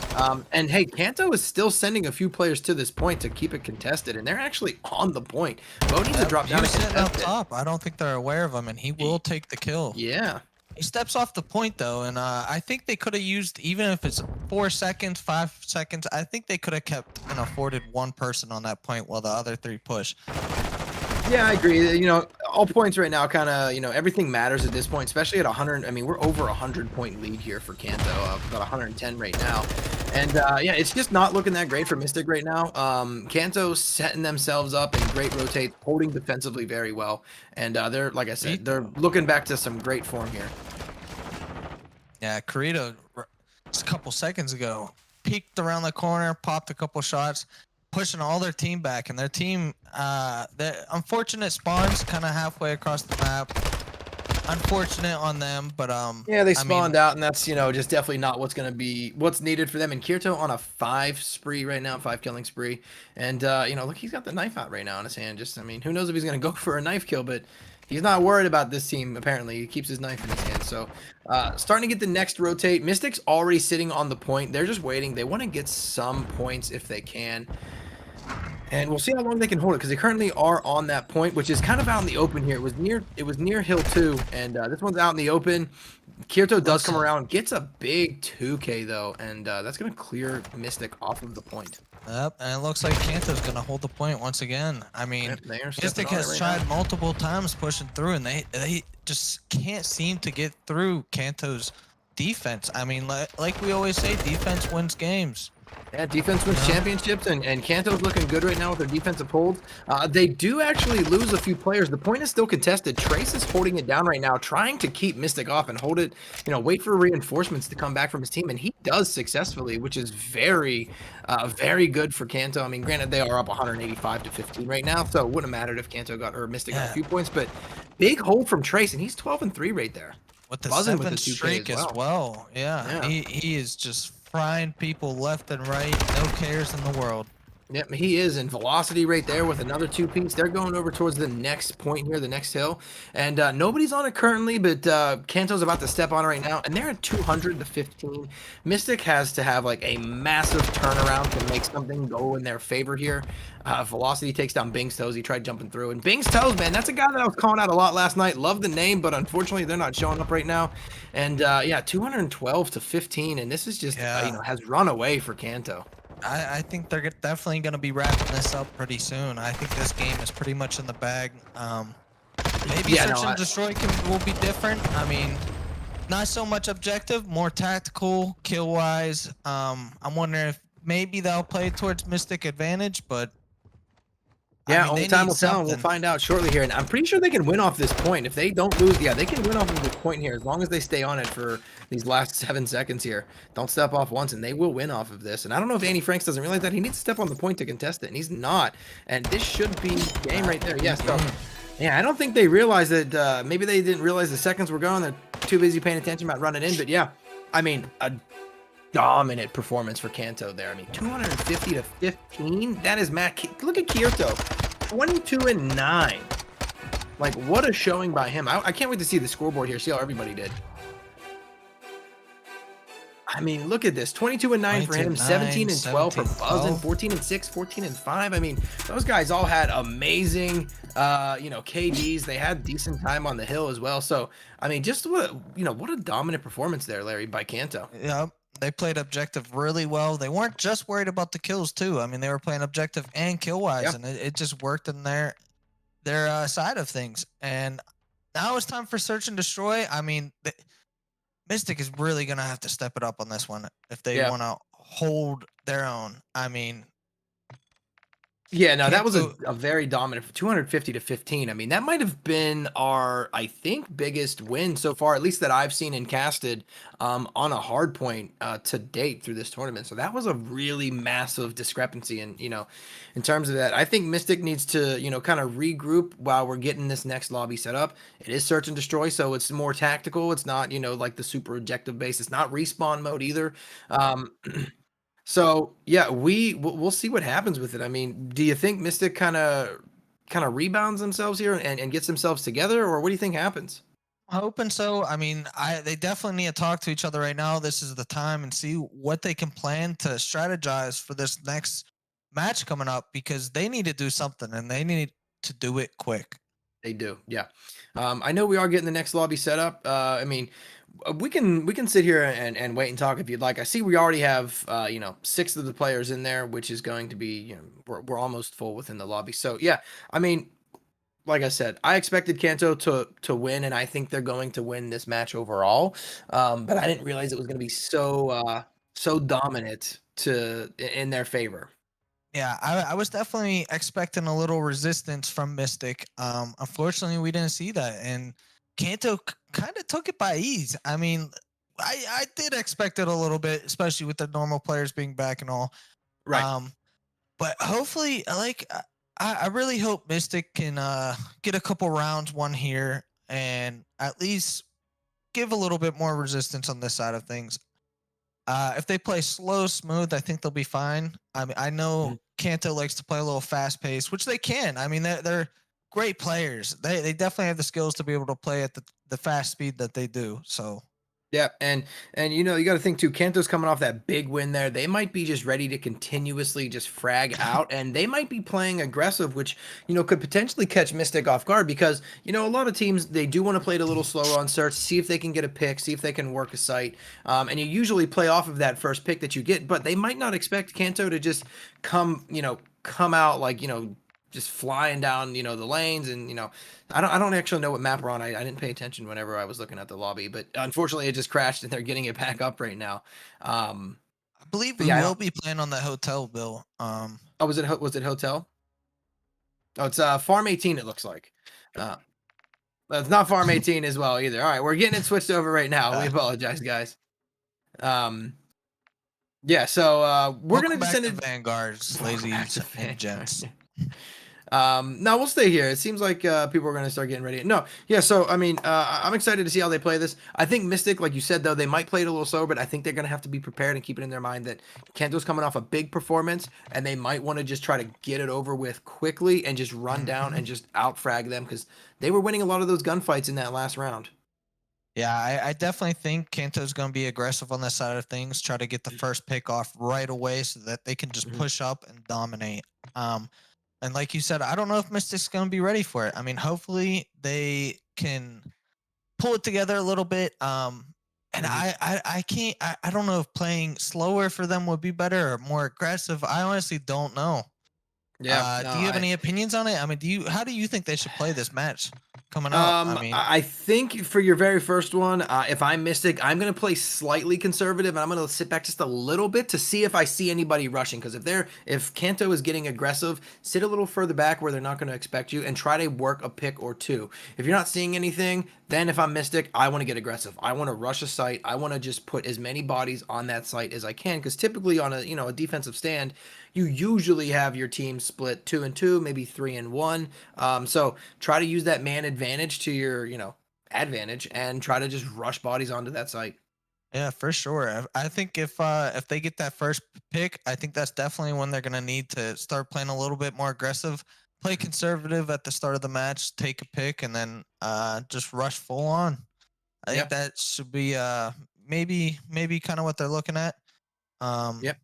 And I see that the But- players are starting to join into the lobby now, and it looks like obviously we're playing Search and Destroy, but we're going to be playing on Embassy, and we're waiting for everybody to switch themselves over to the correct teams. Once they do that, we will be able to get this one started. And Embassy, I know this is a map that we watched earlier. I don't know if we've seen, I mean, me personally tonight, I don't think I've seen an Embassy Search and Destroy, but I'm assuming other people have seen one earlier today, and we're getting loaded in right now. Everybody switch their teams pretty quickly. Yeah, I don't think I've actually seen a Search and Destroy on this. We've seen Control and Hardpoint, I believe. Yes, we So, did see those, yeah. It'll definitely be an interesting map to see Search and Destroy on. Yeah, no, it definitely will be, and I'm excited to see how it goes. And it looks like we're gonna have, I think, Anne Franks, I think that's Mystic. I think they're going to be defending first here. So hey, defense wins championships, and if Mystic wants to do anything here, this would be a big win for them to come out and win this very first round defensively. It looks like they're going to kind of split it right now. Or actually, no, they're putting one person on A and sending 3 over to B, which is going to be beneficial for them because Kanto is sending 3 of their players over to the B bomb site. But Kanto did get the first blood there, but it's back to a 3v3. But look who's planning right now. Kanto's getting the bomb down. So this is going to have to be, it's going to have to be a little retake situation here, trying to retake the site. Looks like Bing's going to try to come up down through the middle to try to get a flank going. I'm curious if that's going to work out for him. Yeah, Velocity's sitting in a pretty kind of like a good angle that he has right there. Oh, and Trace gets taken down, but Velocity trades the kill. Right now we're in a 2v1 in favor of Kanto, and this is going to be tough, and there you go. Kanto actually wins it. Yeah, I mean, that was definitely well played by Kanto, having one up high, a couple down low. I mean, they were definitely in the right positions they needed to be, had one sitting back. Yep. Carito with the snipes, just quick 2K. Kanto with the sniper. I love it. I love seeing the sniper rifle in Search and Destroy, Search and Destroy game modes, and hey, it worked in his benefit there. I wonder if he's going to hang on to it while he attacks or while he defends. I'm assuming he will hang on to it while defending. Yeah, I mean, seeing how he made that play, I mean, why not? You might as well just keep going with it. If you're making plays like that, I mean, very huge play. Eliminated 2 right off the back, one after the next. I mean, won it for him. Yep, and it looks a lot easier. Mystic was trying to go towards that A bomb site, and that long hallway almost was not working out for them, and one of their players actually went down. Andy Franks got taken out in the very beginning of the map, so it's already a 4v3 in favor of Kanto, and there's a 4v2. I mean, they're just getting taken out every corner that they peek. Mystic is just running into a Kanto player that's just set up and waiting, watching those lanes. And I mean, we'll see Holzman. He's trying to cover mid. I mean, that's a good spot for him to be, but there's no one there. Yeah. They gotta get something working here. It's both players from Mystic are right next to each other. They're trying to work something, and Buzzin takes down Bo, and Holzman trying to look for that kill, and he's gonna he's gonna get pinched here. It looks like we have Trace coming in as well as Velocity, and Buzzin's right on his right as well. So I was gonna say if Trace doesn't get him, Buzzin's gonna be on his right, and Kanto taking it 2-0 here. Yeah, I mean, they are wrapping things up quickly, Kanto. They want this game done. They want it done fast.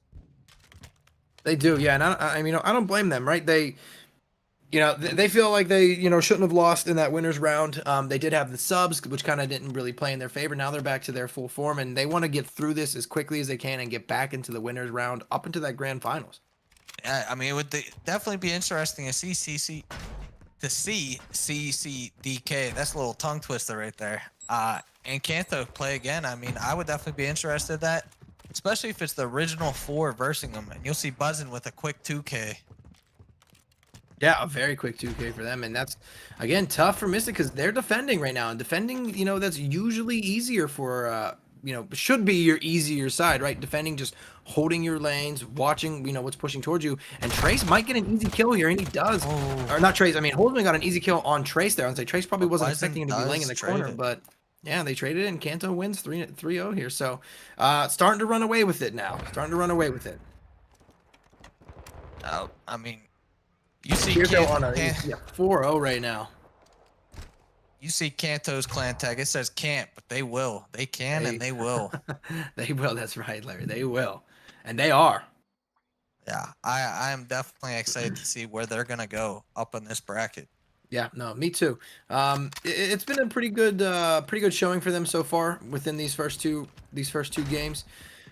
They're on the defense now. Let's see if Mystic can put anything together. Favoring a lot of people over towards this B bomb site. Kanto is sending 2 to B, and they have 2 on A. But look at Trace. He's flanking behind, and he's going to run directly into Mystic, and he might do some damage here because they're probably not going to be expecting him. Kirito does get the first kill, and Trace is looking for Bo right now. And Bo could potentially catch out. Bo does Yeah, kill Kirito. Mystic's Trace is really now- loving that second floor, man. He is. He's inside the second floor. He's going to break the glass here and make some noise, which Bo should hear. Bo does turn around and look, and I'm surprised Trace hasn't gotten anything going. He got behind them pretty quickly and hasn't really capitalized, and it's 3-2 in favor of lives for Mystic right now. Bomb is not down, though. Annie Franks, it's 3v1. So Mystic has to play together here if they want to make something happen. And they now know where Trace is.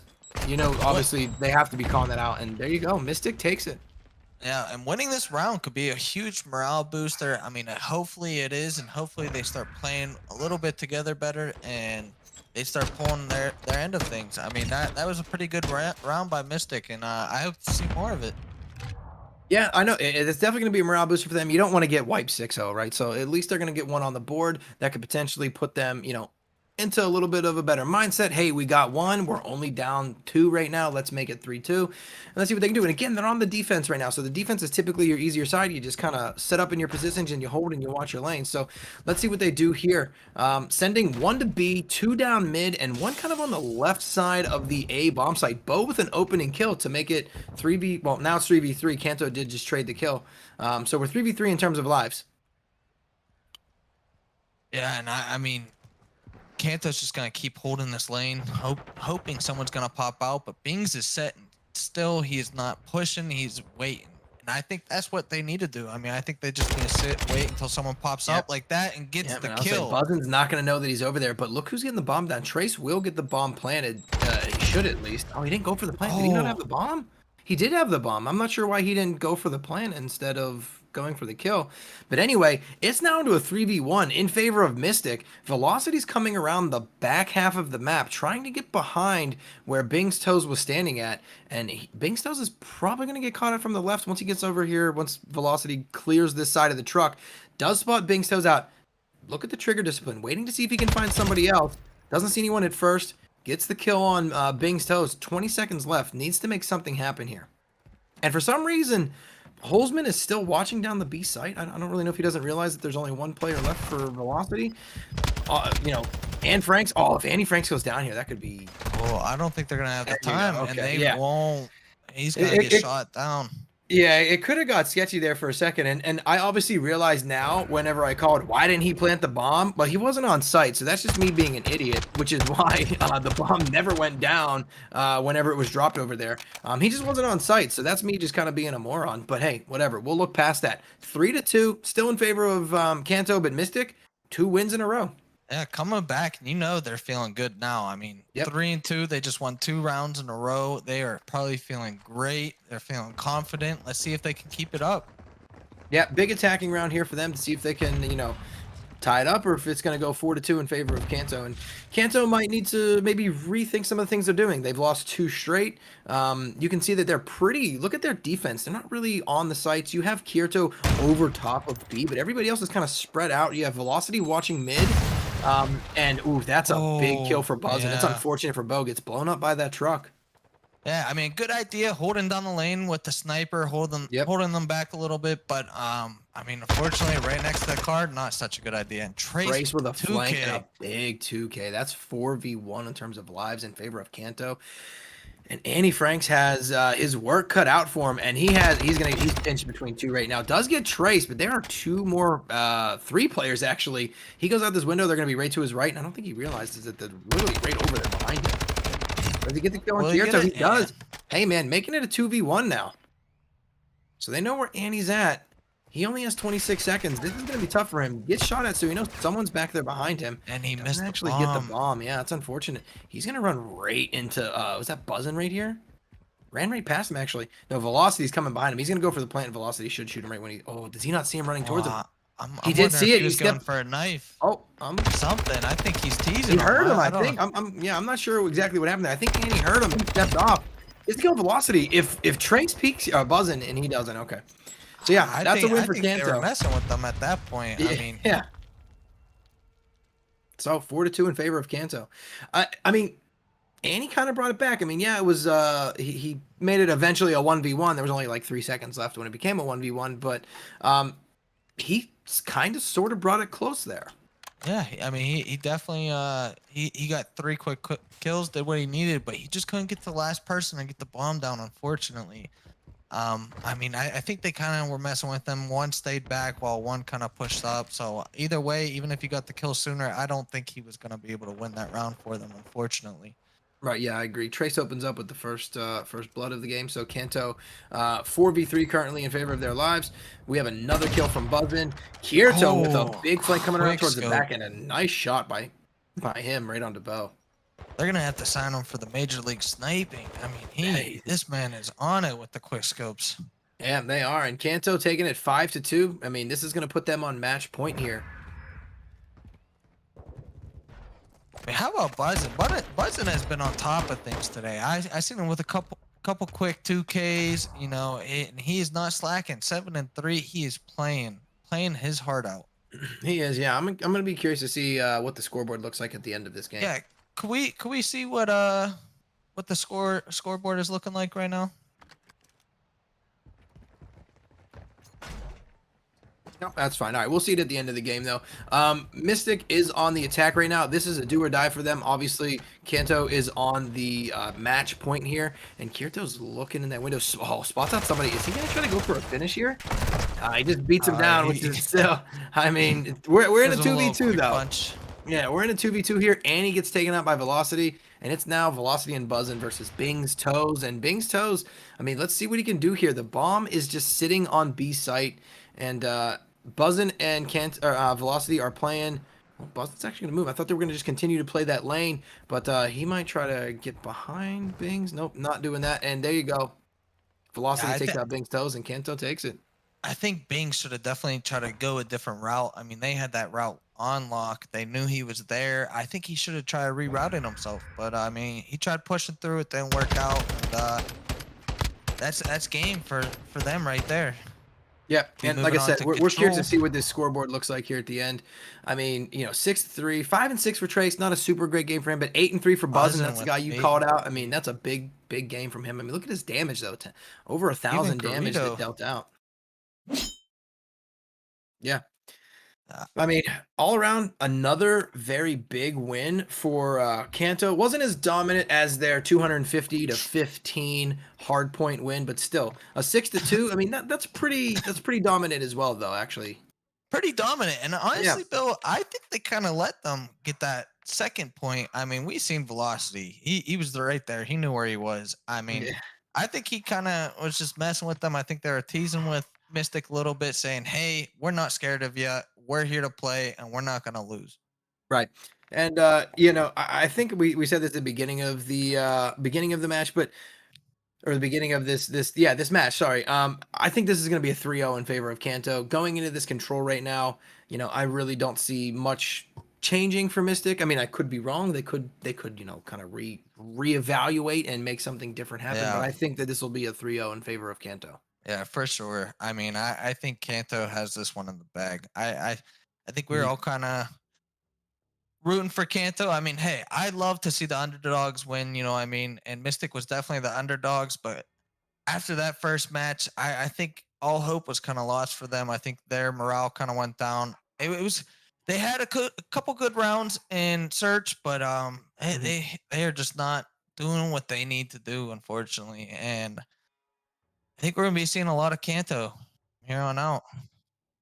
Yeah, no, I agree. I think we're gonna be seeing a lot of Kanto. We're gonna send it to a quick break right now. We have a few things that we need to figure out, so we're gonna send it to a quick break, guys. We will be right back. Thank you very much for sticking with us.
What is going on, everybody? So, a slight hiccup.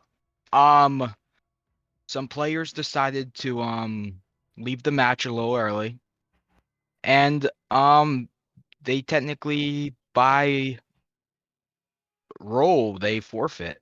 Um, there were some internal issues that was going on between them and the team, and they decided to leave.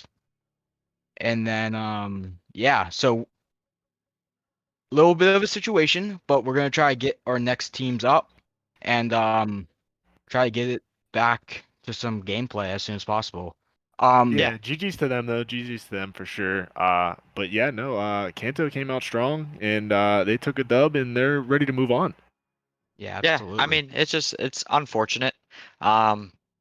Heat of the moment, just decided that they didn't want to finish it out. I don't want to discredit all of the players on Mystic. We did have some that did come forward and say that some of the teammates just didn't want to finish it out, and he apologized. So I mean, no hard No hard feelings feelings. there.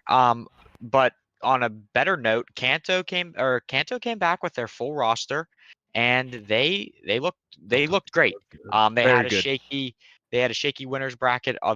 Of course, they didn't have their full team. They were just playing with some substitutes.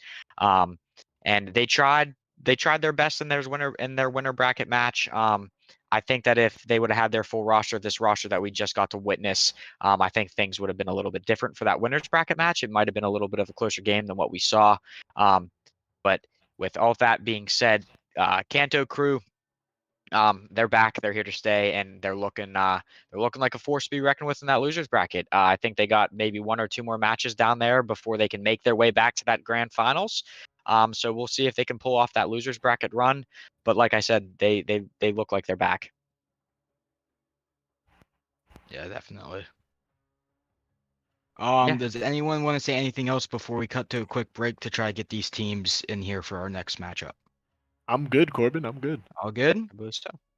Alrighty, let's send it over to a quick break real quick.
All right, guys, we are back. A quick little update. The team Slim Zix, they are not able to compete in the final matchup of the day. So Team Claymore will be advancing through the losers bracket, and that's basically how it's again another unfortunate